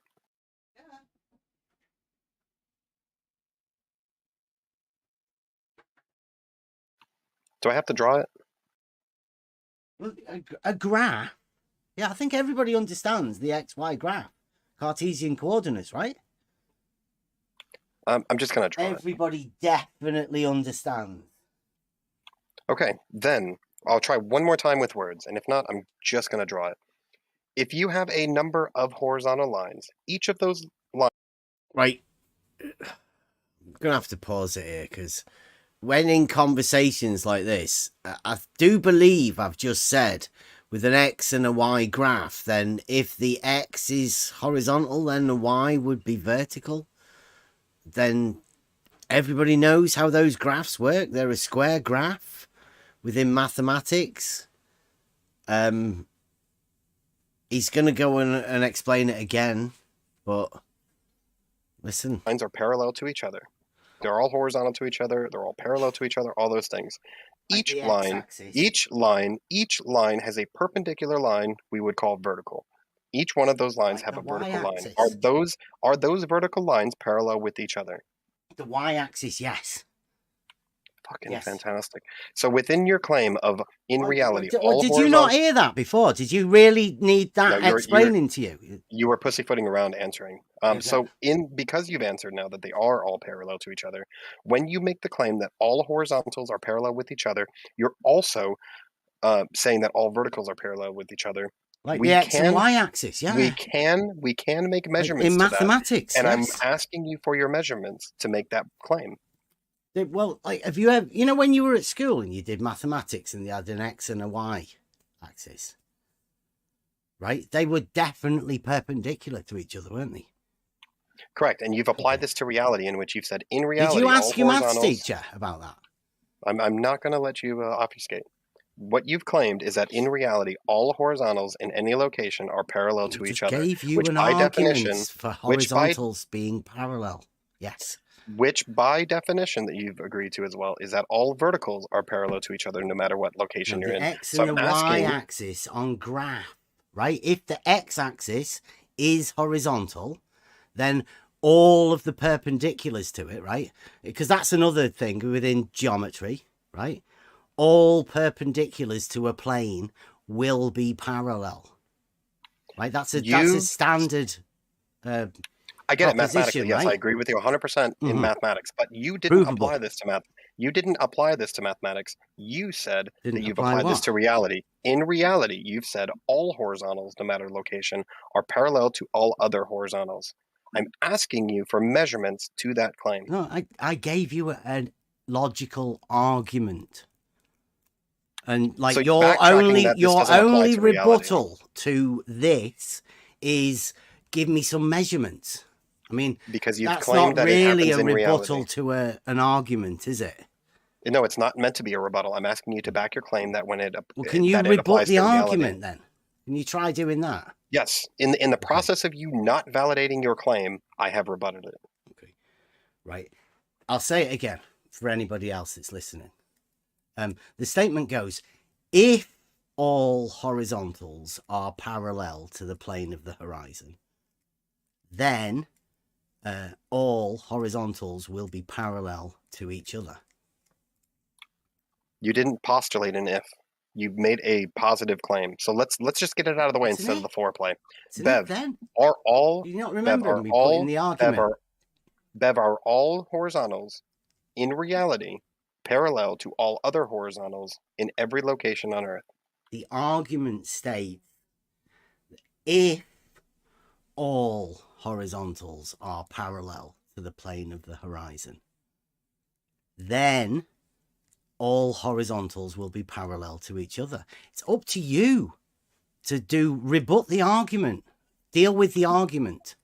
I don't have a problem with the argument. I'm asking you to apply it to reality, and I'm asking you to make a positive claim one way or the other. In that case, then, if you want to turn this into an experiment sort of thing, in my travels, and believe me, I've tried a few times, I've never found a horizontal that is either not parallel to another horizontal or not parallel to the plane of the horizon.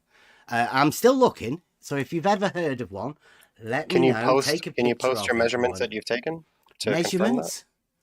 Correct, because that's the only way to establish it. Yeah. Right. Can you provide those measurements of that they're parallel? Mm-hmm.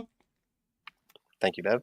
We await the measurements. No, I was saying like in my travels. I mean, you're free to do your own experimentation on this as well, and right. So you have no measurements to back whatever your claim. you want.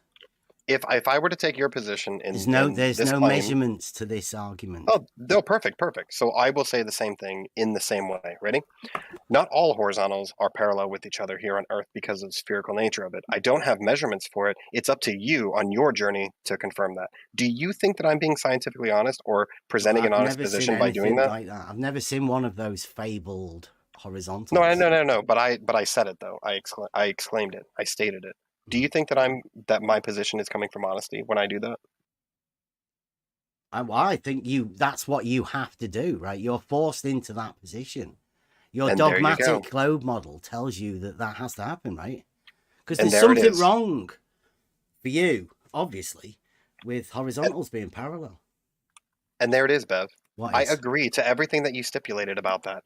I used your logic in presenting my position, the same way that you used those statements presenting your position, and you called me dogmatic for it. You are calling yourself dogmatic for the position that you hold without measurements. Thank you. I'm done with you. Jolly good. Well done. Thank you very much. That was a nice rebuttal. Probably one of the best ones I've seen so far.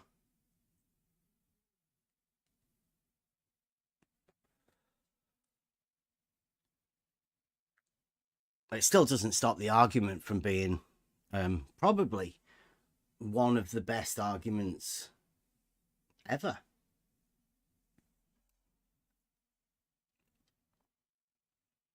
And nobody else will ever rebut it quite as well as you did there, Biodual.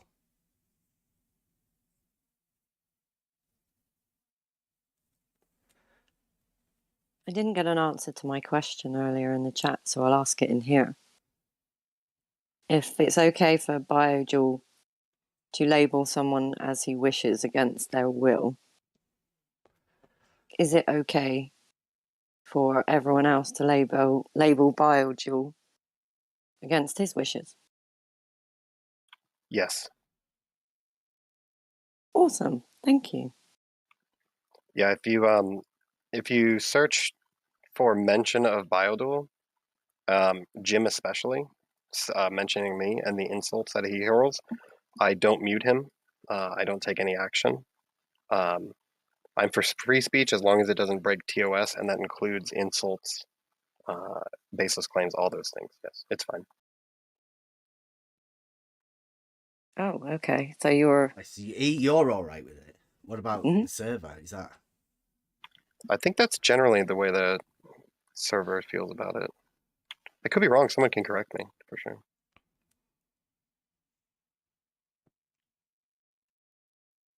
I think we have a sticks and stones policy, so long as it's not encroaching on TOS.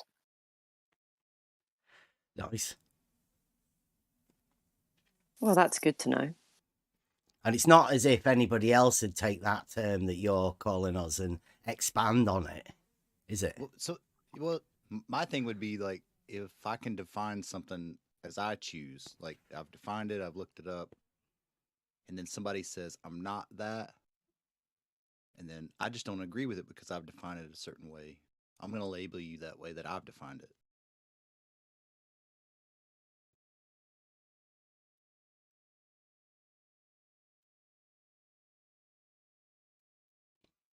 The vertical circle.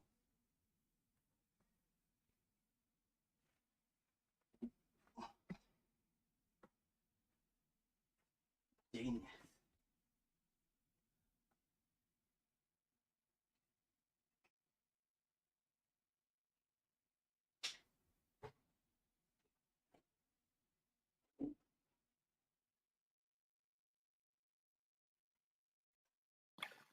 We've just gone over the thing with Bev and then the flat Earth thing, and it's all the same thing. What I was trying to get out before was, if there's a person in Australia and they're at sea level, and they create a horizontal line, is it the same exact horizontal line for someone in America in the same situation? The answer is normally always yes. Therefore, that's flat Earth. There are negative connotations that come with the term flat Earth, and I understand why you wouldn't want to be labeled that, but still. But why did you feel it necessary to relate it to the shape of the Earth as a whole? Could you not just deal with it as horizontal, vertical, all of that stuff, just on that principle, those principles alone, no Earth shape involved? Yeah, and that's what we did. We moved past it from flat Earth, globe Earth. Okay, but at the beginning, you were very adamant that the label had to be announced many, many times. Is that a usual tactic, sort of when going up against someone that you don't feel you can win an argument against? It probably is. I don't feel like I used it more than twice, though. We also didn't dwell on it for long, maybe 15 seconds at most. Oh, I'm glad you were paying that close attention. It's just a common statement that Bev makes, which means nothing. Whether we move forward thinking he's a flat earther as the title, or we move forward without it, it makes no difference to the common arguments that are presented. I think it's a waste of time tactic. Sometimes Why did you do it then? I'm saying right now, sometimes I do engage with that because I do have moments of, ooh, look, a butterfly. But normally it's just ignored. It wasn't this time. Can you see the contradiction for having vertical and horizontal perpendicular, but then having vertical and horizontal not perpendicular?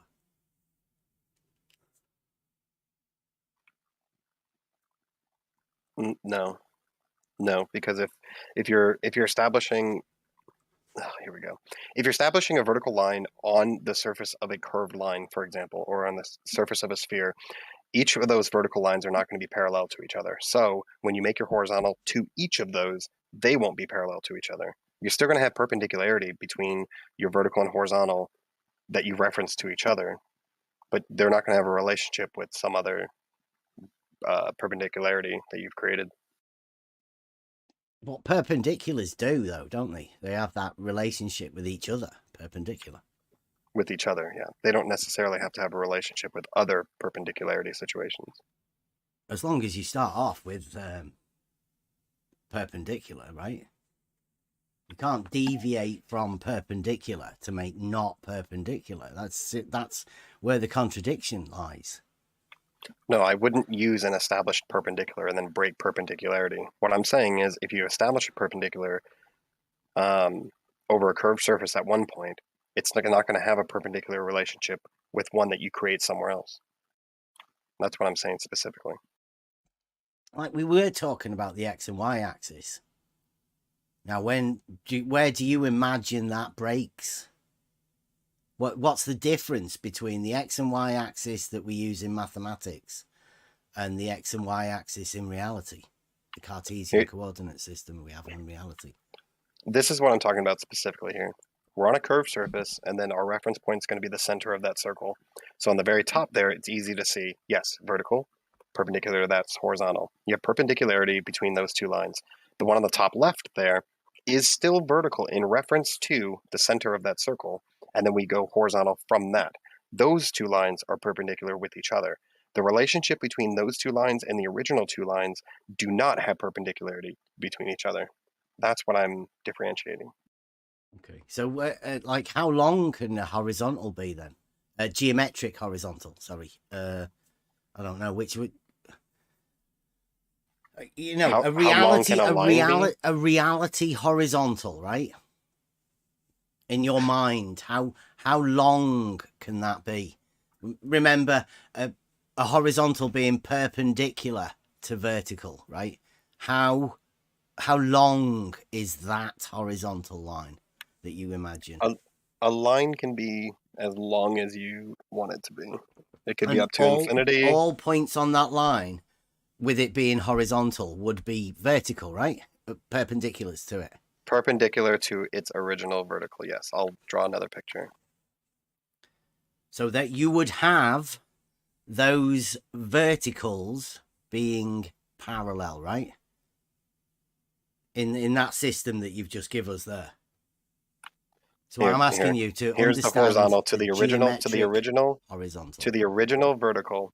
That entire long line horizontally is perpendicular to that original vertical line. All perpendiculars to that horizontal line will be called vertical, right? Because perpendicular to horizontal. That's fine, yes.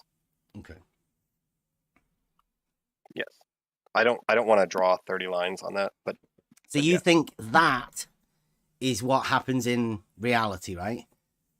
So once somebody establishes a horizontal, then that's what you call horizontal, and all of the perpendiculars to that horizontal will be perpendicular to it, right? To a precision, yes. Nothing is absolute. Remember, a plumb bob. Remember a plumb bob, right? Doesn't reference that line at all, does it? So a plumb bob will be establishing a vertical, and that vertical will be perpendicular to the horizontal, right? In reality, I don't think you're establishing horizontals first. Well, there you go. Sure That's why I was asking you. That's why I was asking you. In reality, how long is the horizontal? It could be forever, man. Lines can be forever. Your vertical line can be forever. Okay. So all plumb bobs hanging on that would be perpendicular to it, right? To what? To that horizontal. Oh, in reality, hanging it like here's your situation. What you're saying is we're going to establish a vertical, and then we're going to have some type. Let's just say for whatever reason, in reality, 20 mile horizontal, a 20 mile horizontal line, a horizontal stick or horizontal whatever, but a horizontal line, that's perpendicular to your original vertical. And then from that 20-mile stick, we're going to hang a bunch of plumb bobs off of it at increments. And then what you're saying is that in reality, would those plumb bobs be parallel with each other? Is that what you're asking? No, I'm asking you if the plumb bobs were hung at any part, anywhere along that horizontal line, would they be perpendicular to it? Because you said you've established a horizontal. I've asked you how long would that horizontal be? And I said to you, the stipulation of horizontal is to being perpendicular to vertical, right? Being a plumb bob. So how long can you have a horizontal being where the verticals, plumb bobs, will be perpendicular to that horizontal? How long? As specific as I can be, as for you to not misconstrue it, geometrically, forever, you can have vertical lines be perpendicular to your forever horizontal line. You can have infinite amounts. In reality, if we were to do this, the moment you deviate with an absolute precision, the moment you deviate from your original plumb bob, your next plumb bob will not be perfectly parallel with the original. In reality, not be perpendicular to the horizontal. I'm sorry, parallel. Yeah, that too, but not parallel to the original plumb bob, as well as not perpendicular to the horizontal. In reality, correct. Mm-hmm. So make sure you don't misconstrue off geometric versus reality. So off in the distance, in reality, you don't think it's possible to make a perpendicular to a horizontal. No, it's possible to make it, but you have to manipulate it. If you just let things free hang, no, they will not be parallel perfectly. Okay. So you don't assume the Euclidean mathematical laws apply to reality. Those are baselines and that don't account for forces acting on hanging weights. So they do apply, but once you introduce forces, other things can happen.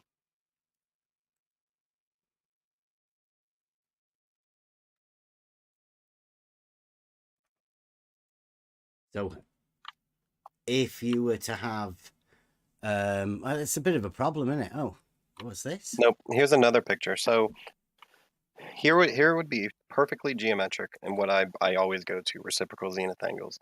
The top diagram here. You always go to? The top. Yes, this is one of my favorite arguments. Okay. But the top diagram here would be across. The top diagram here would be across a flat plane in which those two circles, we can call them heads with eyeballs 6 feet above the ground, both of them. And because we're on a flat plane here and everything's level, they're both 6 feet above the ground. The red lines would essentially be plumb bobs, vertical lines. The green lines would be your horizontal, your perpendicular. So a 6 foot observer, and again, no atmosphere, we're ignoring some things, it's just purely geometrically. A 6 foot observer's eyeballs will go horizontally to the other 6 foot observer's eyeballs, meaning the vertical and horizontal will be 90 degrees. Geometrically perfect. On a sphere for the bottom one. Is that like an elevation profile? Side view? No. I guess orthographic, but I'm not doing anything topographically. But anyway, it's meant to be like a slice, is it? Like a vertical slice through reality. Obviously, scale down right? Without given a flat plane. Given a flat plane, yeah. Okay. And then the bottom one as well. For convex. So the bottom one would be. It's a vertical slice again through it, right? And it's side profile, side. Yeah, orthographic. You could just say orthographic. We're good. So anyway, the bottom one is going to be with the convex nature of the ground. I don't know what the number is for this. It's just a binary system of. So which are the horizontals then? So I'm about to explain that. So each of those red lines are verticals to the center of this sphere or circle, however you want to see it. Mm-hmm. Each of those are vertical from their local positions, meaning when we go 90 from it, we get the green lines. So notice that they deviate from each other. They're not parallel. They're not perpendicular to each other. They have their own things going on. But what you can notice is if you're the left person looking horizontally across the green line, you have to lower your vision, lower your line of sight to meet the eyeballs of the other observer, meaning the green line horizontal is 90 degrees plus some to be able to see the other person's eyeballs. So greater than 90 degrees. Those are our geometric baselines for when we take measurements in reality. Wow. Have you ever took any measurements? No, I plan on it, but not yet. You dream about it? No, not really. Yeah, you know, we did a bit of a show the other day, right? Let me put that in there. See that line I've put there? Would you not call that a chord? A chord? I don't think so. From A to B? No, I'd call that a line of sight line because it's from eyeball to eyeball. I just call that line of sight, not chord. Okay, but you know that. But that's a good line to show that if they were greater on than the 90. surface of your imagined globe, right? Then would that be a chord? Because it has been said and claimed that that chord line is a horizontal. I'm not going to speak to what other people have said. You can address what I've said and I'll respond, but I'm not going to defend other people's statements. Well, yeah. Well, can I ask you then, which one of the ones would you imagine as horizontal? For the curved surface one? Yeah. I'll put the green lines. The green lines are horizontal to their local position. So you've got two horizontals. Correct, and they're not parallel to each other. Okay. You don't have the chord as like an overall horizontal. Like a midpoint perpendicular. No, not required. Because some people call that, well, the vertical rise from a. Okay, it's totally immaterial to what I'm saying. Have you ever heard of the equipotential angle of adjustment? I don't think so. You know, you've got them, both large and small, in your picture. Okay.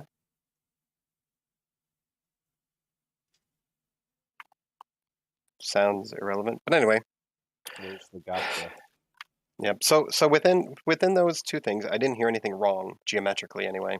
I often present Jesse's measurements here, and the reason why I specified you measure 90, and then with convex you measure greater than 90.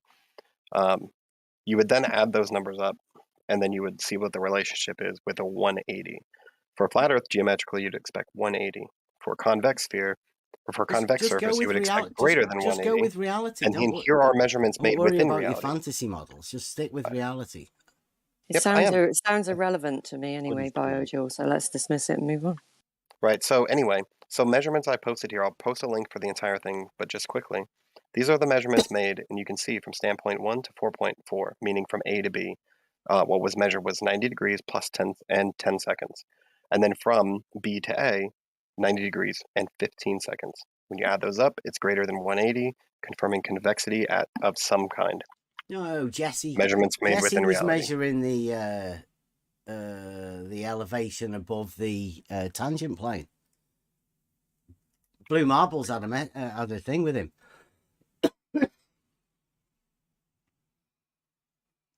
He was measuring that vertical height, elevation above the tangent plane.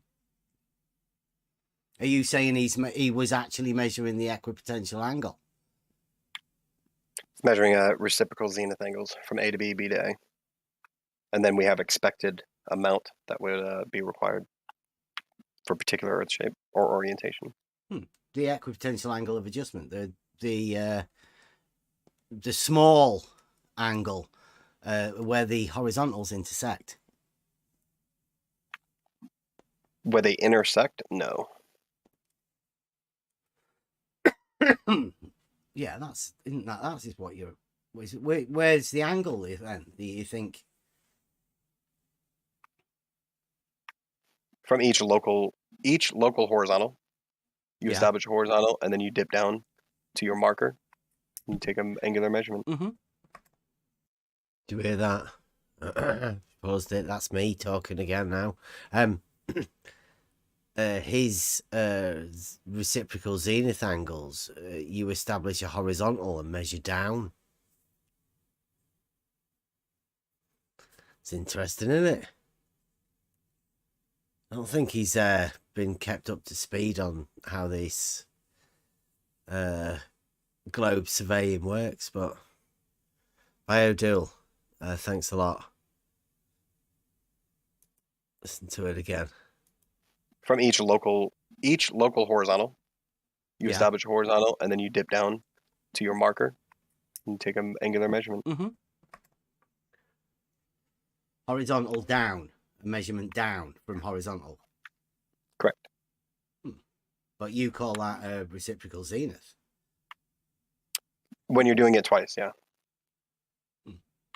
From Is A it to B, not B a to A. reciprocal from horizontal though? Like it's not really from your zenith, is it? No, it is your total measurement. You have your total measurement that you have, the 90 plus the excess due to the spherical nature. That's what you have. If it's flat, so say you the just excess is if your it's flat, potential angle that's what you're measuring. if it's flat, it's just a 90. So you are going off of your zenith, but you are establishing from your horizontal rather than pointing straight up and then moving that entire distance. You establish your zenith. You are then measuring you a go vertical perpendicular, angle then you over measure from that. distance. Can you say it again? You're measuring a vertical angle, like an angle within the vertical plane over distance. Yeah, that's fine. Is it? The vertical deviation, yes.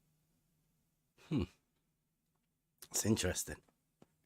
Is it? I mean, if you want to foreplay, that's fine, but you want to get to it? What? There's crosshairs in those instruments. Yep. Yeah. What if you sighted to like the string of a plumb bob? When would that ever deviate from the crosshair vertical? When the ground curves. Right. Remember that. Remember that question. And remember the answer. I'll let it play again. Buster's question. And then the answer. And then the outcome of what comes. Because it's going to get a bit painful. Sorry for this. Anybody has to listen to it. But let's see how quickly it turns. Yep. Yeah. What if you sighted to like the string of a plumb bob? When would that ever deviate from the crosshair vertical? When the ground curves. Well, you've got a crosshair in your visual, like in the scope. There's a crosshair. When would if you were sighting to the string of a plumb bob, when would it ever deviate from that vertical crosshair? You wouldn't be sighting to a plumb bob. You'd establish your vertical and your local some vertical. people do. You would take perpendicular. That's fine. Yeah. You can take your perpendicular from that and you establish your horizontal line. And then what you would essentially or want to do is whatever, in this specific scenario, whatever distance you are above the surface of the water is what you want to shoot the height of on the other side of that water. Well, I mean, you set your equipment up horizontal when you set it up. Agreed. Yeah. Okay. Yeah. So, but you're sighting to the string of a plumb bob because you've a vertical crosshair. Like when would you ever imagine that sighting to that string of that plumb bob with that vertical crosshair would deviate from that? I don't know that I'm understanding your question. Plumb bob string. Like you're talking about a plumb bob at a distance, and then you're trying to. Yeah, you sight to it. You got a vertical crosshair in the scope. I think the only time you would use that would be if you're using it in a room to hang a picture or something like that. But in the distant measurement that you're talking about, Sean, but please don't, Sean. But the question you're asking doesn't make sense for what you're talking about at the distance. It does make sense. Let's go back. Let's go back to the across the water. Talking. Are you measuring Bev, a change? Bev, Yeah, I know. Bev, I was in the middle of talking. Yeah. And then right in the middle of my sentence, and you decided to start yours. Yeah. For what you guys are asking about sighting the vertical plumb bob, the only time that would ever make sense is if something was crooked and you're wanting to level it out side to side. But if you're making a distant, Sean, people do that as a in job. the Stop middle saying it doesn't make any sense to you when people I'm do in the it. middle of talking. So when I'm talking, You're talking you shit though, zip it. Sean. Okay, when I'm talking, well, if that's the case, then don't talk at all. So I'm going to finish what I'm going to say, and then you're not going to talk for the rest of it, okay? Here we go. And what you're talking about at any distance, you are not sighting a plumb bob. You would be sighting whatever that plumb bob is setting as a vertical. You don't sight the plumb bob because the plumb bob is sight. All I'm doing is one aspect of the sight. It's vertical. That's it. Yeah. What so are you you've got a sighting at vertical plumb bob? crosshair. You've got a vertical crosshair in your instrument. Yeah, okay. So that would be a case of if you're lining up and you want to make sure your sight is leveled, you would use that against a measuring rod that you're using at a distance, but it wouldn't be the plumb bob. The plumb bob is typically a string with something hanging on the bottom of it. What are you sighting? Sighting the string of the plumb bob. No, you don't do that. That sounds ridiculous. Okay. When do you do that, Bev? Tell me when you would do that. I asked Since Buster. you want to tell me, since you're telling me I'm talking shit, and they do sight plumb bobs, when would they ever sight the string, Bev? In a mine, like? No. Yeah. No. Yes, Okay, Sean. give me an example. Yes. Give me an example of it. In a mine, Sean. Give me an example of it. That's what they do. They sight to a plumb Okay, bob. I hear you saying it. Give me an example. I saw it done for almost 20 years. Okay, since it's been done for 20 years, you should be easily able to explain what you're talking about when you would sight the string of a plumb bob. Go ahead. Yeah. Yep. Measure a distance. Again, you're not explaining when you would sight the string of a plumb bob. If this is something that's done all the time, then it should be easy for you to explain it. You cut in as I was getting ready to explain. So if you want to keep my bad. interrupting, No, then that's I'll stop right fine, now. too. Go ahead. Go ahead. You got an instrument. You set it up horizontal level. You sight to the plumb bob string. You measure a distance, hang a plumb bob, and it gives you a reference point. And when that lines You would up, use like a linker rod or a measuring rod. You wouldn't use the plumb bob string. The plumb bob string would only be used to basically set up the tripod that you're setting up. Sean. No. What, Bev? No? Okay. You're telling me at what distance do you sight a plumb bob string? Buster. Okay. Just ish. Well, they will be measured because they did grid, don't they? yeah, it's grid. And There's maps. what There's all these distance maps. what distance are you measuring to a plumb bob string? Anywhere from 70 to 120 feet. You're measuring to a string. You hear how ridiculous that sounds? Well, there's maps that you can go look up that's Okay. public information that you can look up that they're there. They have to know where they are. Okay. So do you know what a plumb bob string is? Yes. Okay. So everyone else knows it is what the instrument that would be hanging is hanging from, which is a thread, basically a thin rope, little thread. You're telling me that in your idea of how surveying works, they sight the thread of a plumb bob. Because understand this, a plumb bob is very situational. If you're using it to know what straight down is from a height above the ground, you're going to use a plumb bob. If you're going to set up an instrument that you need to be horizontal and vertical, Yeah. Sean, I know okay. Calm down, I know Sean. it sounds ridiculous. I know it sounds ridiculous to sound you ridiculous. I've because seen you it don't done. understand how it's setting up things work and what the instruments are used for. Because you'd never sight a plumb bob. That is fucking ridiculous. I mean, I gotta say, from listening to you guys, I mean, I don't know much about using that equipment myself. Neither Never does have. Sean, so it's okay. Go Well, ahead and hold talk. on. Well, that's funny because I've done it for 25 years of my life as a quick, surveyor. So don't tell me I don't know how to use these I things. would gotta say though, what he's saying about you're saying, Buster, sight to a plumb bob string, and to me, just as an auto mechanic looking at a piece of mechanical material, tool, I don't see that looking through the sight of that thing and lining it up to a string of a plumb bob in the distance is how that works. Setting up a grid. Yeah. It's not. See, you saying it's a grid doesn't make any sense. First You of all, turn 90 degrees and you sight to another Okay, plumb bob. the 90 degree you're talking about would be the plumb bob setting up the instrument that creates a horizontal. That is the 90. Yeah, that I would agree with. Perpendicular. Yeah, and then you sight to a plumb bob that's a distance away. Oh my God, you never sight to a plumb bob. You do not know what the fuck you're talking about. I've never seen them use a plumb bob. Who are the experts we've got here? New experts. I've done it for 25 years, Bev. How many years have you done it, You've Bev? done what? Surveying. grade checking, all of the above that would use any of these. Sean, that would use any, Sean, that would Sean, use have you ever any of done these any? tools Have you ever done any underground work, any mine work? Yes, I've done trenching. Anything that's trenching, anything under 0 would be considered underground. No, so if you want to actually, understand like what you're miles talking, underground, Sean. It doesn't fucking matter, Bev. If you're underground, you're still going to use a linker rod. You need to know where you're going, Sean. Jesus Christ. A plumb bob is never sighted. You sound like a fucking moron, Bev. Sean, you definitely don't know what you're talking about. You just don't need Okay, to go on I know mute. exactly what I'm talking about. You sound stupid saying Sean, you sight to a plumb bob.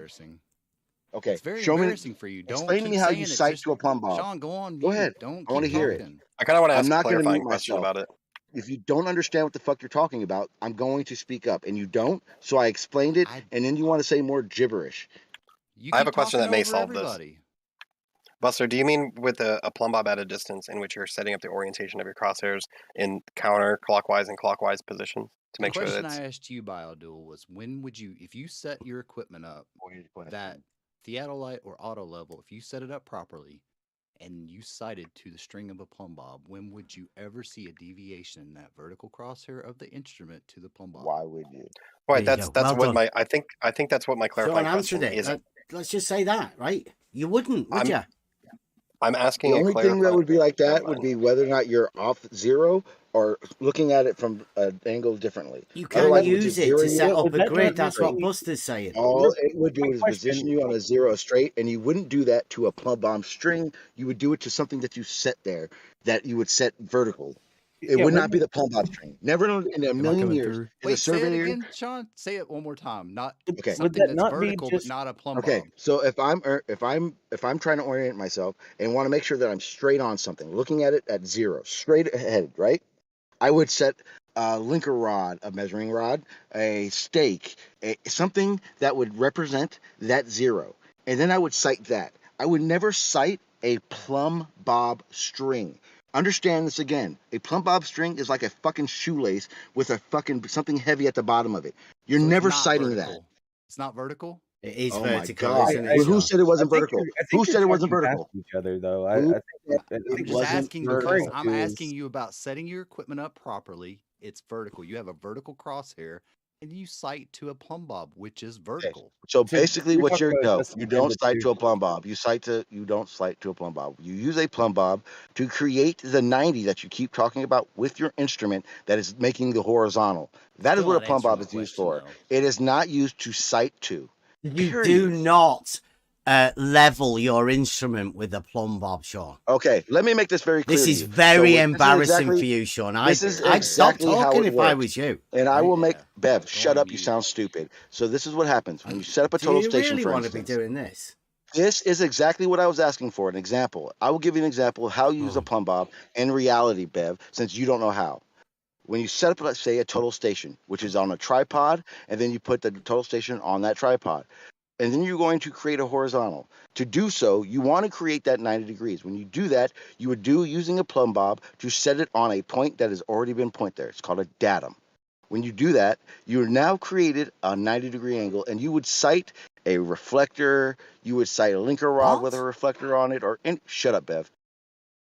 I feel I have to stop and interject again. Literally. Sorry, can you hear me? Yeah. Okay, go ahead. Sorry. Yeah, like you could hear that then. Like he literally said you set the tool up by putting a plumb bob on it. Like that's how you set up a horizontal. That's how Sean thinks you set up a tool. It was funny. It was just like he was so much over talking, you could never get a word in. Yeah. But like they use they're set up underneath that already established datum, if you want to call it that. We have different names for those points, but like they use that plumb bob to get in that exact point. They level their instrument, like you were saying. You don't level the instrument with the plumb bob. You just use it as to make sure you're in the right. It's spot a location marker, right? Right. You do it in the mines, right? With to the top. right? Yeah. Because your plumb bob is dangling right down to the center of your tool. Well, from that, what he would call a datum point, we call it's just a spad. It's just a thing with a hole But in it's it. it's in the roof, isn't it? Yeah. Normally on the ground you'd see the little brass tacks or whatever plates. Right. You'd use that for your for the horizontal datum, not for the vertical datums. This isn't elevation datums now. What we're talking about is a horizontal grid that we're setting up. Yeah, it's a map that's a plan view. Yeah. Yeah. It's a different. It's not elevation measuring surveying. This is completely on the horizontal plane. Yeah, I've never. I think they're only concerned with elevation at like certain times, but like for the most part, 90-some% of the time, it's just that horizontal grid that they're concerned about, keeping the line straight, and they use the vertical to do that. And those datum points where they set the instrument up, yeah, there's like people can look it up on those theodolites. There's a divot in the top of it to make sure you're in that exact point. That was nice, the nice brass plumb bobs with a little tip on it. Yeah, that's right there. Anyway, it was just funny to me how he had to obfuscate everything. But he showed himself to know absolutely nothing about the setting up of the tools.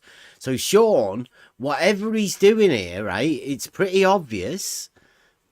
Think of us what you will. But Sean doesn't know. He hasn't got a clue.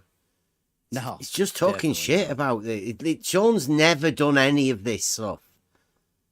He's just been told it. And it's embarrassing that people are in this arena considering, pretending that he's a professional, over talking people when he knows absolutely nothing.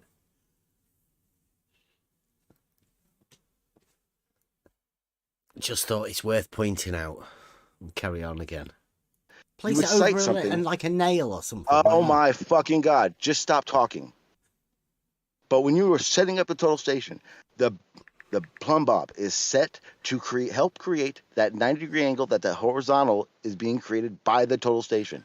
The plumb bob that is on a string is never being sighted by any instrument, because why the fuck would you sight a string? Okay, fair enough, Sean. Can it be done? Could you set an auto level or theodolite or total station up? Why? And you've set it up. Can you do it? You've done it for 25 years. Why? Yeah. Okay. Can you, no. Wait. I would use. Hang on. Okay. It sounds ridiculous. You're asking me a question. I'm answering you. I would set a stake. I would set anything else to set my vertical besides trying to sight a string. Finish what I was saying. Okay. Can you set the instrument up properly? Yes or no? Yes, I can set up an instrument properly. All right. Can you sight to a plumb bob string? At what distance? Any distance that you could see the string. Okay, how?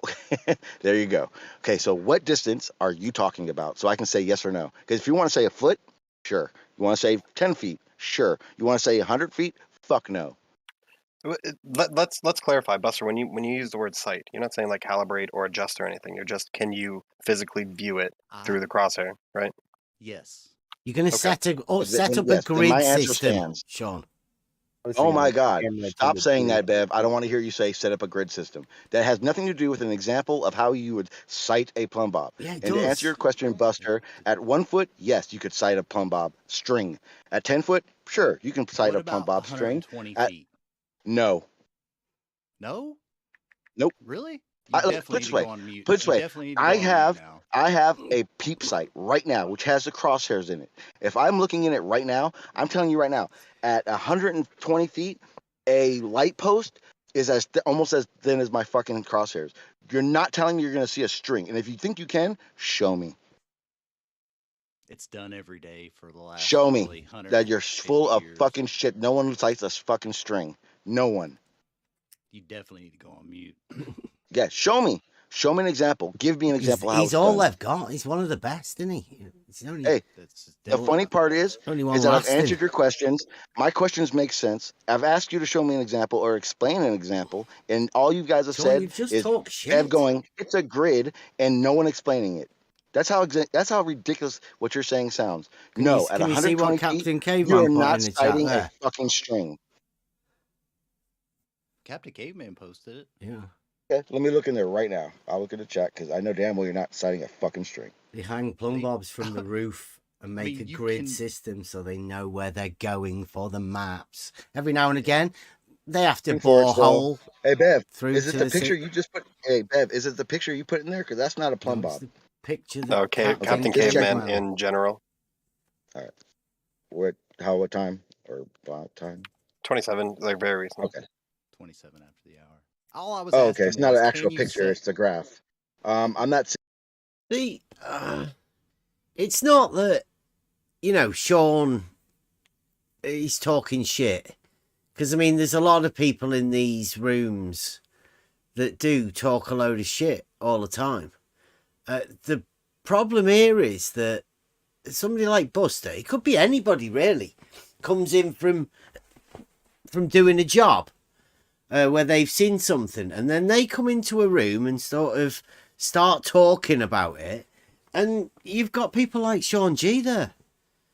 Right now, Sean G, in this, he's telling Buster that Buster doesn't know what he's seen and what he's talking about. Whereas Buster's just talking about, he asked one question: how far would it have to be for you to be able to see a deviance on a plumb bob through the sights? Now, everybody knows that you would never see a deviance, because every time you look, wherever you're looking, in your mind, if you think there's a slope, it slopes away. It never slopes to the side. It's always away. So you never get to mentally see any slope of a vertical. That's what Buster was pointing out. So Buster could be anybody with just a random question. Like, when do you actually see a plumb bob not being plumb? Seeing as they say it a lot. They say it has to. They diverge, right? So when are you ever going to see it? Simple answer, you're not.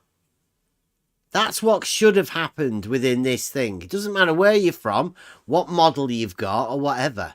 I don't think anybody would ever see a plumb bob not being plumb.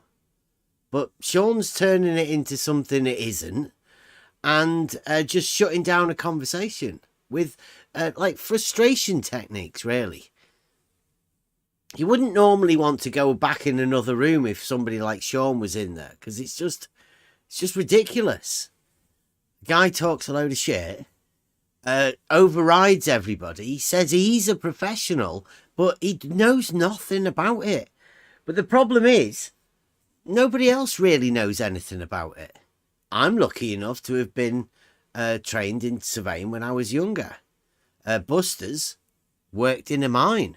So he's watched the surveyors. He's talked to the surveyors that were surveying the actual mine to know where they're going, to follow the seams. But once you're following the seam, you need to know where you're actually going in the mine.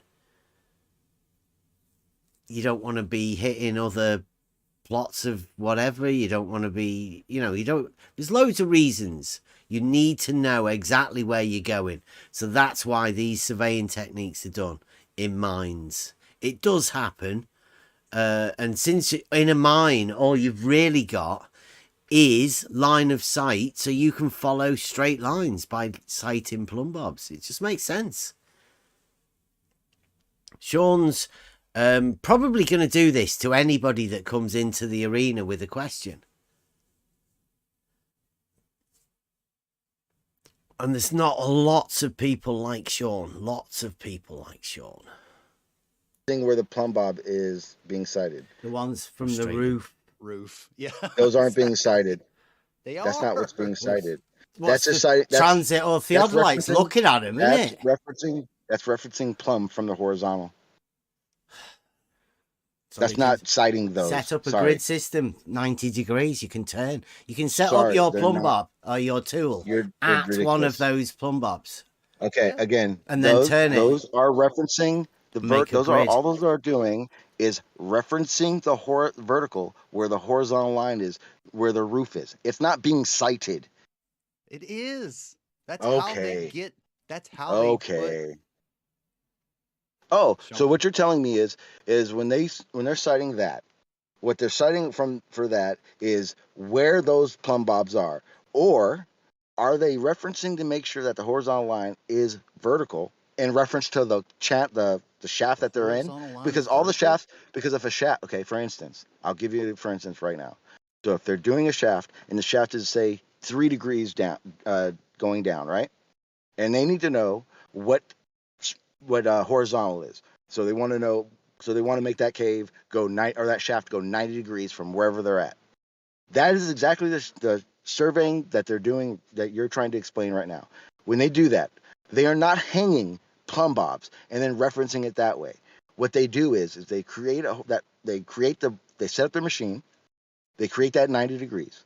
When they create that 90 degrees and shoot that horizontal line, they then reference it through their grid, like you keep saying, Bev, with those lines. They're not actually signing it. What they're actually doing is just putting lines on a wall and then referencing that line to their horizontal. And then they basically will reference that along that shaft. You definitely don't need to be talking about I'm not going to go on mute because I know what I'm talking about, where you can't even explain this. You just say it over and over again.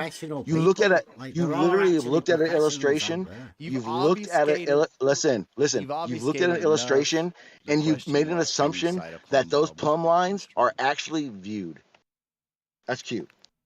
Yeah, that's how they know how to set up a grid system. I literally just told you how to set it up. And you don't have to do it that way because you can do it within an internal system. And if you use an auto level, if you use an auto level by using plumb bobs. Here's the best part. For straight lines and 90 degrees, they use the tool for that. When they do use the plumb bob, when they use that plumb bob to set up an instrument, all they're doing is setting it up and setting a plumb bob to sign out where that vertical is at the instrument, not anything further than that instrument. Yeah, they have to use the plumb bob for the position where the tool is. Yes. Yeah, you're right. But then they're citing to other plumb bobs. No, they're not. Yes, Why? they are. Why would they set the other plumb bobs? Setting up the other plumb bobs as well. Why would they have to set up the grid system if you already created a horizontal? Sean, they have to. You're not listening. Why would they have to set it up if they've already created a horizontal? Sean, I'm answering. They have to advance. Okay, if you advance, then all you're doing is taking the machine and putting it whatever distance that you want to walk and setting it up again. When you set it up again, you are resetting it up with that plumb bob. They're not using the plumb bob setup you're saying because that just sounds ridiculous. How'd you get the plumb bob? You walk and then you reset up the fucking machine and then you rehang the plumb bob. That's exactly how you do it. To your marks, whatever mark. I just said it. I literally just said it. If you don't understand how to do it, that's why you're not understanding what I'm saying. No. That's literally the problem. Because you've never done it, Sean. So we know that. It's obvious. Okay. It's the same surveying as if I'm going from 5 feet to 35 feet underground with a fucking sewer line. And it's the exact same have fucking you thing, done Dad. that, Sean? Yes, if I did it for 20 fucking years. Have you gone miles underground? Yes, I've gone miles under zero. Yes. Right, okay. So you've never sighted to a plumb bob to know what direction you're going in? What is the difference between a shaft? What is the difference between a shaft that runs 100 feet at 1%? How do you know where you're going? Bev, shut the fuck up. What is the difference between a fucking mine shaft that runs 100 feet at 1% and a underground sewer line that runs 100 feet at 1%? What's the difference in the surveying? You say a mine shaft goes down vertically. Yes. What is the We're talking... No, literally. We're talking a about mine shaft does not only run vertical. See, that's why I know you don't know what you're talking about. Because a mine shaft doesn't only run vertical, dumbass. It runs in every direction, and it runs at 1%. So if a mine shaft is running 100 feet at 1%, and I have a sewer line that's 35 feet in the ground, and it's running 1% at 100 feet, what is the difference in the surveying that's going to be done? Hopefully not you doing it. What is the difference in the surveying that's going to be done, Bev? It's a very simple question. I still never got an answer to my question. Yeah, you guys are running from my questions because if you answer them, it shows how ridiculous you sound right now. Because what I'm trying to explain is the exact same surveying that's done in the same situation because there's no difference. Anything below 0, anything that you would need an orientation for, you would use a plumb bob to set up the machine. And if you want to move the machine, you would reuse the plumb bob again. You do not use a plumb bob setup that's been done ahead of time. It does not fucking work that way. Wow, Sean. Calm down. It's all right. Well, stop lying. Stop acting like you know what you're talking about. They know where they're going because they keep sure they're going in a straight line. You extend the straight line by citing What is the plumb bobs. difference between that and a fucking underground sewer line? Do you think a sewer line zigzags and meanders? Is that how you think it works? Do you set up a grid system for sewer lines? Yes. Underground, you set up a grid system, like you do for mining. Yes. Go look at a fucking house pad because you set up a grid system to set up your water lines, your copper lines, and everything at different depths. We know that. So yes, I've set up 1,001 grid systems to do trenching. That's so do you from want to keep over going? the ground, Sean. Oh God! Oh my fucking God! Again, it is underground, Bev. Fucking You do all of your work underground, do you? That's how I know you don't know what you're talking about. Do you do all of your work underground, Sean? And when I do underground construction, yes, dumbass. That's where all your underground that's where your water line, your sewer lines, and all that shit is. Yeah, we know you can dig a trench for your foundations, right? But that doesn't mean you're working underground. Okay, then why is it called fucking underground construction, you fucking moron? Fucking A, babe. You don't know what you're talking about. The whole industry is called underground construction. We're talking about in a mine, Sean. Okay, again, let me make this straight. What's the difference between... Not like then what's the difference between... in this, is it? What is the difference between mines? Well done, Sean. See, Bev, you talk, you're a but you don't know what the fuck you're talking about. And it's very clear. Yeah, I've answered all your questions. The difference is I haven't answered it the way you fucking want. Bev to shut the fuck up. Because the reason I have to overtalk is because not only are you asking a straw man question, you've completely misrepresented how shit works because they do not cite those plumb bobs in that illustration. Yes, they do. I've watched it done. Okay, when? Show me. Okay, then how about this? How about this? Then you walk us through setting up, citing into whatever you're doing. Because you won't shut the fuck up. I've asked you to do it 3 times, and all Bev has said is a grid system. You overtalk. You're full of fucking shit. Okay, do it then. Go. You get the instrument, you set it up. This is what I was asking in the first place. You got an instrument, you set that instrument up properly, horizontal. You've got your horizontal azimuth. In underground mining, you have a plumb bob that you hang, and then as you set your instrument up, you would reference it to that already established benchmark in the roof that you hang your plumb bob from, and as you have your instrument set up properly, you'd spin it on that horizontal azimuth, and it would be perfectly in line with the vertical string that the plumb bob that's hanging down, a proper plumb bob. Now, you're in that exact spot, you sight to a distance, you measure 70, I've seen 70 to 120 feet. Then they measure the distance, they hang a plumb bob, and they sight it because with the instruments set up properly, they sight to a plumb bob string and they get it in line with where they're at, 90 degrees. They set that new You're talking about, so what you're talking about is when they hang a plumb bob down a shaft. Okay, and this is for clarification. Nope. Okay, exactly then. Then what you're saying, that makes 0 sense beyond setting up the machine. Sean, because what are you citing? Sean, please. What are you citing? I'm asking him a question. I'm going to ask him a question. Is everybody else seriously as stupid as Sean, or does nobody else understand having the conversation? How about that? Because you seem to be fucking retarded, Sean. No, here's the difference. You seem to be stunting a conversation because you can't seem to understand what Buster's talking about. Play against your wonderful story. But when you don't know what you're saying, I'm going to correct it because you sound like ridiculous right now. Because when you're talking about citing this plumb bob, you're not actually citing a plumb bob. I feel bad for you. Okay, I hope you do. I do. I hope you do. I hope so because I, on many occasions, showed and made it very clear how you don't understand what you're talking about and you just bullshit your way through something. I'm not bullshitting my way through it. I'm asking you if you set an Okay. instrument up You're not properly. asking anything because when I am. when you say you're Let me asking me ask. something Let and I me try ask to you. answer it, you say I'm over talking you trying to explain something. What me you ask just you- explained is bullshit. Only thing that what happens is when you're using a plumb bob is literally to cite, and then once you've cited, maybe to reference a benchmark you like you said, but you're not hanging plumb bobs down a fucking shaft and citing those. That doesn't make sense. It's done every day, and there's maps. It's not that way. Yeah. Okay. Okay. Well, then So- maybe there's steps that you don't understand that you're filling in the blanks for, but that's not how it works. I'm sorry. Maybe there's techniques that you don't know about, Sean. How about that one? No, again, Bev, stop talking. I'm talking to Buster. Again, maybe there are steps that you're not understanding in there, and then you're filling in the blanks for, but that's not exactly how it works at all. And I do understand the concepts and like the steps that are taken because I watched it done. I didn't do it. I did a job that relied on those guys doing their job properly, and then when I would do my job, I would have to hang my sight rods from their benchmarks so that I kept my lines straight, and then they would come in and correct it because they would hang plumb bobs and sight to them to keep a shared vertical plane segment straight. So they would use them as their reference to their horizontal that they're creating, right? Yeah, perpendicular. Okay. Then they So would that all sight they're to so another what you're plumb telling bob me. at So a what you're telling distance me. to measure.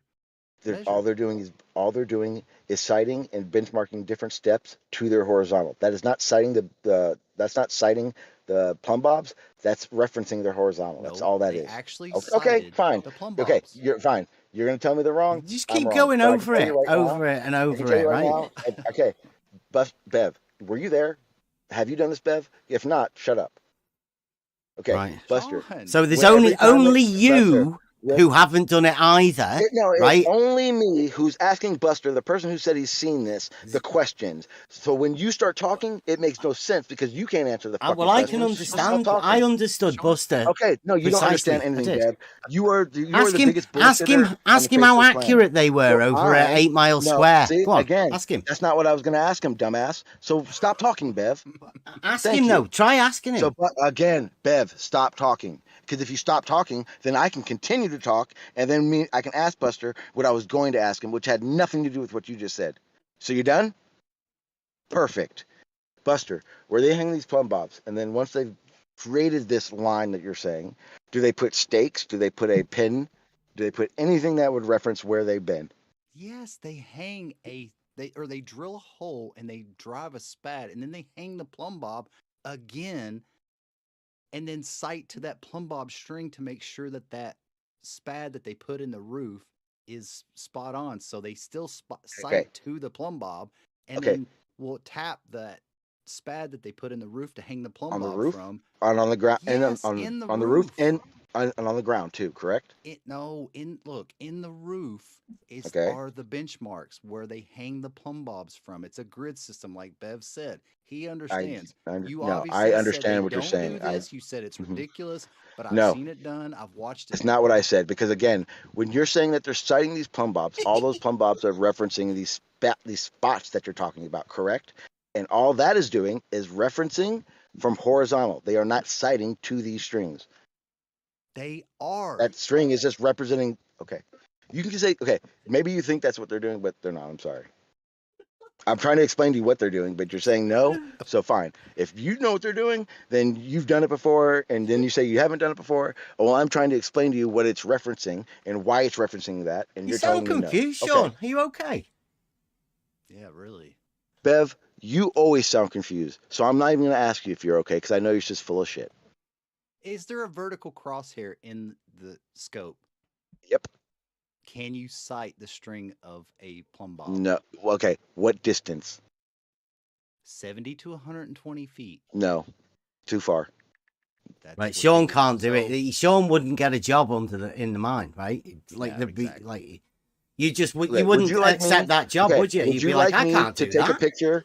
Would you like me to take a picture through my site at just any post in the distance so you can see how thin a post would be compared to a string?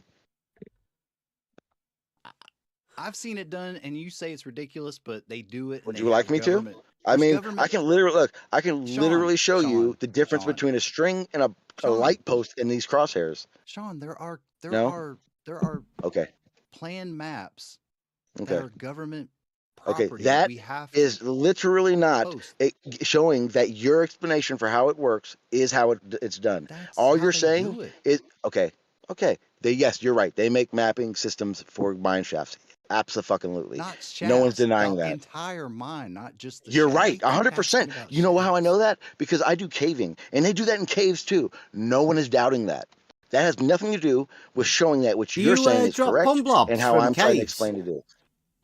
What? Do you drop plumb bobs when you're mapping to do the caves? I've never mapped a cave. Oh, right. It's You've not never the same mapped to system. mine either, have you? It's not the same technique. It's not even the same idea of how it's done. You say you It's can't. literally You just say you can't do it. We know that. All my no one initial said I can't question do anything, Bev. You just sound stupid. Shut up. Wait, all my question was in the beginning was if you set your instrument up properly, you have a vertical and horizontal crosshair. When would you ever sight to the string of a plumb bob from that instrument set up properly, and it deviate from that? Okay, so the only time I would use my vertical crosshairs in any instrument Can you not just would answer be his question? fucking A, Bev. Shut the fuck up, because I am answering it. Shut the fuck Wow. up. Can you not just give Stop him a talking, direct Mute answer? yourself. Okay, Bev, shut the fuck up. There's no reason for you to interject in any reason. Just shut up. So the only time and the only reason I would ever use my vertical crosshairs in any instrument would be if I'm to set myself to zero, make sure I'm straight ahead, making a straight line in something. And in that situation, I need something that's going to be bigger than my crosshairs, right?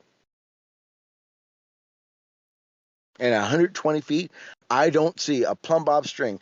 How thick is this plumb bob string, Buster? Since you've seen it, It's just a string that's like about as thick as a piece of like a twine string. okay, perfect. So if you're telling me that at 120 feet, you can pick up a twine string. So I'm going to ask you this question right now. I can easily take a shoelace out of a shoe, go hang it from a tree, and go 120 feet away from it and take a picture with my crosshairs on my peep sight. And you're telling me that I should still be able to see that string. Yes, Sean, it's done. Okay. Practically. Yes. Then would you like me to make this example and I can do it in probably 20 minutes? Go on, come and do it. Set it up. Let's have a go. It's very easy. Look, I can put it this way. I can turn my camera on, and if I can focus it into my fucking crosshairs, I can look around and show you that that's not true. Because if it's the same situation, if I look through my crosshairs at a piece of lath with a fucking black line on it that's thicker than a string, at 120 feet, I no longer can see that black line, and I would have to put like a bunch of stakes in between to reference myself across to that. Because again, at 120 feet crosshairs, a string is not seen. It is. You're wrong. Okay. I guess I'm wrong, but guess what? For someone who hasn't ever looked through a sight at a string at 120, I'm telling you right now, you're not fucking seeing that shit. I've got a quick question. And it's done. Okay. I've got a quick question. If you see the string in the auto level sight and it is vertical in the sight, what is the argument here? What is that? That's what I would. Thank you, Doofus. That's exactly what I was asking. Thank you for bringing it back on topic. I was asking, when would it ever deviate from the instrument set up properly? You're not looking at it straight on, like I said in the very beginning. If you are looking, See that? Sean actually come back with that. You have to listen to it. That you waited all that time to listen to him, and his answer, like everybody said, you wouldn't know, you couldn't tell. But Sean says, listen. When would it ever deviate from the instrument set up properly? You're not looking at it straight on, like when you're not looking at it straight on. That's when you know that a vertical can deviate. Just don't look at it straight on. I mean, but that's always been my question when it comes to this. It's like, it's purely geometric, and you have a plumb bob, it's vertical. You have the crosshair in the instrument. You've set it up. You could set that instrument up 1,000 times around that one plumb bob string, and it's always going to line up. But Sean's answer, I don't know. Like, you go in a grid form, right? They did, and they were close, right? Within an inch, 2 inches, let's say, over 8 miles. So you could literally set up that grid forever. Well, yeah, that's what they do, and that's what was so like amazing to me, because that was the first time in my career that I had seen them connect it, like in that it was more like a rectangle but square, but like thousands and thousands of squares that were set up with these instruments and a plumb bob sighting to them. All of those like in a huge rectangle, and when they met up, in that, well, we'll call it square for all intents and purposes, they were only like off like an inch or two. They were sighting the plumb bobs, using that as a grid reference system. It was just amazing to me. But when you ask the question to somebody, you've got a vertical crosshair in the instrument. You can sight to a vertical. Nobody wants to answer it. Well, I think what Sean was doing was, as well, he wasn't allowing you to explain the situation, right? He just immediately said, no, they don't do that. And then he shut down any conversation pertaining to that very question. Yeah, it was ridiculous. Yeah. But I mean, what, about an hour or so? An hour, 50 minutes that Sean's been doing this? Going nowhere, right? Nobody got anywhere. There was a full room of people as well. It was like playing to a crowd. Yeah. Trying to control the situation with knowing nothing. But he wanted to pretend to everybody that he was the big man within this arena. I thought it was embarrassing, but I'm guessing that the Globe guys, this is what they want. They'd rather have people like Sean, because it means they don't have to engage in the conversation. Very embarrassing. So. Yeah, I thought so too, but. Right, so I think there's not much left there. Half an hour left on this. I said in the very beginning.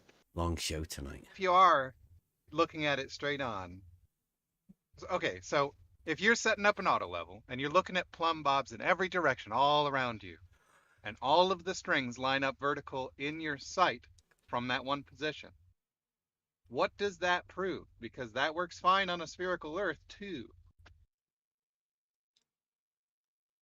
I was just asking, when would it ever deviate? And you're not looking at it straight on. So we said that at the beginning. Yeah, it's fine to say. Said it again when you're not looking at it straight on, and then laughed. But I'll go back again so you can listen to him. This is troll. It would still be parallel. Yeah. Okay, go ahead. This is Sean. Literally, he's done this for 50 minutes, and he's going to say now again, he's going to double down on the bullshit he said, and then laugh. You can literally hear him laughing. Up vertical in your sight from that one position. What does that prove? Because that works fine on a spherical Earth too. I was just asking, when would it ever deviate? And you're not looking at it straight on.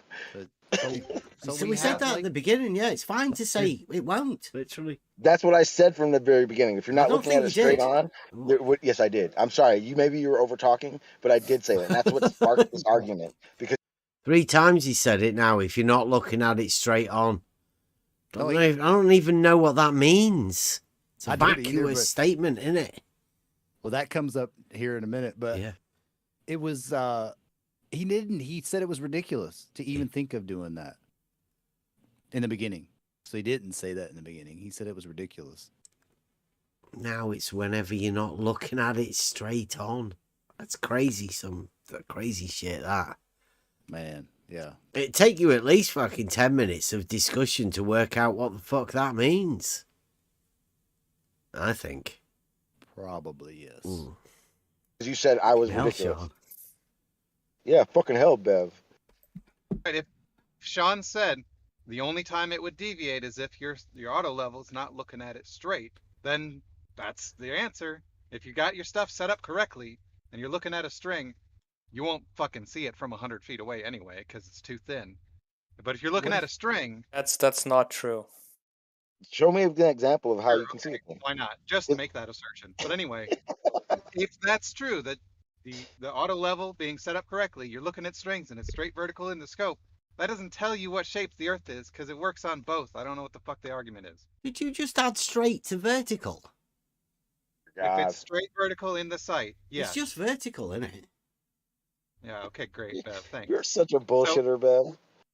So that doesn't help anybody to say that it's vertical in the sight. Nobody's position is confirmed by that information alone. Was just a So question. you could say the same thing for everybody insulting Bev right now. Yeah, it's just a pure geometric Told question. me, so I'm going to do the same. It's geometric.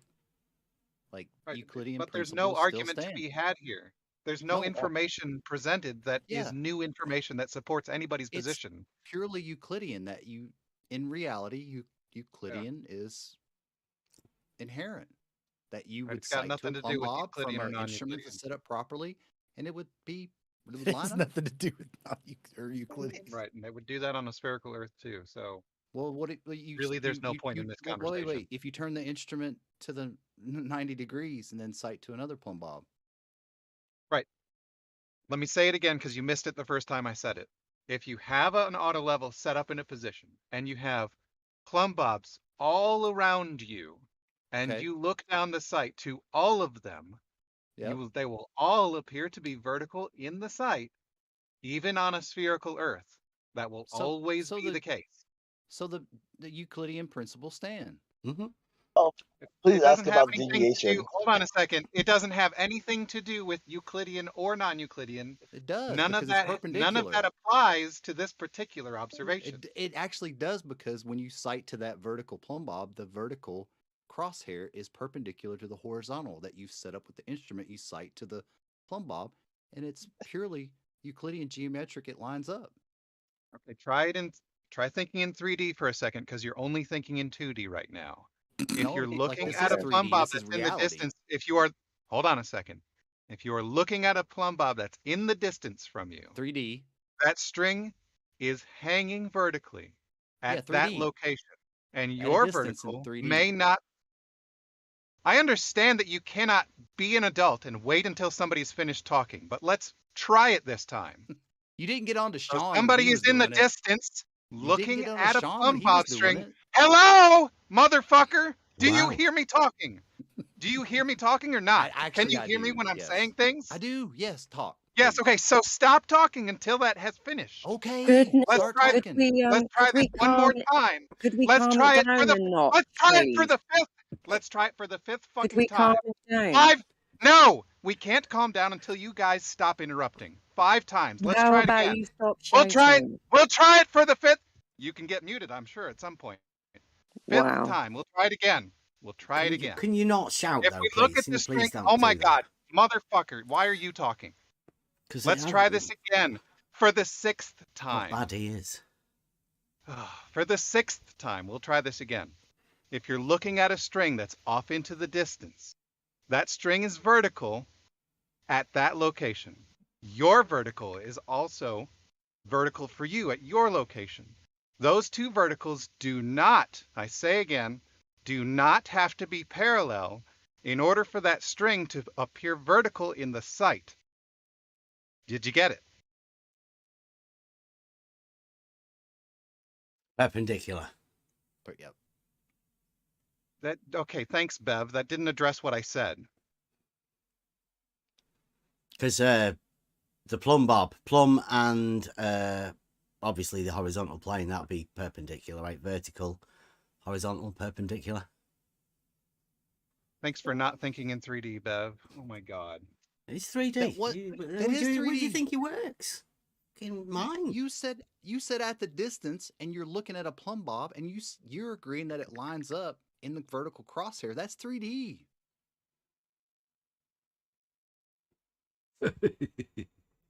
You even said it. No matter if you spin it 60 degrees, if you spin it 60 degrees on the horizontal azimuth, and you sight to another plumb bob, it's going to line up with that vertical crosshair. 3D. You make the XY grid, and then all of those perpendiculars. All right. So let's try this one more time. You've got a string off in the distance. It's vertical. You've got your vertical. Those two verticals do not have to be parallel to one another in order for the plumb bob string to line up vertically in the auto level sight. Did you understand what I said that time? They are all vertical, though, right? Like They I are think all we're understood vertical in at that. their location.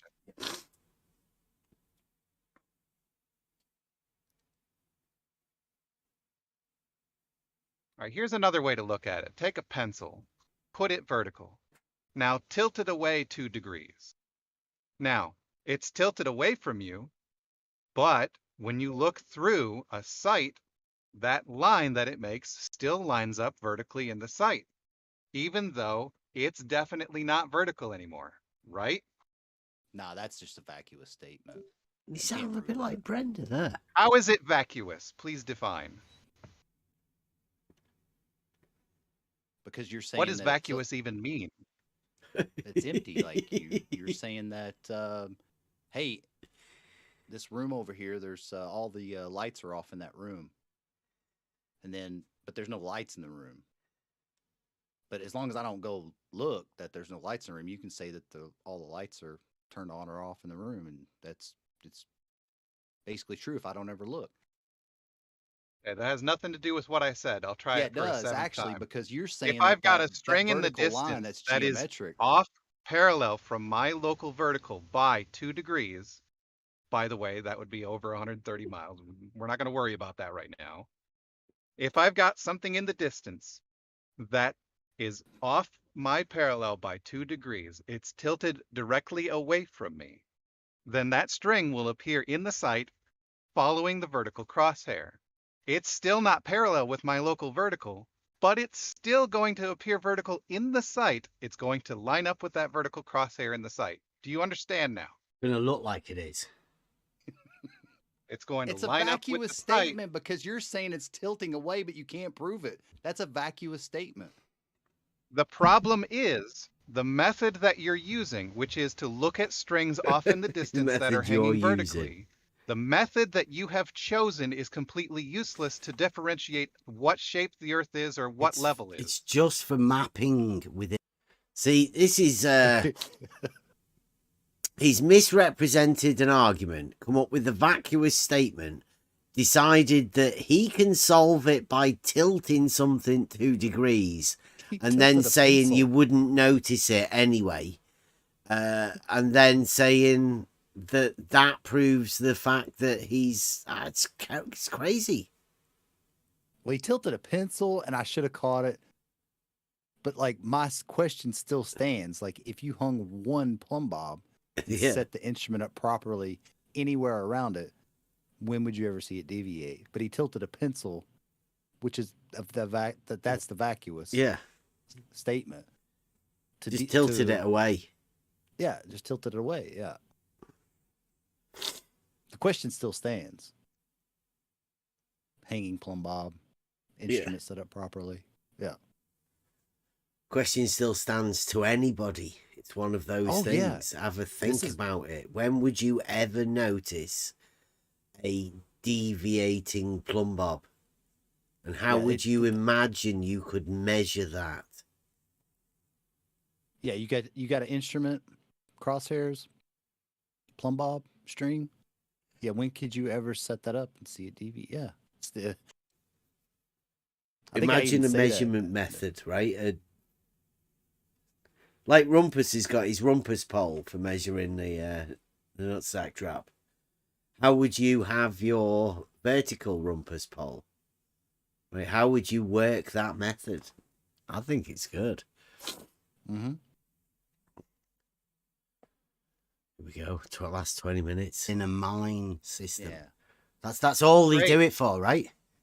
And it works very well. Have you asked Buster how accurate they were?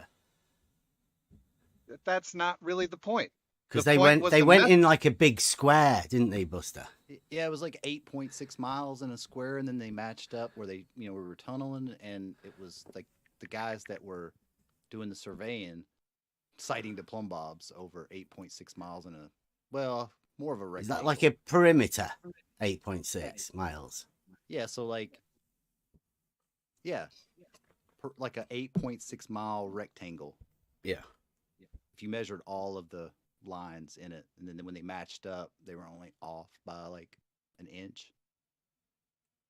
Citing the plumb bobs, though. I mean, but I don't know what I'm talking about. Right, but the methodology that you're describing, so far, the information I have is you're looking at a string that is such and such distance away. By the way, a string that's 100 feet away is very thin. I don't even know how you're going to cite that.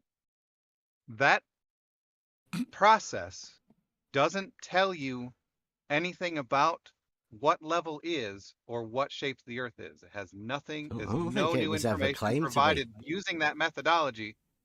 I'll try it again since somebody got impatient. There's nothing in that methodology that can be used to differentiate anything. Mm-hmm. Yeah, I don't think it was claimed to be. I think that's why you got triggered, possibly. Because you presumed there was? Well, because the information that was relayed in the chat said that there was a vertical plane in which all the verticals were parallel. That was definitely part of the chat. So there was a vertical plane. Mm-hmm. So you agree with a vertical plane? Was made that those two verticals, because you're able to cite one and it looks vertical in the site, that they share a plane, and that vertical are parallel. If you have a vertical plane, can you have perpendicular to that vertical plane being horizontal?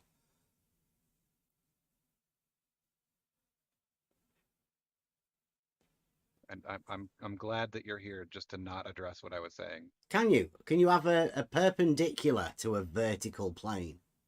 It would be great. I would answer your question if you would fucking address what I just said. We're just gonna jump topics from one thing to another and not address anything that's being said. Well, you can do that all You were talking day. about a vertical plane. I was just inquiring about that vertical plane. Was it or was it not stated in this VC that those distant lines lining up in the site showed that there was a vertical plane and those verticals were now parallel to one another? No, we said that you cite two plumb bobs in order to establish a grid system for underground work, in order for you to be able to set your map up, because you've got nothing else to reference to apart from your initial starting point, direction, whatever. That's all you've got. Does anybody else want to take a stab at honesty for a second? Why are you struggling? Oh no, because I definitely overheard when I joined the conversation that there had been some determination. They made some conclusion that those verticals had to be parallel with one another. No, I think that might have been Sean, or maybe Biodil. I think he inferred it from horizontal being a straight line, and us talking about perpendicular and the XY graph system that he was talking about within mathematics. Because it is implied that all of the Y through the perpendicularity of the X and Y graph, right? They are all parallel, aren't they? Maybe that's what you heard.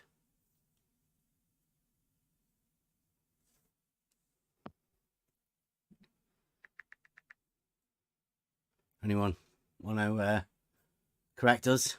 I'm pretty sure that's what it was. I barely heard you, but whatever you said I said is probably full of shit. So don't speak for me, Bev. Thanks. Okay. Yeah, why would you have been talking about the XY grid? It must have been Biodil.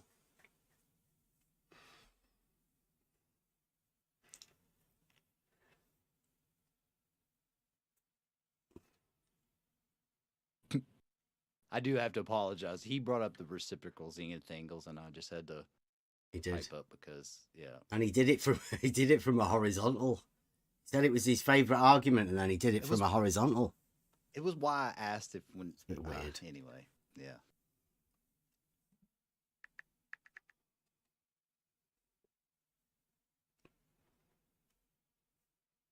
Last time I checked, the only time you ever need to know anything about horizontal when setting up a reciprocal zenith angle pair is when you're setting up the instrument. Horizontal's not in the measurement at all. Well, that's why we were asking Biodil, because he said measure down from the horizontal. And then he added the 90 on afterwards. So he was using the horizontal for his measurement. And we said that's the equipotential angle of adjustment. He didn't seem to understand what it was. Yeah, because nobody does, Bev. You guys made that up. No. It's definitely a thing, right? You guys do it all the time. It's a thing on your website. Yeah, it's a thing on your website. Equipotential angle of adjustment. That's a thing that's on your website. Yeah. George helped us with it. Yeah, that doesn't mean that it exists or that anybody else knows what it means. It's the angle of calcumeasured between a horizontal and a horizontal in a different location. Right? Calcumeasured. If you have to use a word that you created, then obviously the well, thing it that obviously can't be measured, right? Let me go ahead and just finish what I was saying. Okay. If you have to use a word in your definition that you created, then obviously the thing that you're talking about is a concept you created. Okay. Well, I didn't create it. I say calcumeasured because you can't actually measure it, can you? What can't be measured, Bev? The equipotential angle of adjustment. The thing that you made up. What the fuck? It's the angle between a horizontal and a horizontal in a different location. As you well know. Right. When you're doing reciprocal zenith angle measurements, you're measuring the difference between zeniths, not the difference between horizontals. Yeah. Well, However, okay. It's the orientation. Given the way that zenith and horizontal are related at each location, that angle ends up being equal to the difference in the horizontals as well. Mm-hmm. Yeah. But you're just equipotential angle of adjustment, right? Nobody calls it that except you, Bev. Well, what do you call it? Right. If I'm looking at reciprocal zenith That's angle both measurement of them. sets, if I'm looking at reciprocal zenith angle measurement sets, the sum excess of 180 degrees, that's the amount of deviation between plumbs at those two locations. It's the equipotential angle of adjustment. Yeah, that name is not used by anybody. It will be, don't worry. Yeah, that's wonderful. You think that it will be. It's on your website. That's great. Nobody gives a shit, Bev. Yeah. Does this happen in both directions? You know, if you were to turn around and do it in the opposite direction, would it also be the same?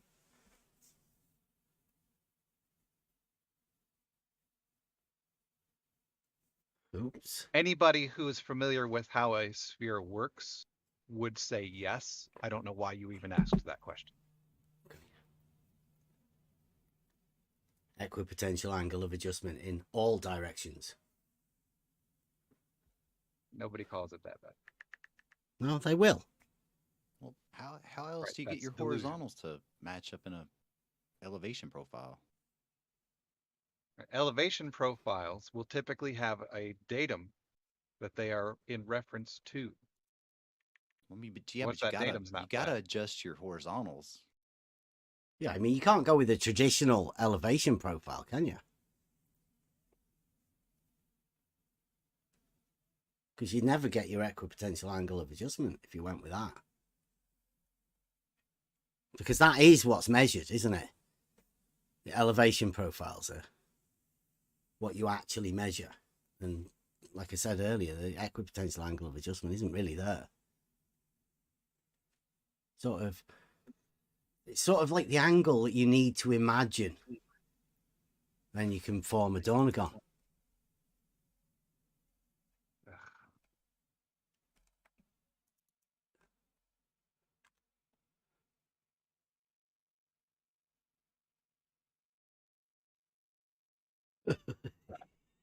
Hey Buster, how big were these mine shafts that you're saying this procedure was being done in?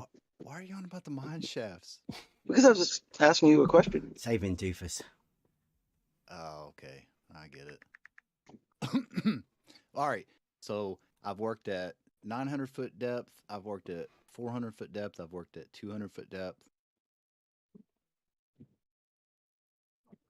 Is that a How big sufficient were the answer? mine shafts? No, What? how big were the mine shafts? That's what I just answered. I've worked at 900-foot depth. I've worked at 30 400 diameter, 10 Awkward diameter. right, Blue. Diameter. Wait. Yeah, You not do what realize depth. that you drop down the shaft and you advance. Okay, so knowing what depth you've been at is fine. I get it. Okay, but when you go into a mine shaft, that mine shaft is at a certain diameter, right? I mean, it's pretty obvious. What diameter mine shafts are you talking about? It's a very simple question. It's not it's not a loaded question. The I am literally diameter. just asking. Let me give you the diameter of. Let's see. Just give me a second. 20. Yeah, 20-foot diameter. So that's awesome. Okay, cool. Thank you.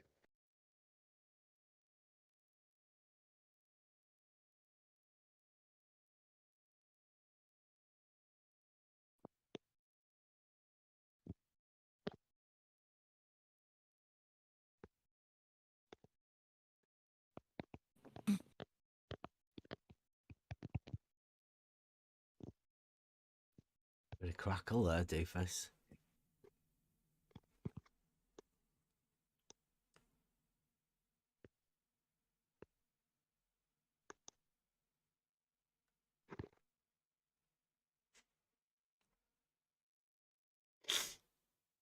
Not Blue.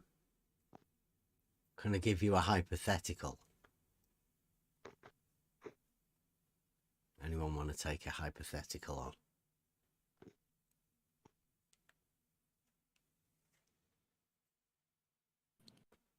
Let's hear it.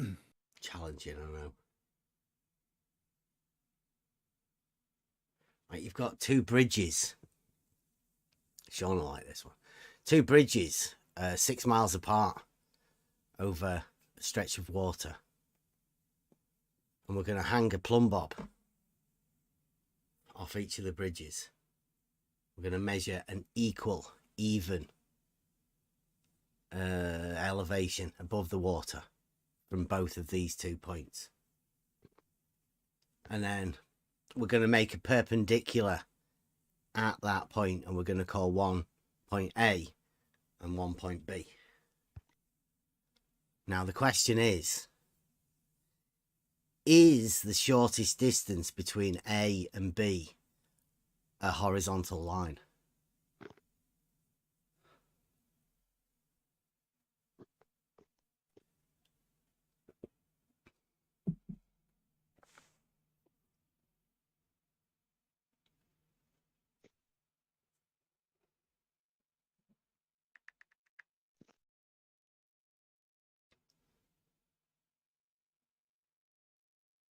Tough one.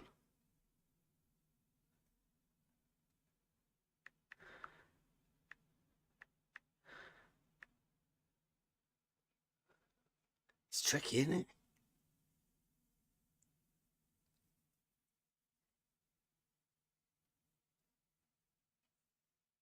Can you imagine that to a Buster song?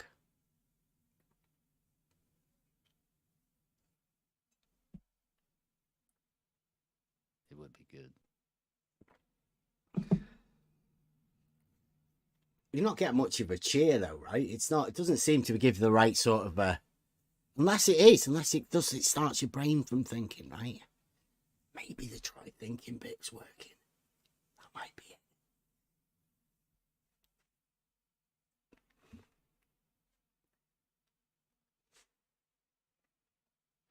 Definitely nobody speaking.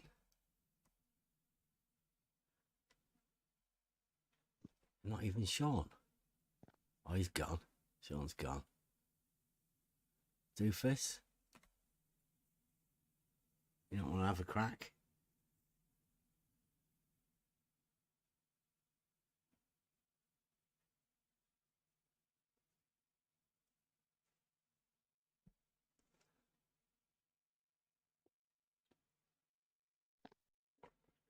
What happens when you get an argument?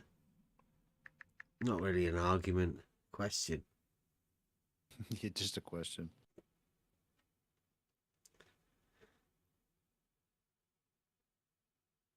Nobody likes Sean to obfuscate or anything. Listen to the silence. This is what happens when you have a good argument slash question. It's just one question.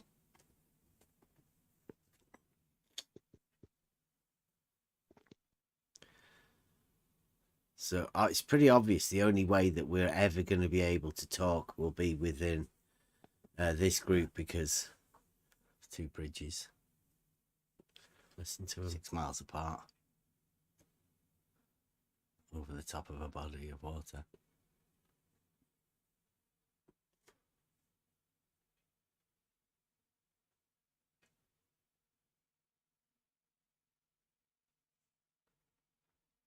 That was kind of eerie. I will have to say. I was Yeah. sitting there when that happened. That was eerie. Still another 3 minutes of this, but nobody talks. It's tough, isn't it? Silence. Shall we leave you?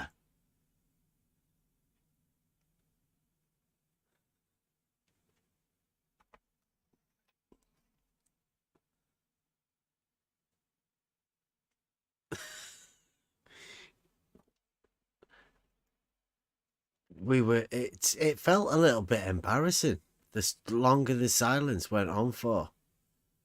Definitely.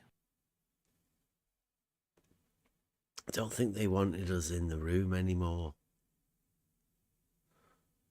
I don't think so, but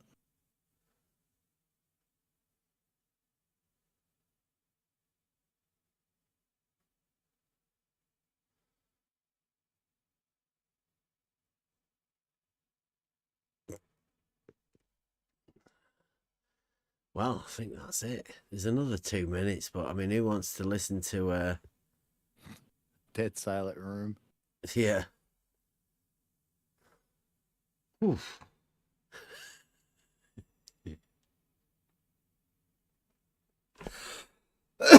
Natural thought. Right, I'm gonna have to come back at that. So if you want to silence a room with a very simple question, come in here in a Discord. You can go over that, listen to it again.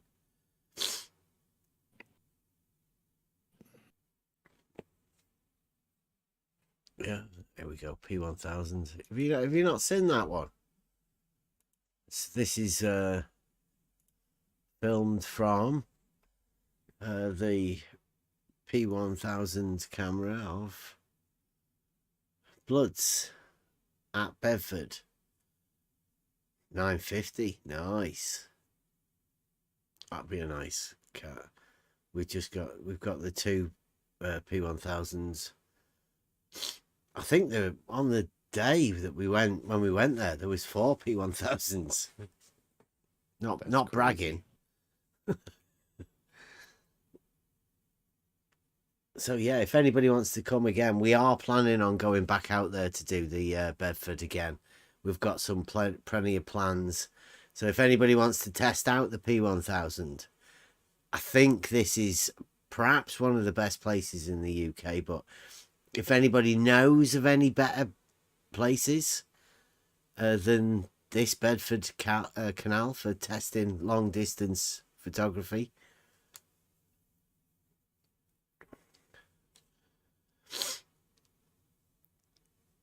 I always like the P900 myself, but I guess the P950's got the extra 4K. Yeah, I like the optics on the 900. So yeah, we will be going back here to do this. Obviously, arguments that we've got, we're dead in the conversation. I don't think they're wanted within that arena, but outside of that arena, these questions are amazing.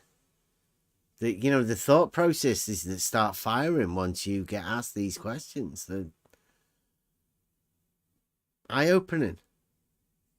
Really is. That's what we aim to do.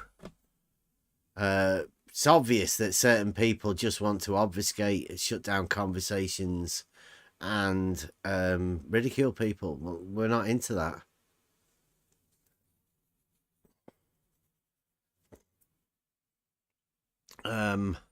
Okay. So, what day is it tomorrow? Thursday. I don't know whether I'm going to be around or not. I may have to take a couple of days off and put my PC into the shop, which means I won't be able to do any live streaming.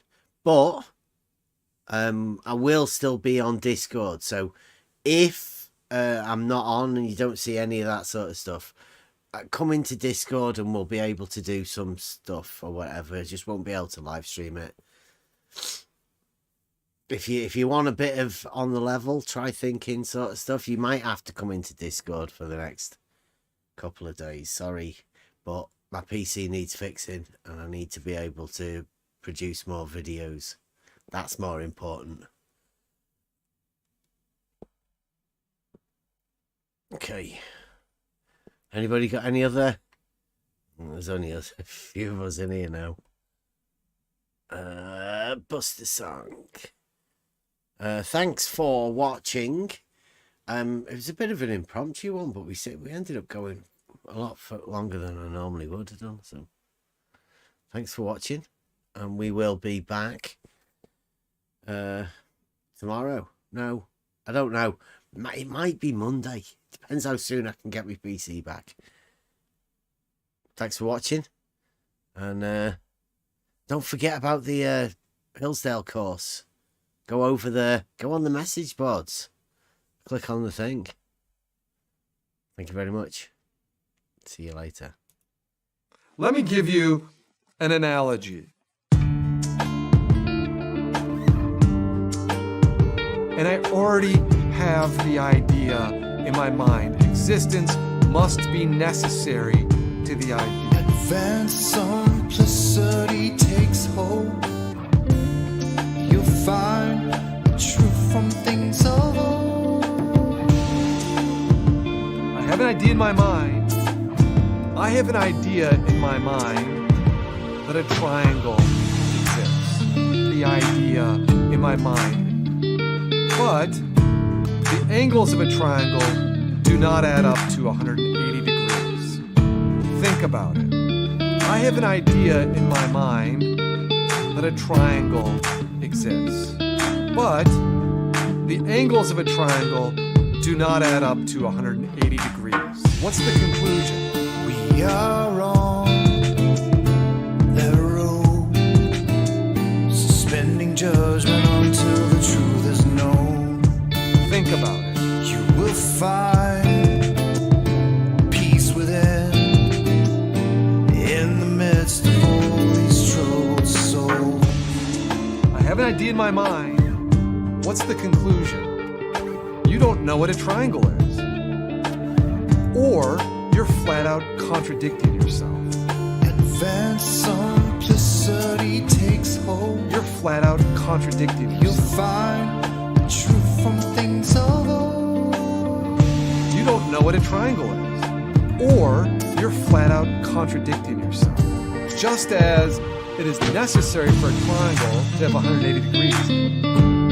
What's the conclusion? You don't know what a triangle is. Or you're flat out contradicting yourself. Think about it. It is necessary for a triangle to have 180 degrees. That is a necessary property of triangularity, triangleness. We are on the road, suspending judgment until the truth is known. Think about it. You will find peace within, in the midst of all these troubled souls. Therefore, the fool is in a self-contradiction. He violates the principle of non-contradiction. There's no end game in mind. Therefore, the fool is only the truth that we seek to find. Violates the principle of non-contradiction. There's no end game in mind. The fool is only the truth that we seek to find. Therefore, the fool is in a self-contradiction. He violates the principle of non-contradiction. He simultaneously says, I have an idea of God, and then I don't have an idea of God. Everyone must see it for themselves. The truth is there for you to find.